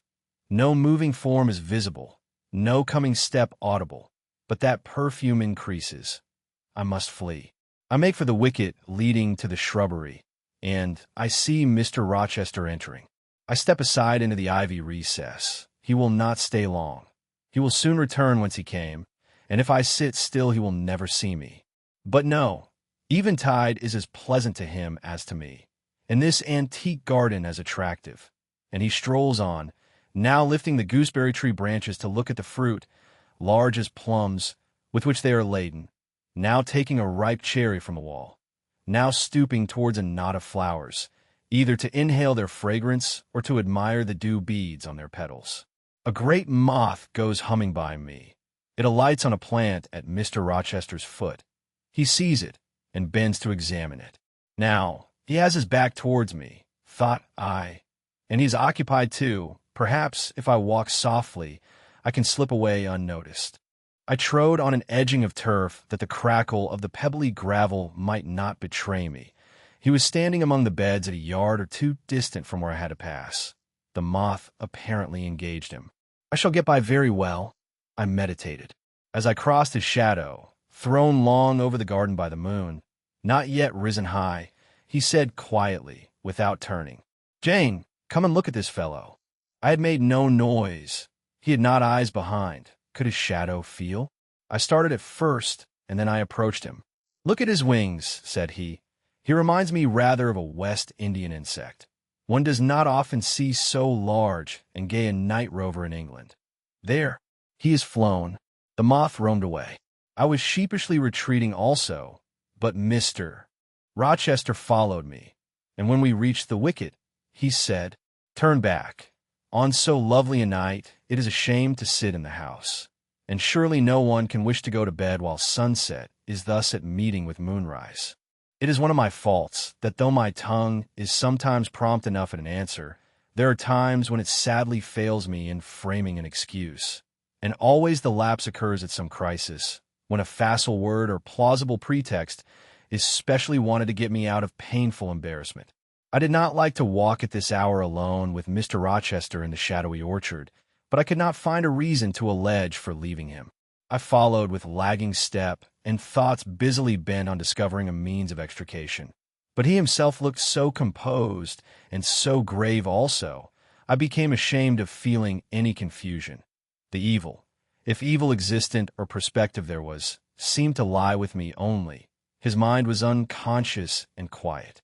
"Jane," he recommenced, as we entered the laurel walk, and slowly strayed down in the direction of the sunk fence and the horse chestnut. "Thornfield is a pleasant place in summer, is it not?" "Yes, sir. You must have become in some degree attached to the house. You, who have an eye for natural beauties and a good deal of the organ of adhesiveness." "I am attached to it, indeed. And though I don't comprehend how it is, I perceive you have acquired a degree of regard for that foolish little child Adele, too, and even for simple Dame Fairfax." "Yes, sir. In different ways, I have an affection for both." "And would be sorry to part with them?" "Yes." "Pity," he said, and sighed and paused. "It is always the way of events in this life," he continued presently. "No sooner have you got settled in a pleasant resting place than a voice calls out to you to rise and move on, for the hour of repose is expired." "Must I move on, sir?" I asked. "Must I leave Thornfield?" "I believe you must, Jane." "I am sorry, Janet. but I believe indeed you must. This was a blow, but I did not let it prostrate me. Well, sir, I shall be ready when the order to march comes. It has come now. I must give it tonight. Then you are going to be married, sir. Exacto y. Precise ly. With your usual acuteness, you have hit the nail straight on the head. Soon, sir. Very soon, that is, Miss Eyre. And you'll remember, Jane, the first time or rumor, plainly intimated to you that it was my intention to put my old bachelor's neck into the sacred noose, to enter into the holy estate of matrimony, to take Miss Ingram to my bosom. In short, she's an extensive armful. But that's not to the point. One can't have too much of such a very excellent thing as my beautiful Blanchewell. As I was saying, listen to me, Jane. You're not turning your head to look after more moths, are you? That was only a lady clock, child, flying away home. I wish to remind you that it was you who first said to me, with that discretion I respect in you, with that foresight, prudence, and humility which befit your responsible and dependent position, that in case I married Miss Ingram, both you and little Adele had better trot forthwith. I pass over the sort of slur conveyed in this suggestion on the character of my beloved. Indeed, when you are far away, Janet, I'll try to forget it. I shall notice only its wisdom, which is such that I have made it my law of action. Adele must go to school, and you, Miss Eyre, must get a new situation. Yes, sir, I will advertise immediately. And meantime, I suppose I may stay here till I find another shelter to betake myself to, but I stopped, feeling it would not do to risk a long sentence, for my voice was not quite under command. In about a month, I hope to be a bridegroom, continued Mr. Rochester, and in the interim, I shall myself look out for employment and an asylum for you. Thank you, sir. I'm sorry to give. Oh, no need to apologize. I consider that when a dependent does her duty as well as you have done yours, she has a sort of claim upon her employer for any little assistance he can conveniently render her. Indeed, I have already, through my future mother-in-law, heard of a place that I think will suit. It is to undertake the education of the 5 daughters of Mrs. Dionysius Ogle of Bitternut Lodge, Connaught, Ireland. You'll like Ireland, I think. There's such warm-hearted people there, they say. It is a long way off, sir. No matter. A girl of your sense will not object to the voyage or the distance. Not the voyage, but the distance. And then the sea is a barrier. From what, Jane? From England and from Thornfield. And, well, from _you_, sir. I said this almost involuntarily, and, with as little sanction of free will, my tears gushed out. I did not cry so as to be heard. However, I avoided sobbing. The thought of Mrs. Ogle and Bitternut Lodge struck cold to my heart, and colder the thought of all the brine and foam, destined, as it seemed, to rush between me and the master at whose side I now walked, and coldest the remembrance of the wider ocean. Wealth cast, custom intervened between me and what I naturally and inevitably loved. It is a long way, I again said. It is, to be sure, and when you get to Bitternut Lodge, Connaught, Ireland, I shall never see you again, Jane. That's morally certain. I never go over to Ireland, not having myself much of a fancy for the country. We have been good friends, Jane, have we not? Yes, sir. And when friends are on the eve of separation, they like to spend the little time that remains to them close to each other. Come, we'll talk over the voyage and the parting quietly half an hour or so, while the stars enter into their shining life up in heaven yonder. Here is the chestnut tree. Here is the bench at its old roots. Come, we will sit there in peace tonight, though we should never more be destined to sit there together. He seated me and himself. It is a long way to Ireland, Janet, and I am sorry to send my little friend on such weary travels. But if I can't do better, how is it to be helped? Are you anything akin to me, do you think, Jane? I could risk no sort of answer by this time. My heart was still, because he said, I sometimes have a queer feeling with regard to you, especially when you're near me, as now. It is as if I had a string somewhere under my left ribs, tightly and inextricably knotted to a similar string situated in the corresponding quarter of your little frame. And if that boisterous channel and 200 miles or so of land come broad between us, I am afraid that cord of communion will be snapped, and then I've a nervous notion I should take to bleeding inwardly. As for you, you'd forget me. That I never should, sir. You know, impossible to proceed. Jane, do you hear that nightingale singing in the wood? Listen. In listening, I sobbed convulsively, for I could repress what I endured no longer. I was obliged to yield, and I was shaken from head to foot with acute distress. When I did speak, it was only to express an impetuous wish that I had never been born or never come to Thornfield. Because you are sorry to leave it. The vehemence of emotion, stirred by grief and love within me, was claiming mastery and struggling for full sway and asserting a right to predominate, to overcome, to live, rise, and reign at last. Yes, and to speak. I grieve to leave Thornfield. I love Thornfield. I love it because I have lived in it a full and delightful life, momentarily at least. I have not been trampled on. I have not been petrified. I have not been buried with inferior minds and excluded from every glimpse of communion with what is bright and energetic and high. I have talked face to face with what I reverence, with what I delight in, with an original of vigorous and expanded mind. I have known you, Mr. Rochester, and it strikes me with terror and anguish to feel I absolutely must be torn from you forever. I see the necessity of departure, and it is like looking on the necessity of death. Where do you see the necessity? He asked suddenly. Where? You, sir, have placed it before me. In what shape? In the shape of Miss Ingram, a noble and beautiful woman, your bride. My bride. What bride? I have no bride. But you will have. Yes, I will. I will. He set his teeth. Then I must go. You have said it yourself. No, you must stay. I swear it. And the oath shall be kept. I tell you I must go. I retorted, roused to something like passion. Do you think I can stay to become nothing to you? Do you think I am an automaton, a machine without feelings, and can bear to have my morsel of bread snatched from my lips, and my drop of living water dashed from my cup? Do you think because I am poor, obscure, plain, and little, I am soulless and heartless? You think wrong. I have as much soul as you, and full as much heart.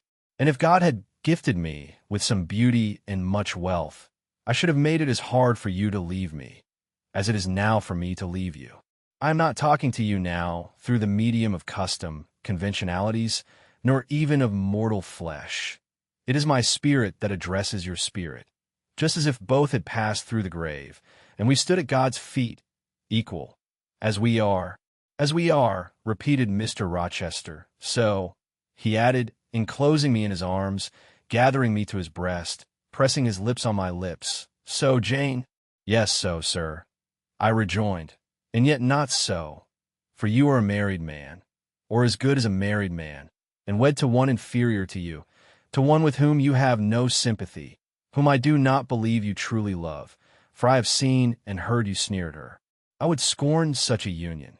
Therefore I am better than you. Let me go. Where, Jane? To Ireland. Yes, to Ireland. I have spoken my mind, and can go anywhere now. Jane, be still. Don't struggle so, like a wild, frantic bird that is rending its own plumage in its desperation. I am no bird, and no net ensnares me. I am a free human being with an independent will, which I now exert to leave you. Another effort set me at liberty, and I stood erect before him. And your will shall decide your destiny, he said. I offer you my hand, my heart, and a share of all my possessions. You play a farce, which I merely laugh at. I ask you to pass through life at my side, to be my second self and best earthly companion. For that fate you have already made your choice, and must abide by it. Jane, be still a few moments. You are overexcited. I will be still too. A waft of wind came sweeping down the laurel walk and trembled through the boughs of the chestnut. It wandered away, away, to an indefinite distance. It died.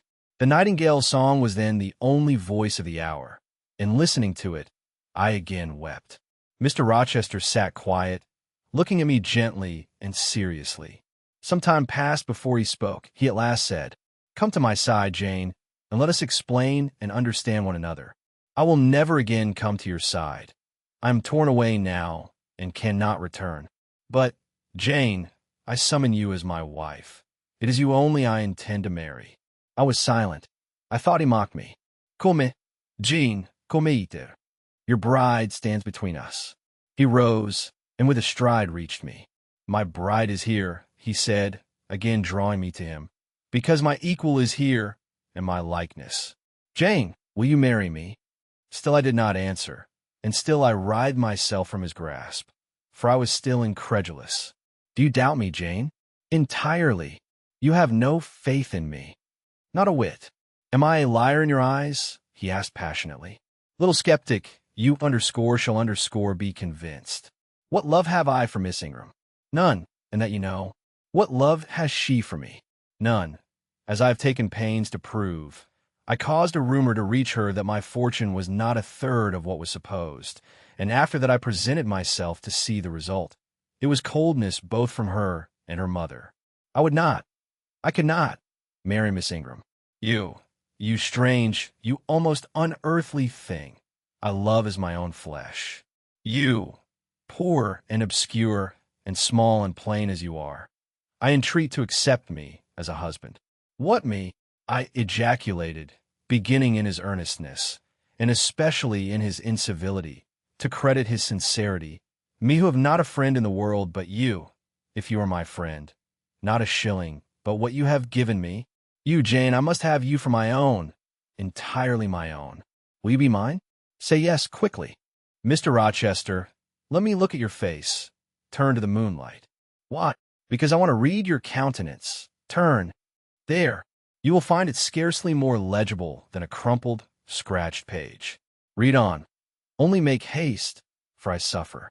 His face was very much agitated and very much flushed, and there were strong workings in the features and strange gleams in the eyes. Oh, Jane, you torture me, he exclaimed. With that searching and yet faithful and generous look, you torture me. How can I do that? If you are true, and your offer real, my only feelings to you must be gratitude and devotion. They cannot torture. Gratitude, he ejaculated, and added wildly, Jane, accept me quickly. Say, Edward, give me my name. Edward, I will marry you. Are you in earnest? Do you truly love me? Do you sincerely wish me to be your wife? I do. And if an oath is necessary to satisfy you, I swear it. Then, sir, I will marry you. Edward, my little wife. Dear Edward, come to me entirely now, said he, and added, in his deepest tone, speaking in my ear as his cheek was laid on mine, make my happiness. I will make yours. God pardon me, he subjoined ere long, and men meddle not with me. I have her, and will hold her. There is no one to meddle, sir. I have no kindred to interfere. No, that is the best of it, he said. And if I had loved him less, I should have thought his accent and look of exultation savage. But, sitting by him, roused from the nightmare of parting, called to the paradise of union, I thought only of the bliss given me to drink in so abundant a flow. Again and again he said, Are you happy, Jane? And again I answered, Yes. After which he murmured, It will atone, it will atone. Have I not found her friendless and cold and comfortless? Will I not guard and cherish and solace her? Is there not love in my heart and constancy in my resolves? It will expiate at God's tribunal. I know my Maker sanctions what I do. For the world's judgment, I wash my hands thereof. For man's opinion, I defy it. But what had befallen the night?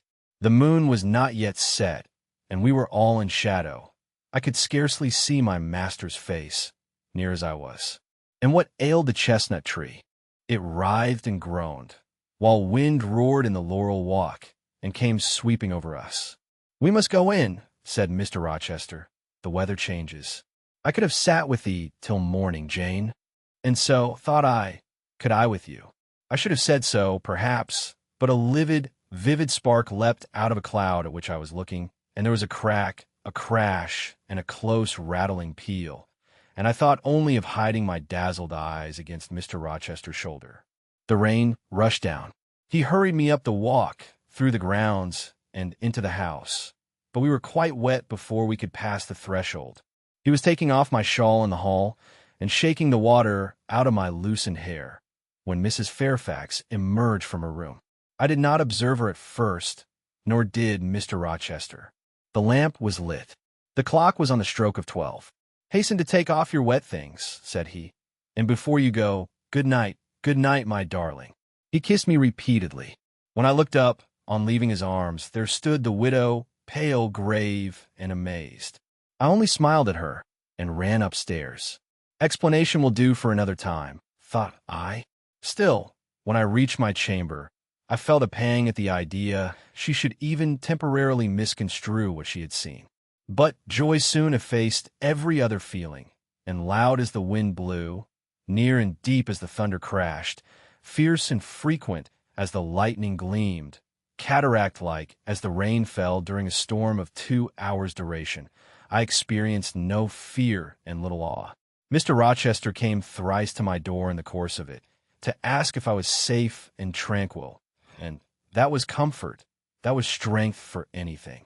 Before I left my bed in the morning, little Adele came running in to tell me that the great horse-chestnut at the bottom of the orchard had been struck by lightning in the night, and half of it split away.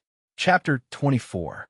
As I rose and dressed, I thought over what had happened, and wondered if it were a dream.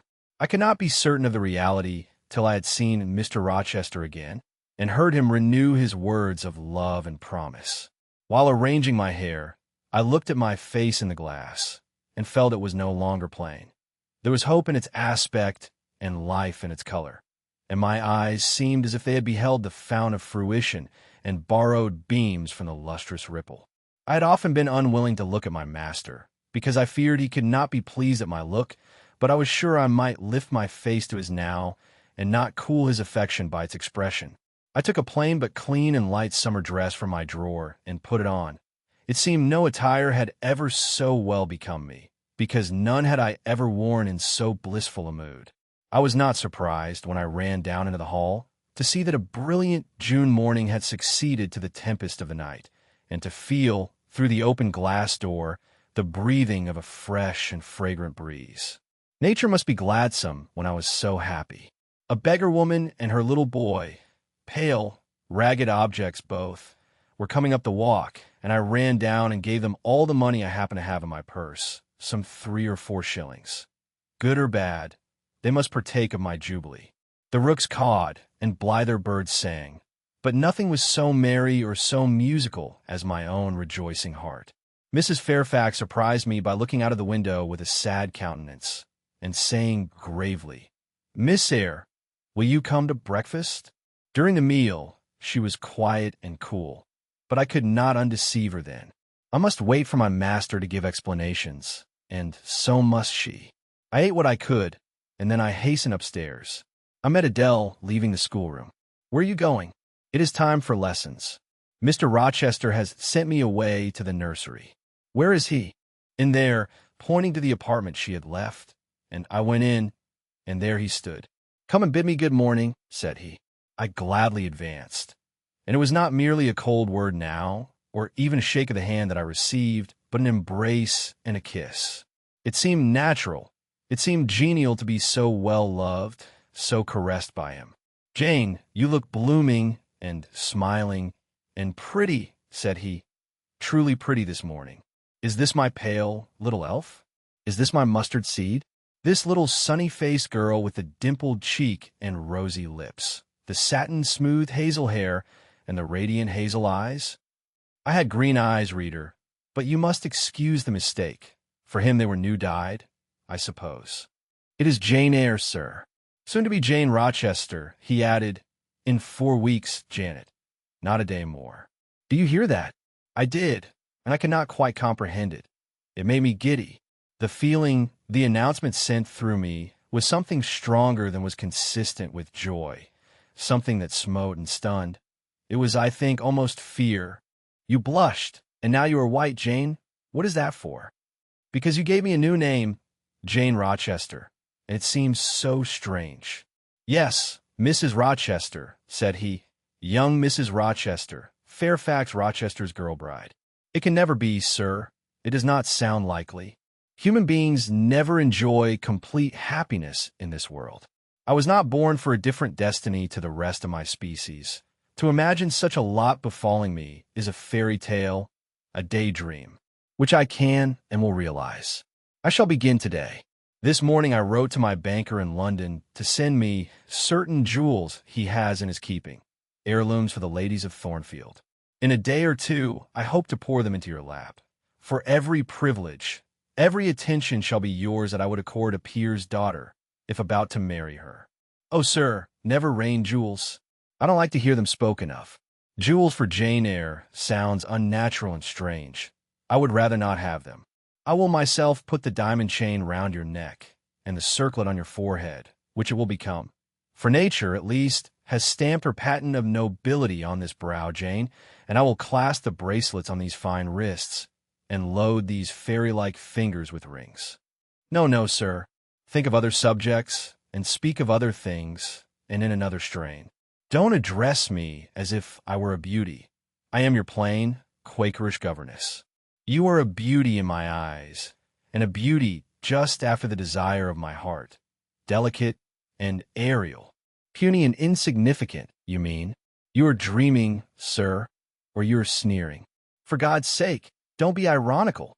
I will make the world acknowledge you a beauty, too, he went on, while I really became uneasy at the strain he had adopted, because I felt he was either deluding himself or trying to delude me. I will attire my Jane in satin and lace, and she shall have roses in her hair, and I will cover the head I love best with a priceless veil. And then you won't know me, sir, and I shall not be your Jane Eyre any longer, but an ape in a harlequin's jacket, a jay in borrowed plumes. I would as soon see you, Mr. Rochester, tricked out in stage trappings, as myself clad in a court lady's robe. And I don't call you handsome, sir, though I love you most dearly. Far too dearly to flatter you. Don't flatter me. He pursued his theme, however, without noticing my deprecation. This very day I shall take you in the carriage to Millcote, and you must choose some dresses for yourself. I told you we shall be married in 4 weeks. The wedding is to take place quietly, in the church down below yonder, and then I shall waft you away at once to town. After a brief stay there, I shall bear my treasure to regions nearer the sun, to French vineyards and Italian plains, and she shall see whatever is famous in old story and in modern record. She shall taste, too, of the life of cities, and she shall learn to value herself by just comparison with others. Shall I travel? And with you, sir? You shall sojourn at Paris, Rome, and Naples, at Florence, Venice, and Vienna. All the ground I have wandered over shall be retrodden by you. Wherever I stamp my hoof, your sylph's foot shall step also. 10 years since, I flew through Europe half mad, with disgust, hate, and rage as my companions. Now I shall revisit it healed and cleansed, with a very angel as my comforter. I laughed at him as he said this. I am not an angel, I asserted, and I will not be one till I die. I will be myself. Mr. Rochester, you must neither expect nor exact anything celestial of me, for you will not get it, any more than I shall get it of you, which I do not at all anticipate. What do you anticipate of me? For a little while you will perhaps be as you are now, a very little while, and then you will turn cool, and then you will be capricious, and then you will be stern, and I shall have much ado to please you. But when you get well used to me, you will perhaps like me again, underscore like underscore me, I say, not underscore love underscore me. I suppose your love will effervesce in 6 months or less. I have observed in books written by men that period assigned is the farthest to which a husband's ardor extends. Yet, after all, as a friend and companion, I hope never to become quite distasteful to my dear master. Distasteful, and like you again. I think I shall like you again, and yet again. And I will make you confess I do not only underscore like underscore, but underscore love underscore you, with truth, fervor, constancy. Yet are you not capricious, sir? To women who please me only by their faces, I am the very devil when I find out they have neither souls nor hearts. When they open to me a perspective of flatness, triviality, and perhaps imbecility, coarseness, and ill temper. but to the clear eye and eloquent tongue, to the soul made of fire, and the character that bends but does not break, at once supple and stable, tractable and consistent, I am ever tender and true. Had you ever experience of such a character, sir? Did you ever love such an one? I love it now. But before me, if I, indeed, in any respect come up to your difficult standard, I never met your likeness. Jane, you please me, and you master me. You seem to submit, and I like the sense of pliancy you impart. And while I am twining the soft silken skein round my finger, it sends a thrill up my arm to my heart. I am influenced, conquered, and the influence is sweeter than I can express. And the conquest I undergo has a witchery beyond any triumph I can win. Why do you smile, Jane? What does that inexplicable, that uncanny turn of countenance mean? I was thinking, sir, you will excuse the idea. It was involuntary. I was thinking of Hercules and Samson with their charmers. You little elfish. Hush, sir.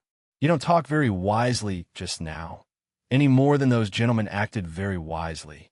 However, had they been married, they would no doubt by their severity as husbands have made up for their softness as suitors. And so will you, I fear. I wonder how you will answer me a year hence. Should I ask a favor it does not suit your convenience or pleasure to grant? Ask me something now, Janet. The least thing. I desire to be entreated. Indeed I will, sir. I have my petition all ready. Speak. But if you look up and smile with that countenance, I shall swear concession before I know to what, and that will make a fool of me. Not at all, sir. I ask only this. Don't send for the jewels, and don't crown me with roses. You might as well put a border of gold lace round that plain pocket handkerchief you have there. I might as well gild refined gold. I know it. Your request is granted then for the time. I will remand the order I dispatched to my banker. But you have not yet asked for anything. You have prayed a gift to be withdrawn. Try again. Well then, sir, have the goodness to gratify my curiosity, which is much piqued on one point. He looked disturbed. What? He said hastily. Curiosity is a dangerous petition. It is well I have not taken a vow to accord every request. But there can be no danger in complying with this, sir. Utter it, Jane. But I wish that instead of a mere inquiry into, perhaps, a secret, it was a wish for half my estate. Now, King Ahasuerus, what do I want with half your estate? Do you think I am a usurer seeking good investment in land? I would much rather have all your confidence. You will not exclude me from your confidence if you admit me to your heart. You are welcome to all my confidence that is worth having, Jane. But for God's sake, don't desire a useless burden. Don't long for poison. Don't turn out a downright Eve on my hands. Why not, sir? You have just been telling me how much you like to be conquered, and how pleasant over-persuasion is to you. Don't you think I had better take advantage of the confession, and begin and coax and entreat, even cry and be sulky if necessary, for the sake of a mere essay of my power? I dare you to any such experiment. Encroach, presume, and the game is up. Is it, sir? You soon give in. How stern you look now.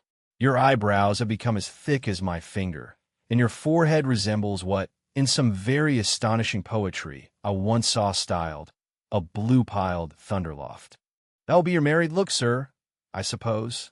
If that will be your underscore married look, I, as a Christian, will soon give up the notion of consorting with a mere sprite or salamander.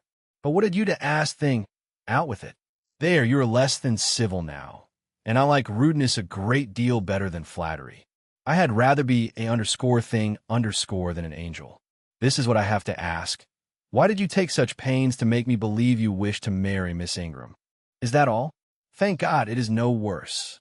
And now he unknit his black brows, looked down, smiling at me, and stroked my hair, as if well pleased at seeing a danger averted. I think I may confess, he continued, even although I should make you a little indignant, Jane, and I have seen what a fire spirit you can be when you are indignant. You glowed in the cool moonlight last night, when you mutinied against fate and claimed your rank as my equal. Janet, by the by, it was you who made me the offer. Of course I did. But to the point, if you please, sir, Miss Ingram. Well, I feigned courtship of Miss Ingram because I wished to render you as madly in love with me as I was with you, and I knew jealousy would be the best ally I could call in for the furtherance of that end. Excellent. Now you are small, not one whit bigger than the end of my little finger. It was a burning shame and a scandalous disgrace to act in that way. Did you think nothing of Miss Ingram's feelings, sir? Her feelings are concentrated in one, pride, and that needs humbling. Were you jealous, Jane? Never mind, Mr. Rochester. It is in no way interesting to you to know that. Answer me truly once more. Do you think Miss Ingram will not suffer from your dishonest coquetry? Won't she feel forsaken and deserted? Impossible, when I told you how she, on the contrary, deserted me.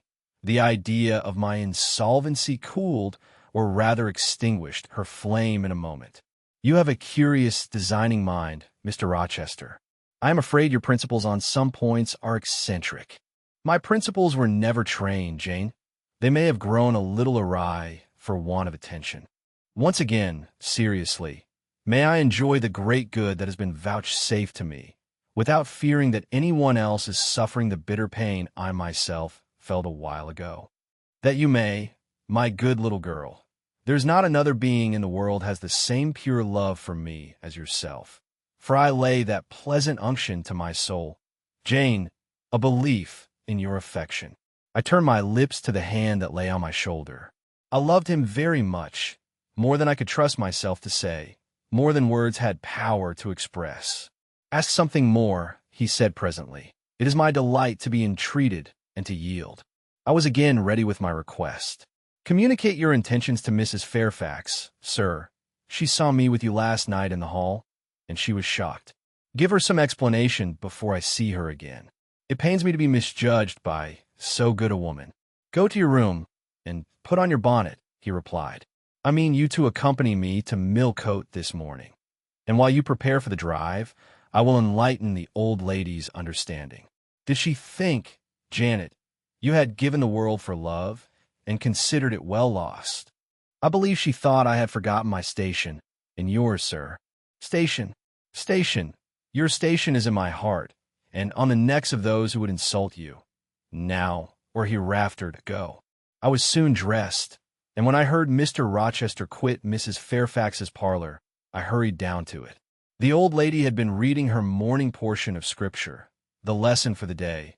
Her Bible lay open before her, and her spectacles were upon it. Her occupation, suspended by Mr. Rochester's announcement, seemed now forgotten. Her eyes, fixed on the blank wall opposite, expressed the surprise of a quiet mind stirred by unwanted tidings. Seeing me, she roused herself. She made a sort of effort to smile, and framed a few words of congratulation, but the smile expired, and the sentence was abandoned unfinished. She put up her spectacles, shut the Bible, and pushed her chair back from the table. I feel so astonished, she began. I hardly know what to say to you, Miss Eyre. I have surely not been dreaming, have I? Sometimes I half fall asleep when I am sitting alone and fancy things that have never happened. It has seemed to me more than once when I have been in a doze that my dear husband, who died 15 years since, has come in and sat down beside me, and that I have even heard him call me by my name, Alice, as he used to do. Now, can you tell me whether it is actually true that Mr. Rochester has asked you to marry him? Don't laugh at me, but I really thought he came in here 5 minutes ago and said that in a month you would be his wife. He has said the same thing to me, I replied. He has. Do you believe him? Have you accepted him? Yes. She looked at me bewildered. I could never have thought it. He is a proud man. All the Rochesters were proud, and his father, at least, liked money. He, too, has always been called careful. He means to marry you. He tells me so. She surveyed my whole person. In her eyes I read that they had there found no charm powerful enough to solve the enigma. It passes me, she continued, but no doubt it is true, since you say so. How will answer? I cannot tell. I really don't know. Equality of position and fortune is often advisable in such cases, and there are 20 years of difference in your ages. He might almost be your father. No, indeed, Mrs. Fairfax, exclaimed I, nettled. He is nothing like my father. No one, who saw us together, would suppose it for an instant. Mr. Rochester looks as young, and is as young as some men at 25. Is it really for love he is going to marry you? She asked. I was so hurt by her coldness and skepticism that the tears rose to my eyes. I am sorry to grieve you, pursued the widow, but you are so young and so little acquainted with men, I wish to put you on your guard. It is an old saying that all is not gold that glitters. And in this case, I do fear there will be something found to be different to what either you or I expect. Why? Am I a monster? I said. Is it impossible that Mr. Rochester should have a sincere affection for me? No, you are very well, and much improved of late, and Mr. Rochester, I dare say, is fond of you. I have always noticed that you were a sort of pet of his. There are times when, for your sake, I have been a little uneasy at his marked preference, and have wished to put you on your guard, but I did not like to suggest even the possibility of wrong. I knew such an idea would shock, perhaps offend you, and you were so discreet and so thoroughly modest and sensible. I hoped you might be trusted to protect yourself. Last night, I cannot tell you what I suffered when I sought all over the house, and could find you nowhere, nor the master either, and then, at 12 o'clock, saw you come in with him. Well, never mind that now, I interrupted impatiently. It is enough that all was right. I hope all will be right in the end, she said, but believe me, you cannot be too careful. Try and keep Mr. Rochester at a distance. Distrust yourself as well as him. Gentlemen in a station are not accustomed to marry their governesses. I was growing truly irritated. Happily, Adele ran in. Let me go. Let me go to Millcote too, she cried. Mr. Rochester won't, though there is so much room in the new carriage. Beg him to let me go, mademoiselle. That I will, Adele. And I hastened away with her, glad to quit my gloomy monitress. The carriage was ready. They were bringing it round to the front, and my master was pacing the pavement, Pilot following him backwards and forwards. Adele may accompany us, may she not, sir? I told her no. I'll have no brats. I'll have only you. Do let her go, Mr. Rochester, if you please. It would be better. Not it. She will be a restraint. He was quite peremptory, both in look and voice. The chill of Mrs. Fairfax's warnings and the damp of her doubts were upon me. Something of unsubstantiality and uncertainty had beset my hopes. I half lost the sense of power over him. I was about mechanically to obey him, without further remonstrance. But as he helped me into the carriage, he looked at my face. "What is the matter?" he asked. "All the sunshine is gone. Do you really wish the bairn to go? Will it annoy you if she is left behind? I would far rather she went, sir." "Then off for your bonnet, and back like a flash of lightning," cried he to Adele. She obeyed him with what speed she might. "After all, a single morning's interruption will not matter much," said he, "when I mean shortly to claim you, your thoughts, conversation, and company for life." Adele, when lifted in, commenced kissing me, by way of expressing her gratitude for my intercession. She was instantly stowed away into a corner on the other side of him. She then peeped round to where I sat. So stern a neighbor was too restrictive. To him, in his present fractious mood, she dared whisper no observations, nor ask of him any information. "Let her come to me," I entreated. "She will perhaps trouble you, sir. There is plenty of room on this side." He handed her over as if she had been a lapdog. "I'll send her to school yet," he said, but now he was smiling. Adele heard him, and asked if she was to go to school, sans mademoiselle. "Yes," he replied, "absolutely sans mademoiselle. For I am to take mademoiselle to the moon, and there I shall seek a cave in one of the white valleys among the volcano tops, and mademoiselle shall live with me there, and only me. She will have nothing to eat." "You will starve her," observed Adele. "I shall gather manna for her morning and night. The plains and hillsides in the moon are bleached with manna, Adele. She will want to warm herself. What will she do for a fire? Fire rises out of the lunar mountains. When she is cold, I'll carry her up to a peak and lay her down on the edge of a crater. Oh, qu'elle y sera mal, peu confortable. And her clothes, they will wear out. How can she get new ones?" Mr. Rochester professed to be puzzled. Said he. "What would you do, Adele? Cudgel your brains for an expedient. How would a white or a pink cloud answer for a gown? do you think? And one could cut a pretty enough scarf out of a rainbow. She is far better as she is, concluded Adele, after musing some time. Besides, she would get tired of living with only you and the moon. If I were Mademoiselle, I would never consent to go with you. She has consented. She has pledged her word. But you can't get her there. There is no road to the moon. It is all air, and neither you nor she can fly. Adele, look at that field. We were now outside Thornfield Gates, and bowling lightly along the smooth road to Millcote, where the dust was well laid by the thunderstorm, and where the low hedges and lofty timber trees on each side glistened green and rain-refreshed. In that field, Adele, I was walking late one evening about a fortnight since. The evening of the day you helped me to make hay in the orchard meadows, and as I was tired with raking swaths, I sat down to rest me on a stile, and there I took out a little book and a pencil, and began to write about a misfortune that befell me long ago, and a wish I had for happy days to come. I was riding away very fast, though daylight was fading from the leaf, when something came up the path and stopped 2 yards off me. I looked at it. It was a little thing with a veil of gossamer on its head. I beckoned it to come near me. It stood soon at my knee. I never spoke to it, and it never spoke to me in words, but I read its eyes, and it read mine, and our speechless colloquy was to this effect. It was a fairy, and come from Elfland, it said, and its errand was to make me happy. I must go with it out of the common world to a lonely place, such as the moon, for instance. And it nodded its head towards her horn, rising over Hay Hill. It told me of the alabaster cave and silver vale where we might live. I said I should like to go, but reminded it, as you did me, that I had no wings to fly. Oh, returned the fairy, that does not signify. Here is a talisman will remove all difficulties. And she held out a pretty gold ring.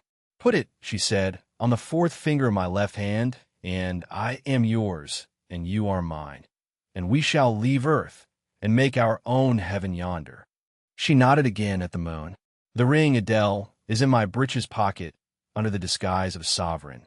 But I mean soon to change it to a ring again. But what has Mademoiselle to do with it? I don't care for the fairy. You said it was Mademoiselle you would take to the moon. Mademoiselle is a fairy, he said, whispering mysteriously. Whereupon I told her not to mind his badinage, and she, on her part, evinced a fund of genuine French skepticism, denominating Mr. Rochester un vrai mente, and assuring him that she made no account whatever of his conte de fées, and that du reste, Illinois ny avate pas de fées, et quan meme il y innovate. She was sure they would never appear to him, nor ever give him rings, or offer to live with him in the moon. The hour spent at Millcote was a somewhat harassing one to me. Mr. Rochester obliged me to go to a certain silk warehouse. There I was ordered to choose 6 dresses. I hated the business. I begged leave to defer it. No, it should be gone through with now. By dint of entreaties expressed in energetic whispers, I reduced the 6 to 2. These, however, he vowed he would select himself. With anxiety, I watched as I rove over the gay stores. He fixed on a rich silk of the most brilliant amethyst dye and a superb pink satin. I told him in a new series of whispers that he might as well buy me a gold gown and a silver bonnet at once. I should certainly never venture to wear his choice. With infinite difficulty, for he was stubborn as a stone, I persuaded him to make an exchange in favor of a sober black satin and pearl gray silk. It might pass for the present, he said, but he would yet see me glittering like a parterre. Glad was I to get him out of the silk warehouse, and then out of a jeweler's shop. The more he bought me, the more my cheek burned with a sense of annoyance and degradation. As we re-entered the carriage, and I sat back feverish and fagged, I remembered what, in the hurry of events, dark and bright, I had wholly forgotten: the letter of my uncle, John Eyre, to Mrs. Reed, his intention to adopt me and make me his legatee. It would indeed be a relief, I thought, if I had ever so small an independency. I never can bear being dressed like a doll by Mr. Rochester, or sitting like a second Danae with the golden shower falling daily round me. I will write to Madeira the moment I get home, and tell my Uncle John the First I'm going to be married. And to whom? If I had but a prospect of one day bringing Mr. Rochester an accession of fortune, I could better endure to be kept by him now. And somewhat relieved by this idea, which I failed not to execute that day, I ventured once more to meet my master's and lover's eye, which most pertinaciously sought mine, though I averted both face and gaze. He smiled, and I thought his smile was such as a sultan might, in a blissful and fond moment, bestow on a slave his gold and gems had enriched. I crushed his hand, which was ever hunting mine, vigorously, and thrust it back to him red with the passionate pressure. "You need not look in that way," I said. "If you do, I'll wear nothing but my old Lowood frocks to the end of the chapter. I'll be married in this lilac gingham. You may make a dressing gown for yourself out of the pearl gray silk and an infinite series of waistcoats out of the black satin." He chuckled. He rubbed his hands. "Oh, it is rich to see and hear her," he exclaimed. "Is she original? Is she piquant? I would not exchange this one little English girl for the Grand Turk's whole seraglio, gazelle eyes, houri forms, and all." The Eastern illusion bit me again. "I'll not stand you an inch in the stead of a seraglio," I said, "so don't consider me an equivalent for one. If you have a fancy for anything in that line, away with you, sir, to the bazaars of Stamboul without delay, and lay out in extensive slave purchases some of that spare cash you seem at a loss to spend satisfactorily here. And what will you do, Janet, while I am bargaining for so many tons of flesh and such an assortment of black eyes? I'll be preparing myself to go out as a missionary to preach liberty to them that are enslaved, your harem inmates amongst the rest. I'll get admitted there, and I'll stir up mutiny, and you, three-tailed bashaw as you are, sir, shall in a trice find yourself fettered amongst our hands. Nor will I, for one, consent to cut your bonds till you have signed a charter, the most liberal that despot ever yet conferred. I would consent to be at your mercy, Jane. I would have no mercy, Mr. Rochester, if you supplicated for it with an eye like that. While you look so, I should be certain that whatever charter you might grant under coercion, your first act, when released, would be to violate its conditions. Why, Jane, what would you have? I fear you will compel me to go through a private marriage ceremony, besides that performed at the altar. You will stipulate, I see, for peculiar terms. What will they be? I only want an easy mind, sir, not crushed by crowded obligations. Do you remember what you said of Celine Varens? Of the diamonds, the cashmeres you gave her? I will not be your English Celine Varens. I shall continue to act as Adele's governess. By that I shall earn my board and lodging, and £30 a year besides. I'll furnish my own wardrobe out of that money, and you shall give me nothing but, well, but what? Your regard, and if I give you mine in return, that debt will be quit. Well, for cool native impudence and pure innate pride, you haven't your equal, said he. We were now approaching Thornfield. Will it please you to dine with me today? He asked, as we re-entered the gates. No, thank you, sir. And what for? No, thank you, if one may inquire. I never have dined with you, sir, and I see no reason why I should now. Till what? You delight in half-phrases. Till I can't help it. Do you suppose I eat like an ogre or a ghoul, that you dread being the companion of my repast? I have formed no supposition on the subject, sir, but I want to go on as usual for another month. You will give up your governessing slavery at once. Indeed, begging your pardon, sir, I shall not. I shall just go on with it, as usual. I shall keep out of your way all day, as I have been accustomed to do. You may send for me in the evening, when you feel disposed to see me, and I'll come then, but at no other time. I want a smoke, Jane, or a pinch of snuff, to comfort me under all this. Pour me donner uncontinence, as Adele would say, and unfortunately I have neither my cigar case nor my snuff-box. But listen, whisper. It is your time now, little tyrant, but it will be mine presently, and when once I have fairly seized you, to have and to hold, I'll just, figuratively speaking, attach you to a chain like this, touching his watch-guard. Yes, bonny wee thing, I'll wear you in my bosom, lest my jewel I should tine. He said this as he helped me to alight from the carriage, and while he afterwards lifted out Adele, I entered the house and made good my retreat upstairs. He duly summoned me to his presence in the evening. I had prepared an occupation for him, for I was determined not to spend the whole time in a underscore conversation. I remembered his fine voice. I knew he liked to sing. Good singers generally do.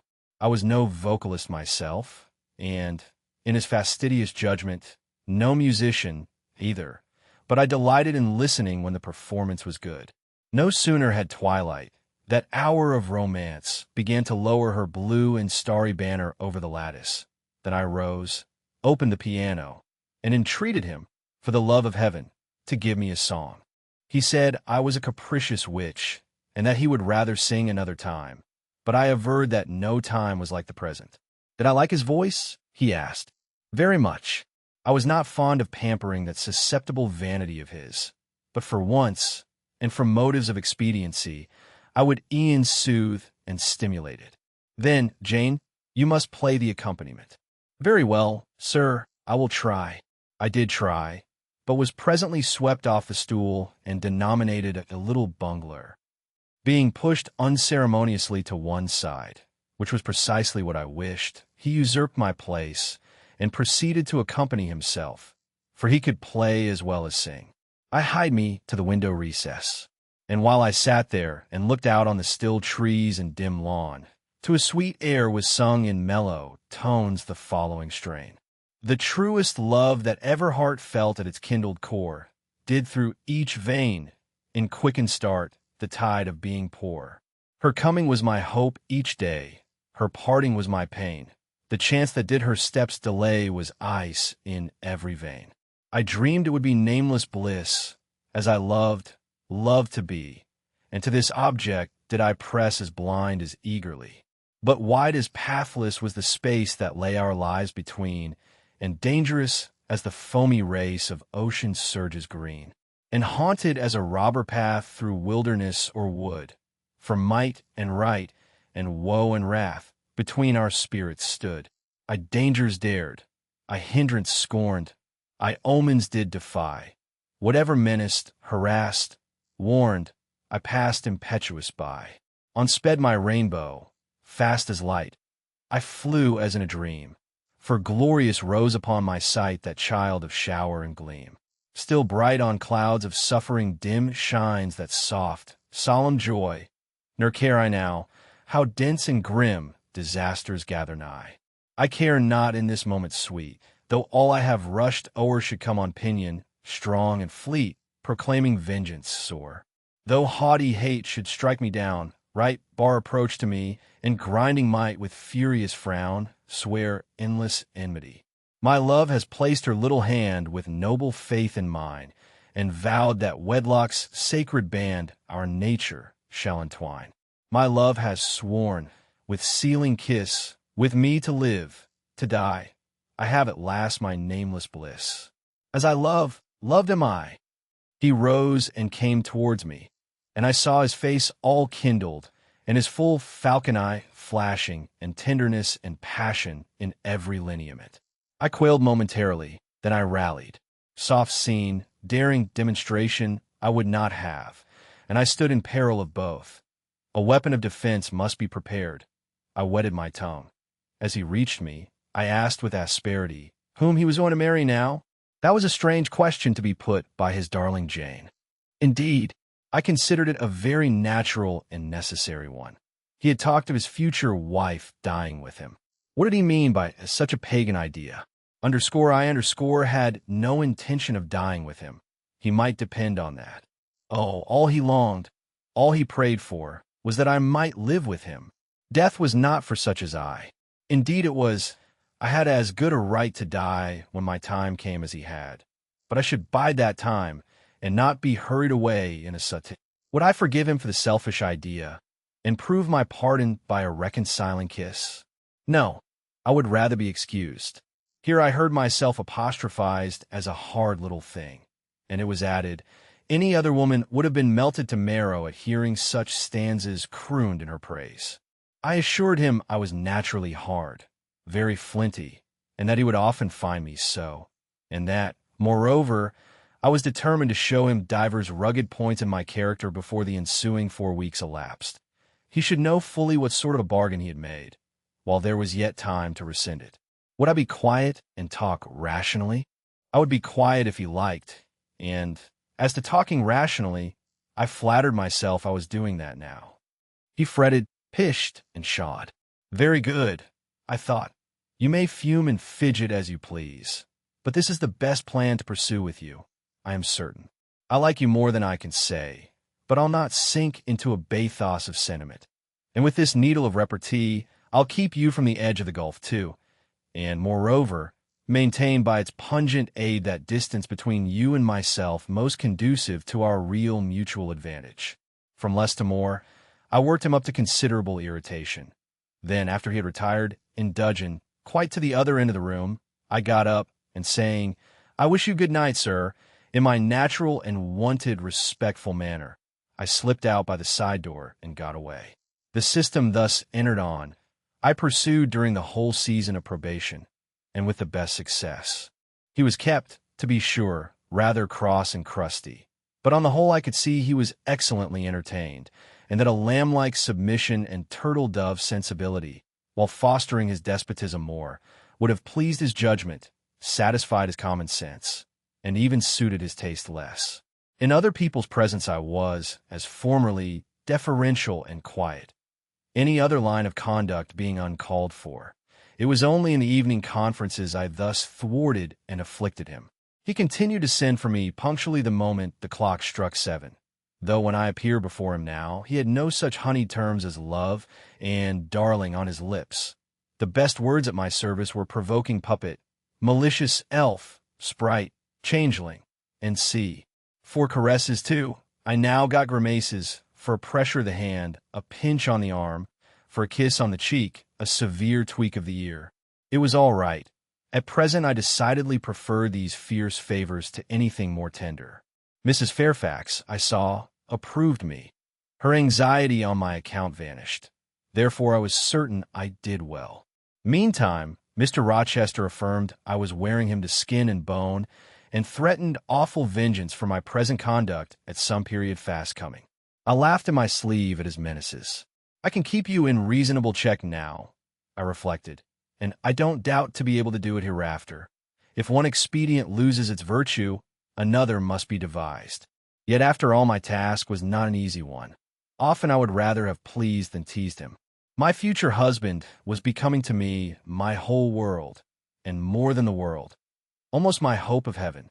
He stood between me and every thought of religion, as an eclipse intervenes between man and the broad sun. I could not, in those days, see God for his creature, of whom I had made an idol. Chapter 25. The month of courtship had wasted.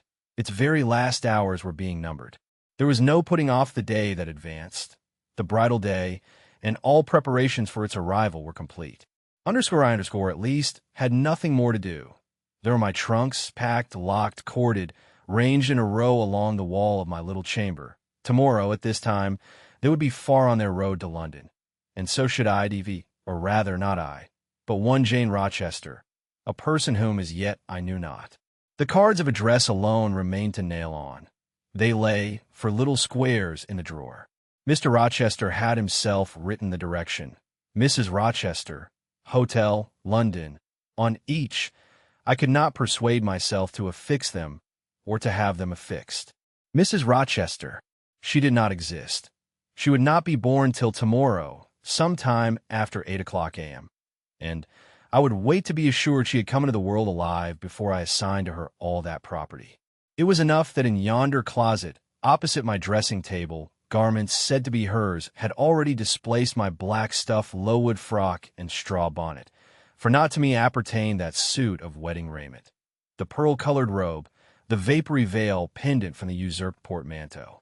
I shut the closet to conceal the strange, wraith-like apparel it contained, which at this evening hour, 9 o'clock, gave out certainly a most ghostly shimmer through the shadow of my apartment. "I will leave you by yourself, white dream," I said. "I am feverish. I hear the wind blowing. I will go out of doors and feel it." It was not only the hurry of preparation that made me feverish, not only the anticipation of the great change, the new life which was to commence tomorrow. Both these circumstances had their share, doubtless, in producing that restless, excited mood which hurried me forth at this late hour into the darkening grounds. But a third cause influenced my mind more than they. I had at heart a strange and anxious thought. Something had happened which I could not comprehend. No one knew of or had seen the event but myself. It had taken place the preceding night.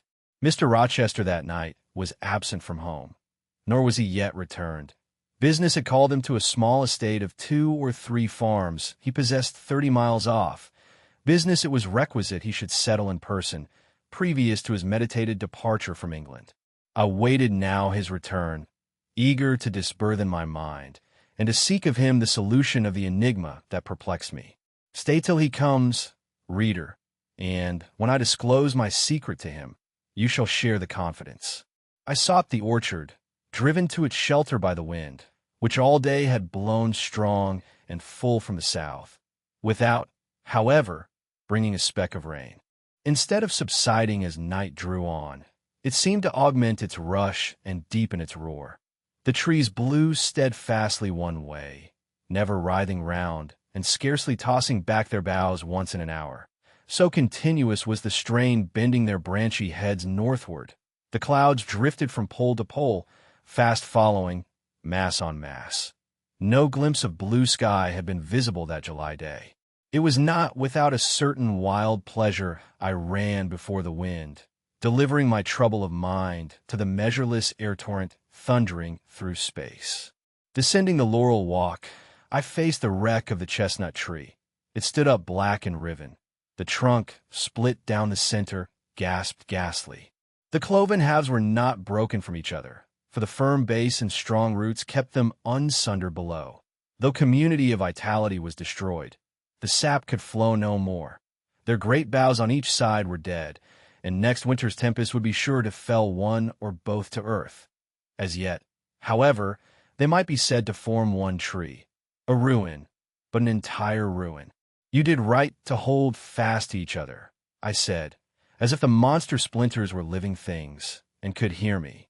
I think, scathed as you look, and charred and scorched, there must be a little sense of life in you yet, rising out of that adhesion at the faithful, honest roots.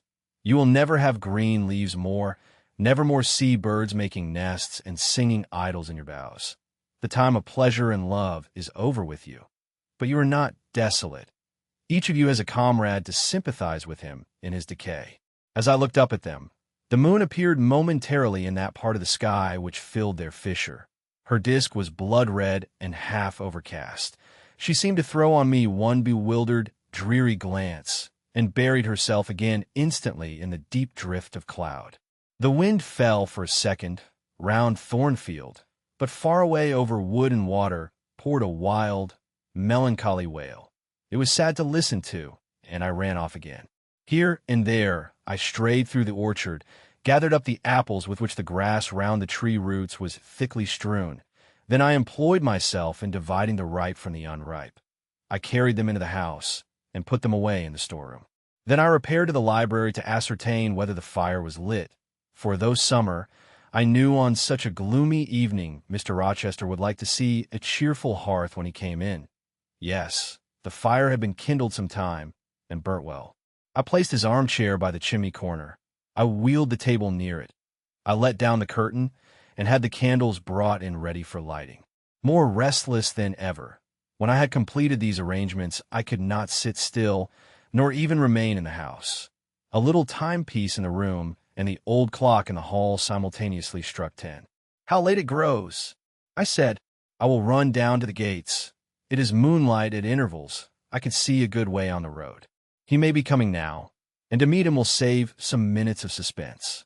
The wind roared high in the great trees which embowered the gates, but the road, as far as I could see, to the right hand and the left, was all still and solitary. Save for the shadows of clouds crossing it at intervals as the moon looked out, it was but a long pale line, unvaried by one moving speck. A puerile tear dimmed my eye while I looked, a tear of disappointment and impatience. Ashamed of it, I wiped it away. I lingered. The moon shut herself wholly within her chamber, and drew close her curtain of dense cloud. The night grew dark.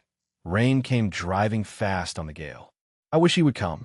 I wish he would come, I exclaimed, seized with hypochondriac foreboding. I had expected his arrival before tea. Now it was dark. What could keep him? Had an accident happened? The event of last night again recurred to me. I interpreted it as a warning of disaster. I feared my hopes were too bright to be realized, and I had enjoyed so much bliss lately that I imagined my fortune had passed its meridian and must now decline. Well, I cannot return to the house, I thought. I cannot sit by the fireside while he is abroad in inclement weather. Better tire my limbs than strain my heart. I will go forward and meet him. I set out. I walked fast, but not far. Ere I had measured a quarter of a mile, I heard the tramp of hoofs. A horseman came on, full gallop. A dog ran by his side. Away with evil presentiment. It was he. Here he was, mounted on Messerer, followed by Pilate. He saw me, for the moon had opened a blue field in the sky and rode in it watery bright. He took his hat off and waved it round his head. I now ran to meet him. "There!" he exclaimed as he stretched out his hand and bent from the saddle. "You can't do without me. That is evident. Step on my boot toe. Give me both hands. Mount." I obeyed. Joy made me agile. I sprang up before him. A hearty kissing I got for a welcome, and some boastful triumph, which I swallowed as well as I could. He checked himself in his exultation to demand, "But is there anything the matter, Janet, that you come to meet me at such an hour? Is there anything wrong?" "No, but I thought you would never come. I could not bear to wait in the house for you, especially with this rain and wind." "Rain and wind, indeed. Yes, you are dripping like a mermaid. Pull my cloak round you. But I think you are feverish, Jane. Both your cheek and hand are burning hot. I ask again, is there anything the matter?" "Nothing now. I'm neither afraid nor unhappy." "Then you have been both." "Rather. But I'll tell you all about it by and by, sir. And I dare say you will only laugh at me for my pains. I'll laugh at you heartily when tomorrow is past. Till then I dare not. My prize is not certain. This is you, who have been as slippery as an eel this last month, and as thorny as a briar rose. I cannot lay a finger anywhere, but I was pricked, and now I seem to have gathered up a stray lamb in my arms. You wandered out of the fold to seek your shepherd, did you, Jane? I wanted you, but don't boast. Here we are at Thornfield. Now let me get down." He landed me on the pavement.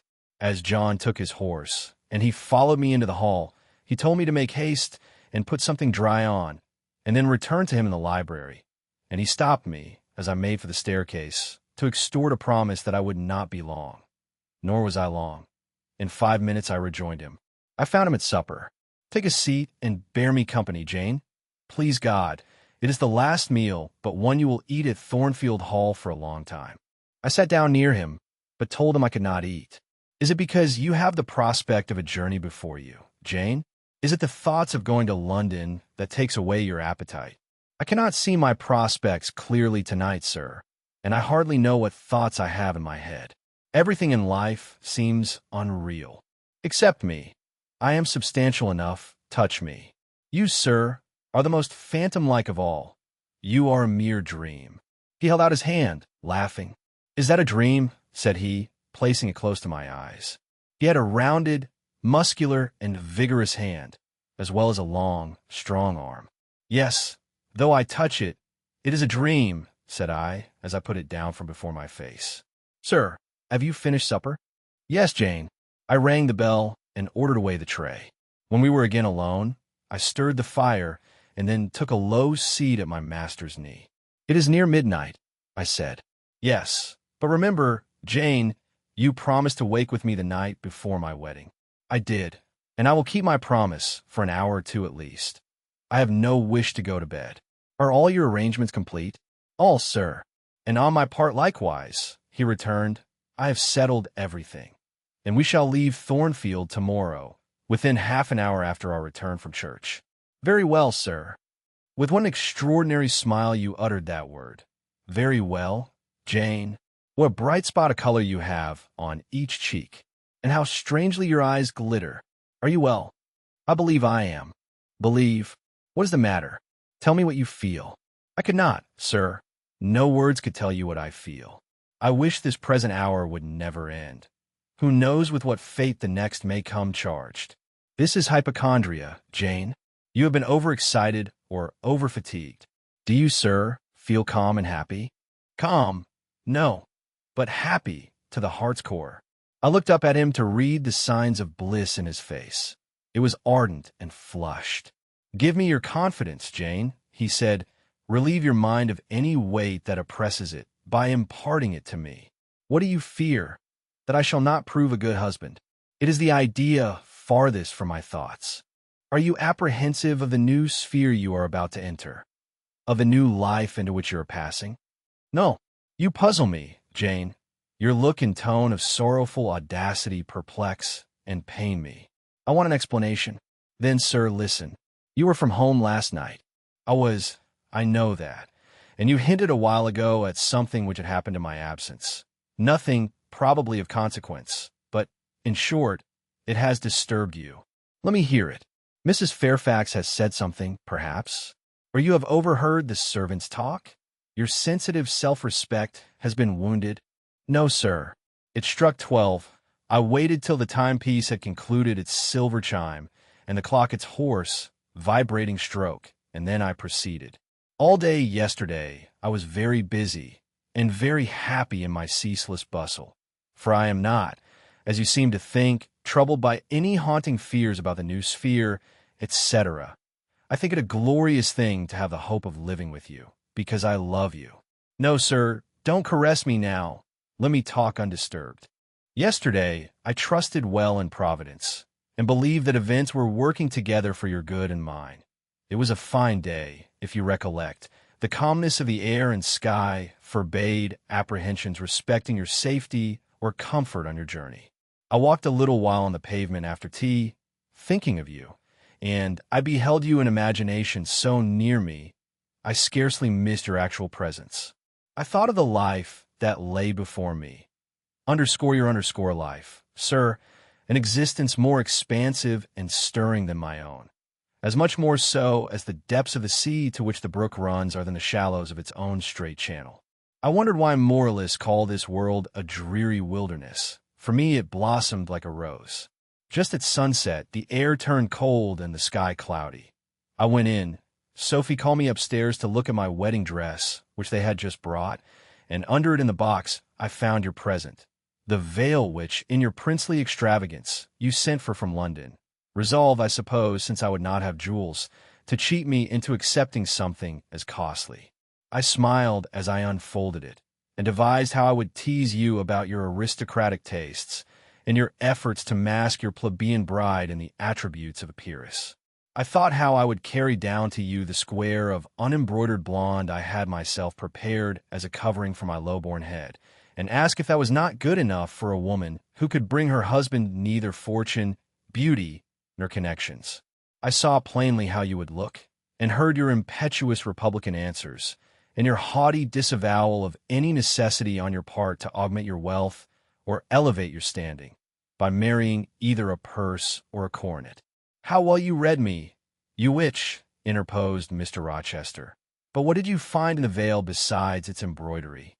Did you find poison or a dagger, that you look so mournful now? No, no, sir. Besides the delicacy and richness of the fabric, I found nothing save Fairfax Rochester's pride, and that did not scare me, because I am used to the sight of the demon. But, sir, as it grew dark, the wind rose. It blew yesterday evening, not as it blows now, wild and high, but with a sullen, moaning sound far more eerie. I wish you were at home. I came into this room, and the sight of the empty chair and fireless hearth chilled me. For some time after I went to bed, I could not sleep. A sense of anxious excitement distressed me. The gale still rising seemed to my ear to muffle a mournful undersound. Whether in the house or abroad I could not at first tell, but it recurred, doubtful yet doleful at every lull. At last I made out it must be some dog howling at a distance. I was glad when it ceased. On sleeping, I continued in dreams the idea of a dark and gusty night. I continued also the wish to be with you, and experienced a strange, regretful consciousness of some barrier dividing us. During all my first sleep, I was following the windings of an unknown road, Total obscurity environed me. Rain pelted me. I was burdened with the charge of a little child, a very small creature, too young and feeble to walk, and which shivered in my cold arms and wailed piteously in my ear.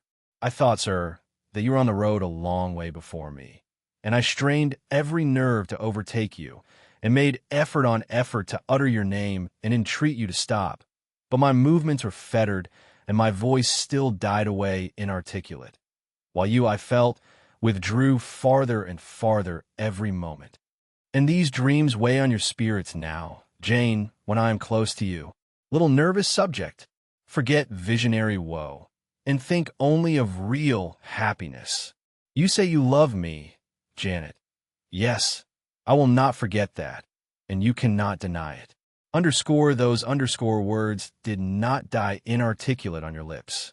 I heard them clear and soft, a thought too solemn perhaps, but sweet as music. I think it is a glorious thing to have the hope of living with you, Edward, because I love you. Do you love me, Jane? Repeat it. I do, sir, I do, with my whole heart. Well, he said, after some minutes' silence, it is strange, but that sentence has penetrated my breast painfully. Why?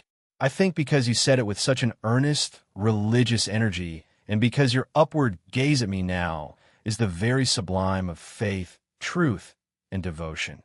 It is too much as if some spirit were near me. Look wicked, Jane, as you know well how to look. Coin one of your wild, shy, provoking smiles. Tell me you hate me. Tease me. Vex me. Do anything but move me. I would rather be incensed than saddened. I will tease you and vex you to your heart's content when I have finished my tale, but hear me to the end. I thought, Jane, you told me all. I thought I had found the source of your melancholy in a dream. I shook my head. What? Is there more? But I will not believe it to be anything important. I warn you of incredulity beforehand. Go on. The disquietude of his air, the somewhat apprehensive impatience of his manner, surprised me. But I proceeded. I dreamt another dream, sir. That Thornfield Hall was a dreary ruin, the retreat of bats and owls. I thought that of all the stately front nothing remained but a shell-like wall, very high and very fragile-looking. I wandered on a moonlight night through the grass-grown enclosure within. Here I stumbled over a marble hearth, and there over a fallen fragment of cornice. Wrapped up in a shawl, I still carried the unknown little child.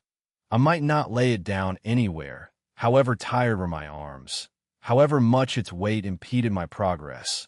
I must retain it. I heard the gallop of a horse at a distance on the road.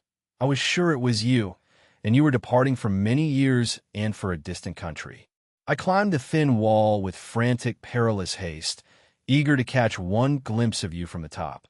The stones rolled from under my feet. The ivy branches I grasped gave way.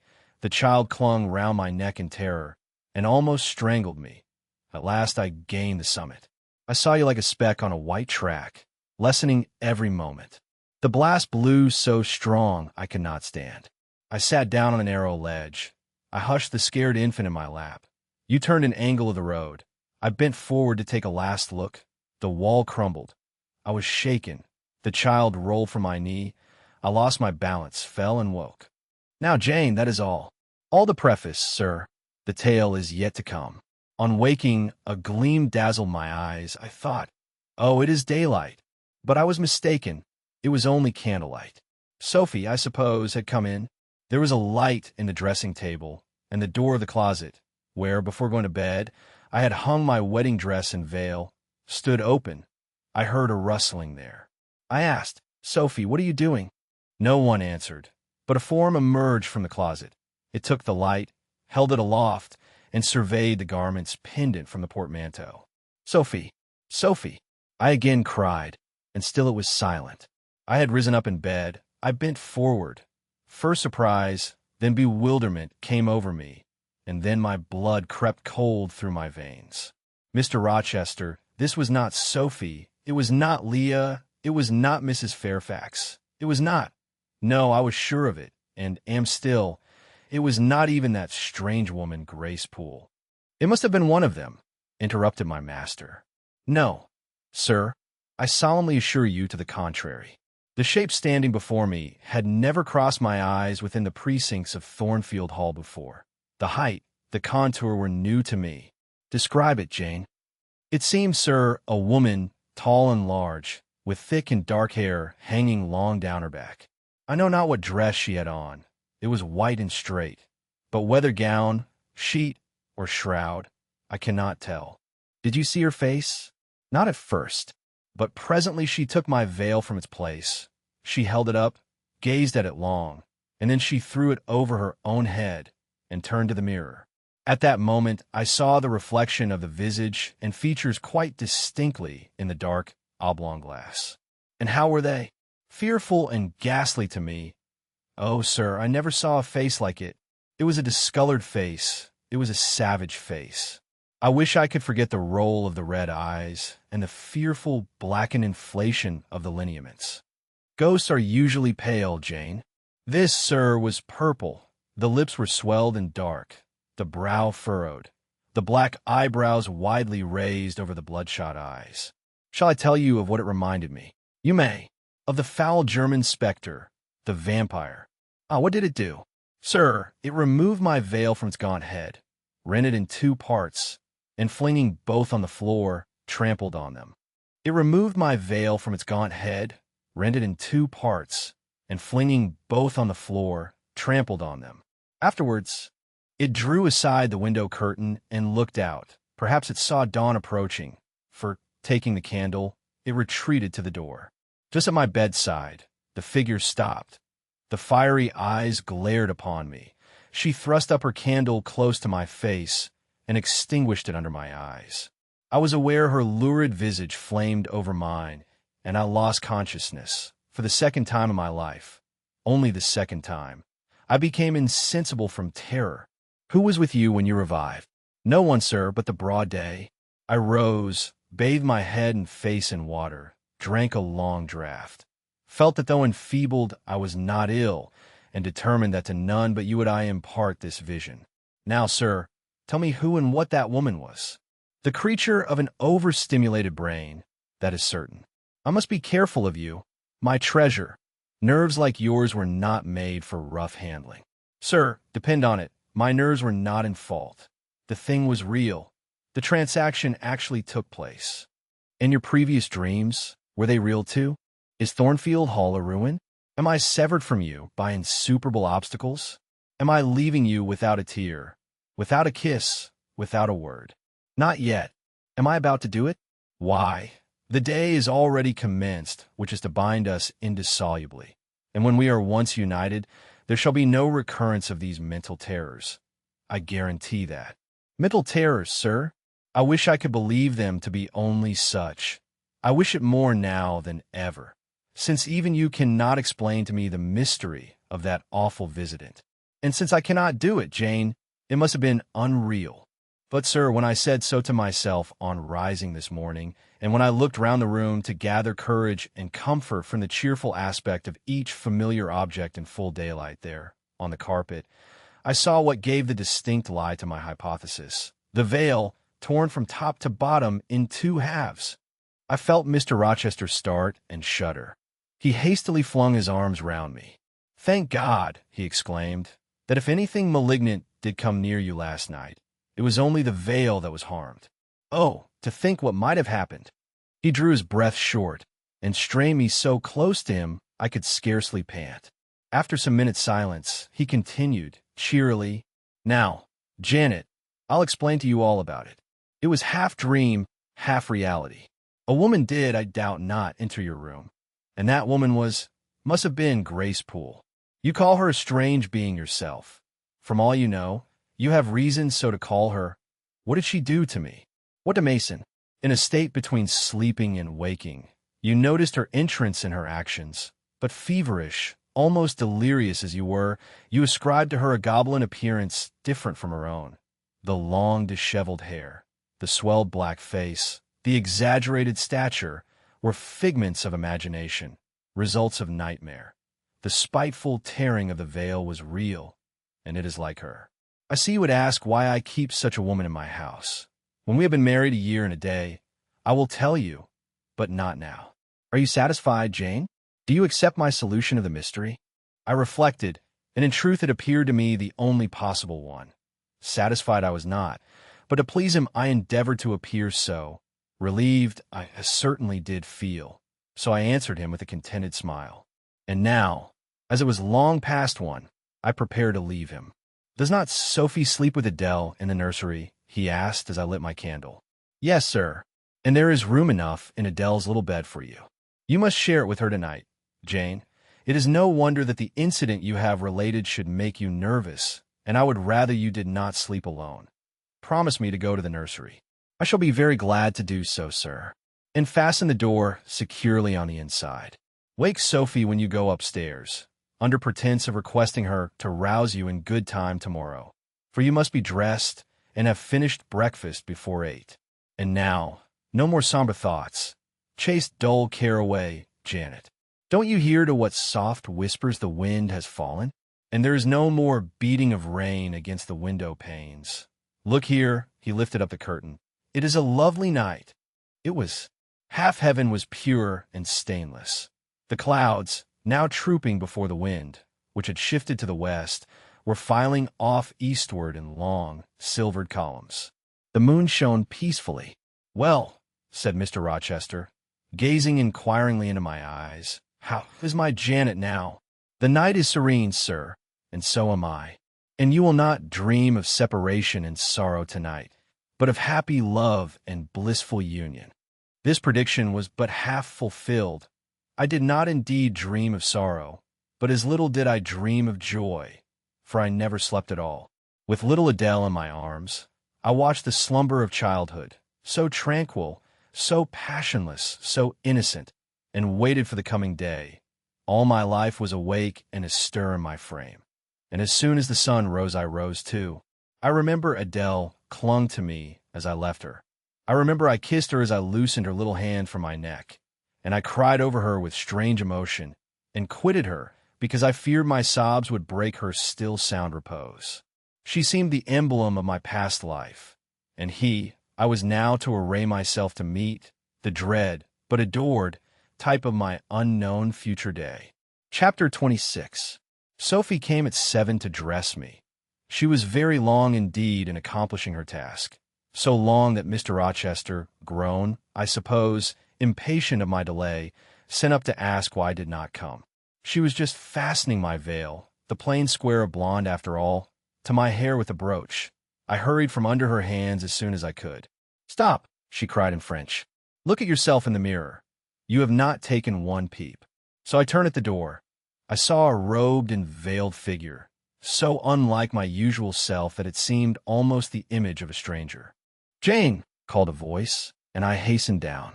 I was received at the foot of the stairs by Mr. Rochester. Lingerer, he said, my brain is on fire with impatience, and you tarry so long. He took me into the dining room, surveyed me keenly all over, pronounced me fair as a lily, and not only the pride of his life, but the desire of his eyes, and then telling me he would give me but 10 minutes to eat some breakfast, he rang the bell. One of his lately hired servants, a footman, answered it. Is John getting the carriage ready? Yes, sir. Is the luggage brought down? They are bringing it down, sir. Go you to the church. See if Mr. Wood, the clergyman, and the clerk are there. Return and tell me. The church, as the reader knows, was but just beyond the gates. The footman soon returned. Mr. Wood is in the vestry, sir, putting on his surplice. And the carriage? The horses are harnessing. We shall not want it to go to church, but it must be ready the moment we return. All the boxes and luggage arranged and strapped on, and the coachman in his seat. Yes, sir. Jane, are you ready? I rose. There were no groomsmen, no bridesmaids, no relatives to wait for or marshal. None but Mr. Rochester and I. Mrs. Fairfax stood in the hall as we passed. I would fain have spoken to her, but my hand was held by a grasp of iron. I was hurried along by a stride I could hardly follow, and to look at Mr. Rochester's face was to feel that not a second of delay would be tolerated for any purpose. I wonder what other bridegroom ever looked as he did, so bent up to a purpose, so grimly resolute, or who, under such steadfast brows ever revealed such flaming and flashing eyes. I know not whether the day was fair or foul. In descending the drive, I gazed neither on sky nor earth. My heart was with my eyes, and both seemed migrated into Mr. Rochester's frame. I wanted to see the invisible thing on which, as we went along, he appeared to fasten a glance fierce and fell. I wanted to feel the thoughts whose force he seemed breasting and resisting. At the churchyard wicket he stopped. He discovered I was quite out of breath. "Am I cruel in my love?" he said. "Delay an instant. Lean on me, Jane." And now I can recall the picture of the gray old house of God, rising calm before me, of a rook wheeling round the steeple, of a ruddy morning sky beyond. I remember something, too, of the green grave mounds, and I have not forgotten, hither, 2 figures of strangers straying amongst the low hillocks and reading the mementos graven on the few mossy headstones. I noticed them because, as they saw us, they passed round to the back of the church, and I doubted not they were going to enter by the side aisle door and witness the ceremony. By Mr. Rochester they were not observed. He was earnestly looking at my face, from which the blood had, I dare say, momentarily fled, for I felt my forehead dewy and my cheeks and lips cold. When I rallied, which I soon did, he walked gently with me up the path to the porch. We entered the quiet and humble temple. The priest waited in his white surplice at the lowly altar, the clerk beside him. All was still. 2 shadows only moved in a remote corner. My conjecture had been correct. The strangers had slipped in before us, and they now stood by the vault of the Rochesters, their backs towards us, viewing through the rails the old-time stained marble tomb, where a kneeling angel guarded the remains of Damer de Rochester, slain at Marston Moor in the time of the Civil Wars, and of Elizabeth, his wife. Our place was taken at the communion rails. Hearing a cautious step behind me, I glanced over my shoulder. One of the strangers, a gentleman, evidently, was advancing up the chancel. The service began. The explanation of the intent of matrimony was gone through, and then the clergyman came a step further forward and, bending slightly towards Mr. Rochester, went on. "I require and charge you both, as you will answer at the dreadful day of judgment, when the secrets of all hearts shall be disclosed, that if either of you know any impediment why ye may not lawfully be joined together in matrimony, ye do now confess it. For be ye well assured that so many as are coupled together otherwise than God's word doth allow are not joined together by God, neither is their matrimony lawful." He paused, as the custom is. When is the pause after that sentence ever broken by reply? Not, perhaps, once in 100 years. And the clergyman, who had not lifted his eyes from his book, and had held his breath but for a moment, was proceeding. His hand was already stretched towards Mr. Rochester, as his lips unclosed to ask, "Wilt thou have this woman for thy wedded wife?" When a distinct and near voice said, "The marriage cannot go on. I declare the existence of an impediment." The clergyman looked up at the speaker and stood mute. The clerk did the same. Mr. Rochester moved slightly, as if an earthquake had rolled under his feet. Taking a firmer footing, and not turning his head or eyes, he said, "Proceed." Profound silence fell when he had uttered that word, with deep but low intonation. Presently Mr. Wood said, "I cannot proceed without some investigation into what has been asserted, and evidence of its truth or falsehood." "The ceremony is quite broken off," subjoined the voice behind us. "I am in a condition to prove my allegation. An insuperable impediment to this marriage exists." Mr. Rochester heard, but heeded not. He stood stubborn and rigid, making no movement but to possess himself of my hand. What a hot and strong grasp he had, and how like quarried marble was his pale, firm, massive front at this moment. How his eye shone, still watchful, and yet wild beneath. Mr. Wood seemed at a loss. "What is the nature of the impediment?" he asked. "Perhaps it may be got over, explained away?" "Hardly," was the answer. "I have called it insuperable, and I speak advisedly." The speaker came forward and leaned on the rails. He continued, uttering each word distinctly, calmly, steadily, but not loudly. "It simply consists in the existence of a previous marriage. Mr. Rochester has a wife now living. My nerves vibrated to those low-spoken words as they had never vibrated to thunder. My blood felt their subtle violence as it had never felt frost or fire, but I was collected and in no danger of swooning. I looked at Mr. Rochester. I made him look at me. His whole face was colorless rock. His eye was both spark and flint. He disavowed nothing. He seemed as if he would defy all things. Without speaking, without smiling, without seeming to recognize in me a human being, he only twined my waist with his arm and riveted me to his side. "Who are you?" he asked of the intruder.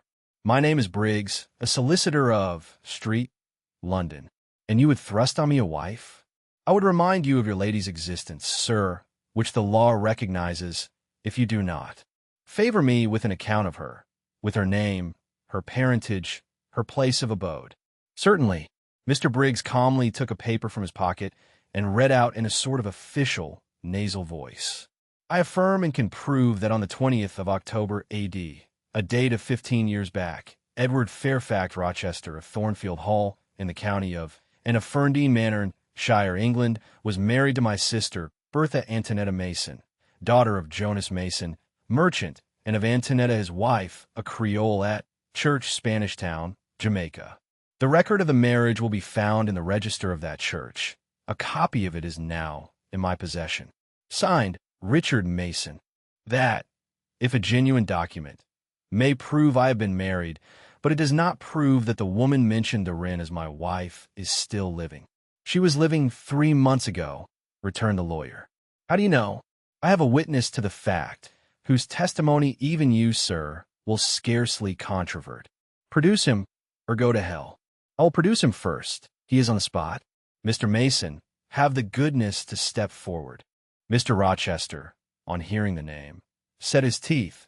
He experienced, too, a sort of strong convulsive quiver. Near to him as I was, I felt the spasmodic movement of fury or despair run through his frame. The second stranger, who had hitherto lingered in the background, now drew near. A pale face looked over the solicitor's shoulder. Yes, it was Mason himself. Mr. Rochester turned and glared at him. His eye, as I have often said, was a black eye. It had now a tawny, nay, a bloody light in its gloom, and his face flushed, olive cheek and hueless forehead received a glow as from spreading, ascending heart fire, and he stirred, lifted his strong arm. He could have struck Mason, dashed him on the church floor, shocked by ruthless blow-the-breath from his body. But Mason shrank away and cried faintly, "Good God!" Contempt fell cool on Mr. Rochester. His passion died as if a blight had shriveled it up. He only asked, "What have _you_ to say?" An inaudible reply escaped Mason's white lips. "The devil is in it if you cannot answer distinctly. I again demand, what have _you_ to say?" Sir," interrupted the clergyman, "do not forget you are in a sacred place." Then addressing Mason, he inquired gently, "Are you aware, sir, whether or not this gentleman's wife is still living?" "Courage," urged the lawyer. "Speak out."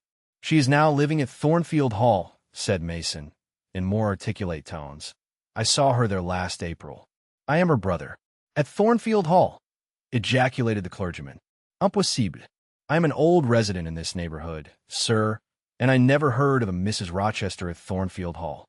I saw a grim smile contort Mr. Rochester's lips, and he muttered, "No, by God. I took care that none should hear of it, or of her under that name." He mused. For 10 minutes he held counsel with himself. He formed his resolve, and announced it. "Enough. All shall bolt out at once, like the bullet from the barrel. Would close your book and take off your surplice. John Green, to the clerk, leave the church. There will be no wedding today." The man obeyed. Mr. Rochester continued, heartily and recklessly, "Bigamy is an ugly word. I meant, however, to be a bigamist, but fate has outmaneuvered me, or Providence has checked me, perhaps the last. I am little better than a devil at this moment, and, as my pastor there would tell me, deserve no doubt the sternest judgments of God, even to the quenchless fire and deathless worm. Gentlemen, my plan is broken up. What this lawyer and his client say is true. I have been married, and the woman to whom I was married lives. You say you never heard of a Mrs. Rochester of the house up yonder, Wood, but I dare say you have many a time inclined your ear to gossip about the mysterious lunatic kept there under watch and ward. Some have whispered to you that she is my bastard half-sister, some my cast-off mistress. I now inform you that she is my wife, whom I married 15 years ago, Bertha Mason by name, sister of this resolute personage, who is now, with his quivering limbs and white cheeks, showing you what a stout heart men may bear. Cheer up, Dick. Never fear me. I'd almost as soon strike a woman as you. Bertha Mason is mad, and she came of a mad family, idiots and maniacs through 3 generations. Her mother, the Creole, was both a madwoman and a drunkard, as I found out after I had wed the daughter, for they were silent on family secrets before. Bertha, like a dutiful child, copied her parent in both points. I had a charming partner, pure, wise, modest. You can fancy I was a happy man. I went through rich scenes. Oh, my experience has been heavenly, if you only knew it. But I owe you no further explanation. Briggs, Wood, Mason, I invite you all to come up to the house and visit Mrs. Poole's patient, and underscore my wife underscore. You shall see what sort of a being I was cheated into espousing, and judge whether or not I had a right to break the compact, and seek sympathy with something at least human. This girl, he continued, looking at me, knew no more than you, Wood, of the disgusting secret. She thought all was fair and legal, and never dreamt she was going to be entrapped into a feigned union with a defrauded wretch, already bound to a bad, mad, and embruted partner. Come all of you, follow. Still holding me fast, he left the church. The 3 gentlemen came after. At the front door of the hall, we found a carriage. Take it back to the coach-house, John, said Mr. Rochester coolly. It will not be wanted today. At our entrance, Mrs. Fairfax, Adele, Sophie, Leah advanced to meet and greet us. To the right about, every soul, cried the master. Away with your congratulations. Who wants them? Not I. They are 15 years too late. He passed on and ascended the stairs, still holding my hand and still beckoning the gentlemen to follow him, which they did. We mounted the first staircase, passed up the gallery, proceeded to the 3rd story. The low, black door, opened by Mr. Rochester's master key, admitted us to the tapestried room, with its great bed and its pictorial cabinet. You know this place, Mason, said our guide. She bit and stabbed you here. He lifted the hangings from the wall, uncovering the 2nd door. This, too, he opened. In a room without a window, there burned a fire guarded by a high and strong fender, and a lamp suspended from the ceiling by a chain. Grace Poole bent over the fire, apparently cooking something in a saucepan. In the deep shade, at the farther end of the room, a figure ran backwards and forwards. What it was, whether beast or human being, one could not, at first sight, tell. It groveled, seemingly, on all 4s. It snatched and growled like some strange wild animal. But it was covered with clothing, and a quantity of dark, grizzled hair, wild as a mane, hid its head and face. Good morrow, Mrs. Poole, said Mr. Rochester. How are you? And how is your charge today? We're tolerable, sir, I thank you, replied Grace, lifting the boiling mess carefully onto the hob. Rather snappish, but not rageous. A fierce cry seemed to give the lie to her favorable report. The clothed hyena rose up and stood tall on its hind feet. Ah, sir, she sees you, exclaimed Grace. You'd better not stay. Only a few moments, Grace. You must allow me a few moments. Take care then, sir. For God's sake, take care. The maniac bellowed. She parted her shaggy locks from her visage and gazed wildly at her visitors. I recognized well that purple face, those bloated features. Mrs. Poole advanced. Keep out of the way, said Mr. Rochester, thrusting her aside. She has no knife now, I suppose, and I'm on my guard. One never knows what she has, sir. She is so cunning. It is not in mortal discretion to fathom her craft. We had better leave her, whispered Mason. Go to the devil, was his brother-in-law's recommendation. Vale, cried Grace. The 3 gentlemen retreated simultaneously. Mr. Rochester flung me behind him. The lunatic sprang and grappled his throat viciously and laid her teeth to his cheek. They struggled. She was a big woman, In stature almost equaling her husband, and corpulent besides, she showed virile force in the contest. More than once she almost throttled him, athletic as he was. He could have settled her with a well-planted blow, but he would not strike, he would only wrestle. At last he mastered her arms. Grace Poole gave him a cord, and he pinioned them behind her. With more rope, which was at hand, he bound her to a chair. The operation was performed amidst the fiercest yells and the most convulsive plunges. Mr. Rochester then turned to the spectators. He looked at them with a smile both acrid and desolate. "That is underscore my wife underscore," said he. "Such is the sole conjugal embrace I am ever to know. Such are the endearments which solace my leisure hours. And underscore this underscore is what I wish to have," laying his hand on my shoulder, "this young girl, who stands so grave and quiet at the mouth of hell, looking collectedly at the gambols of a demon. I wanted her just as a change after that fierce ragout. Wouldn't Briggs, look at the difference. Compare these clear eyes with the red balls yonder, this face with that mask, this form with that bulk. Then judge me, priest of the gospel and man of the law, and remember with what judgment ye judge ye shall be judged. Off with you now. I must shut up my prize." We all withdrew. Mr. Rochester stayed a moment behind us to give some further order to Grace Poole. The solicitor addressed me as he descended the stair. "You, madam," said he, "are cleared from all blame. Your uncle will be glad to hear it, if indeed he should be still living, when Mr. Mason returns to Madeira." "My uncle? What of him? Do you know him?" "Mr. Mason does. Mr. Eyre has been the Funchal correspondent of his house for some years. When your uncle received your letter intimating the contemplated union between yourself and Mr. Rochester, Mr. Mason, who was staying at Madeira to recruit his health on his way back to Jamaica, happened to be with him. Mr. Eyre mentioned the intelligence, for he knew that my client here was acquainted with a gentleman of the name of Rochester.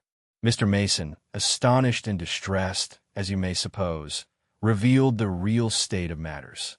Your uncle, I am sorry to say, is now on a sick bed, from which, considering the nature of his disease, decline, and the stage it has reached, it is unlikely he will ever rise.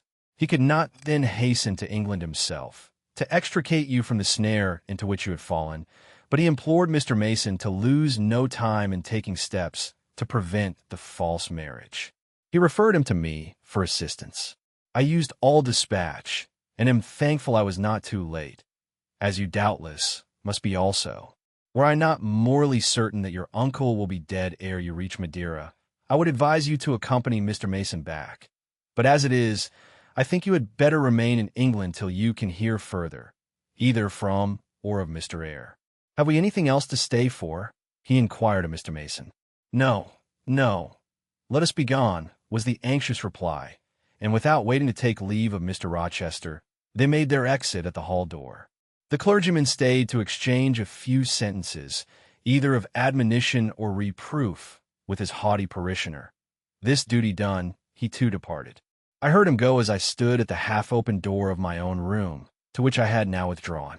The house cleared, I shut myself in, fastened the bolt that none might intrude, and proceeded, not to weep, not to mourn, I was yet too calm for that, but mechanically to take off the wedding dress and replace it by the stuff gown I had worn yesterday, as I thought, for the last time. I then sat down. I felt weak and tired. I leaned my arms on a table, and my head dropped on them. And now I thought, till now I had only heard, seen, moved, followed up and down where I was led or dragged, watched event rush on event, disclosure open beyond disclosure, but underscore now underscore underscore I thought underscore. The morning had been a quiet morning enough, all except the brief scene with the lunatic. The transaction in the church had not been noisy. There was no explosion of passion, no loud altercation, no dispute, no defiance or challenge. No tears, no sobs. A few words had been spoken, a calmly pronounced objection to the marriage made, some stern, short questions put by Mr. Rochester, answers, explanations given, evidence adduced, an open admission of the truth had been uttered by my master.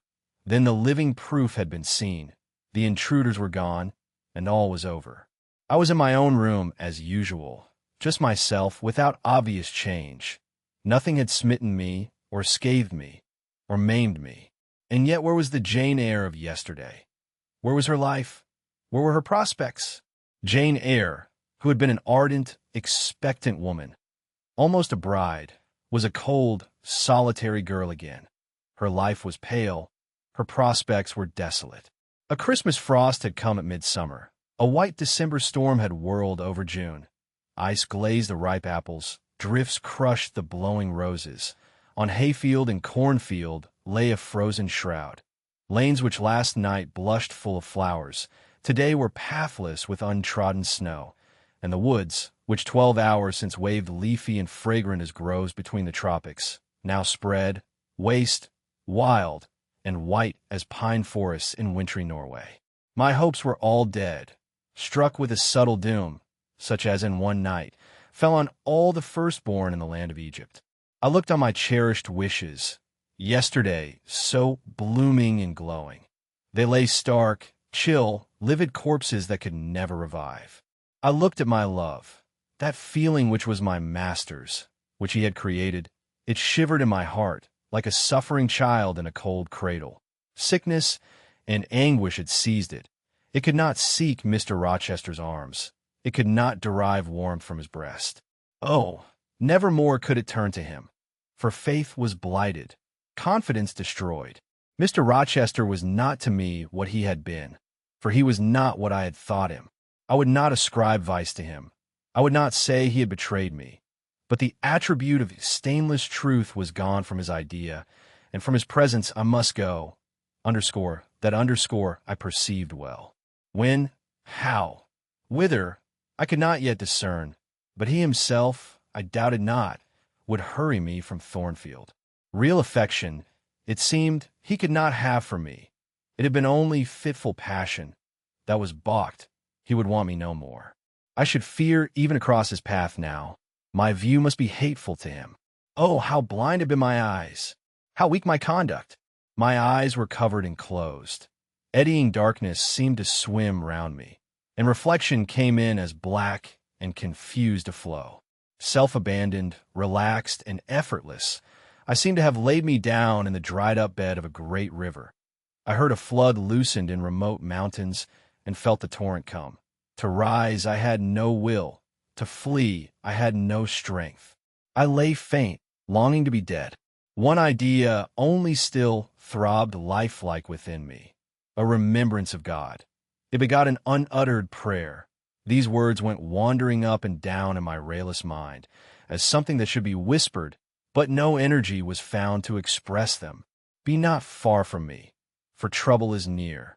There is none to help. It was near, and as I had lifted no petition to heaven to avert it, as I had neither joined my hands, nor bent my knees, nor moved my lips, it came. In full heavy swing the torrent poured over me. The whole consciousness of my life lorn, my love lost, my hope quenched, my faith death-struck, swayed full and mighty above me in one sullen mass. That bitter hour cannot be described. In truth, the waters came into my soul. I sank in deep mire. I felt no standing. I came into deep waters. The floods overflowed me. Chapter 27. Sometime in the afternoon I raised my head, and looking round and seeing the western sun gilding the sign of its decline on the wall, I asked, what am I to do? But the answer my mind gave, leave Thornfield at once, was so prompt, so dread that I stopped my ears. I said I cannot bear such words now. That I am not Edward Rochester's bride is the least part of my woe. I alleged that I have wakened out of most glorious dreams, and found them all void and vain, is a horror I could bear and master, but that I must leave him decidedly, instantly, entirely, is intolerable. I cannot do it. But then a voice within me averred that I could do it and foretold that I should do it. I wrestled with my own resolution. I wanted to be weak that I might avoid the awful passage of further suffering I saw laid out for me. And conscience, turned tyrant, held passion by the throat, told her tauntingly she had yet but dipped her dainty foot in the slough, and swore that with that arm of iron he would thrust her down to unsound depths of agony. Let me be torn away, then, I cried. Let another help me. No, You shall tear yourself away. None shall help you. You shall yourself pluck out your right eye, yourself cut off your right hand. Your heart shall be the victim, and you the priest to transfix it. I rose up suddenly, terror-struck at the solitude which so ruthless a judge haunted, at the silence which so awful a voice filled. My head swam as I stood erect. I perceived that I was sickening from excitement and inanition. Neither meat nor drink had passed my lips that day, for I had taken no breakfast. And, with a strange pang, I now reflected that, long as I had been shut up here, no message had been sent to ask how I was, or to invite me to come down. Not even little Adele had tapped at the door. Not even Mrs. Fairfax had sought me. Friends always forget those whom fortune forsakes, I murmured, as I undrew the bolt and passed out. I stumbled over an obstacle. My head was still dizzy, my sight was dim, and my limbs were feeble. I could not soon recover myself. I fell, but not onto the ground. An outstretched arm caught me. I looked up. I was supported by Mr. Rochester, who sat in a chair across my chamber threshold. "You come out last," he said. "Well, I have been waiting for you long, and listening, yet not one movement have I heard, nor one sob. 5 minutes more of that death-like hush, and I should have forced the lock like a burglar. So you shun me. You shut yourself up and grieve alone. I would rather you had come and upbraided me with vehemence. You are passionate. I expected a scene of some kind. I was prepared for the hot rain of tears. Only I wanted them to be shed on my breast. Now a senseless floor has received them, or your drenched handkerchief. But Eyre, you have not wept at all. I see a white cheek and a faded eye, but no trace of tears. I suppose then your heart has been weeping blood? Well, Jane, not a word of reproach. Nothing bitter, nothing poignant, nothing to cut a feeling or sting a passion. You sit quietly where I have placed you, and regard me with a weary, passive look. Jane, I never meant to wound you thus. If the man who had but one little ewe lamb that was dear to him as a daughter, that ate of his bread and drank of his cup, and lay in his bosom, had by some mistake slaughtered it at the shambles, he would not have rued his bloody blunder more than I now rue mine. Will you ever forgive me? Reader, I forgave him at the moment and on the spot.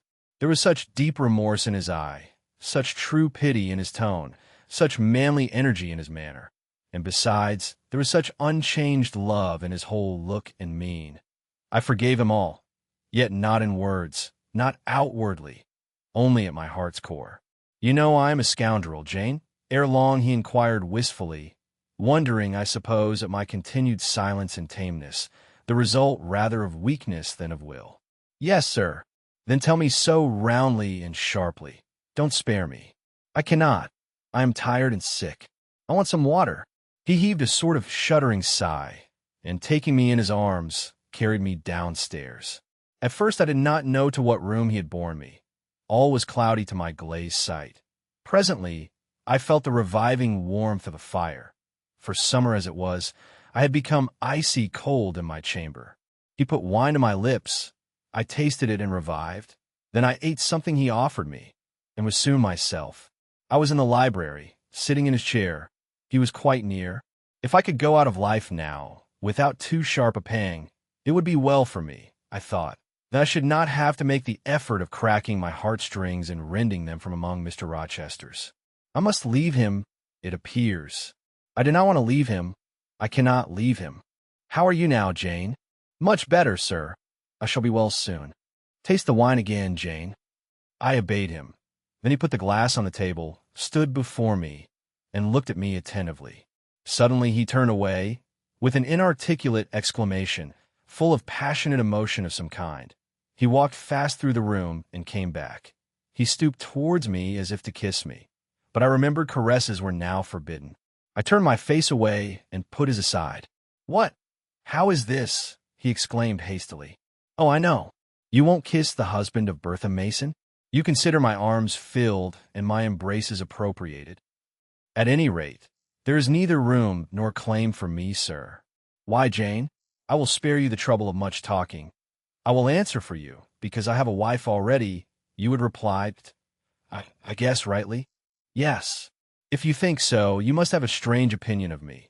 You must regard me as a plodding profligate, a base and low rake who has been simulating disinterested love in order to draw you into a snare deliberately laid and strip you of honor and rob you of self-respect. What do you say to that? I see you can say nothing. In the first place, you are faint still and have enough to do to draw your breath. In the second place, you cannot yet accustom yourself to accuse and revile me. And besides, the floodgates of tears are opened, and they would rush out if you spoke much.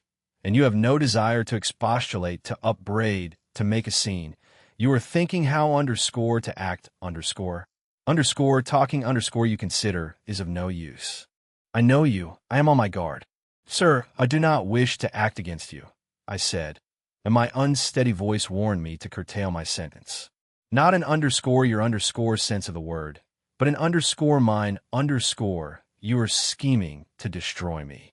You have as good as said that I am a married man. As a married man you will shun me, keep out of my way. Just now you have refused to kiss me. You intend to make yourself a complete stranger to me, to live under this roof only as Adele's governess. If ever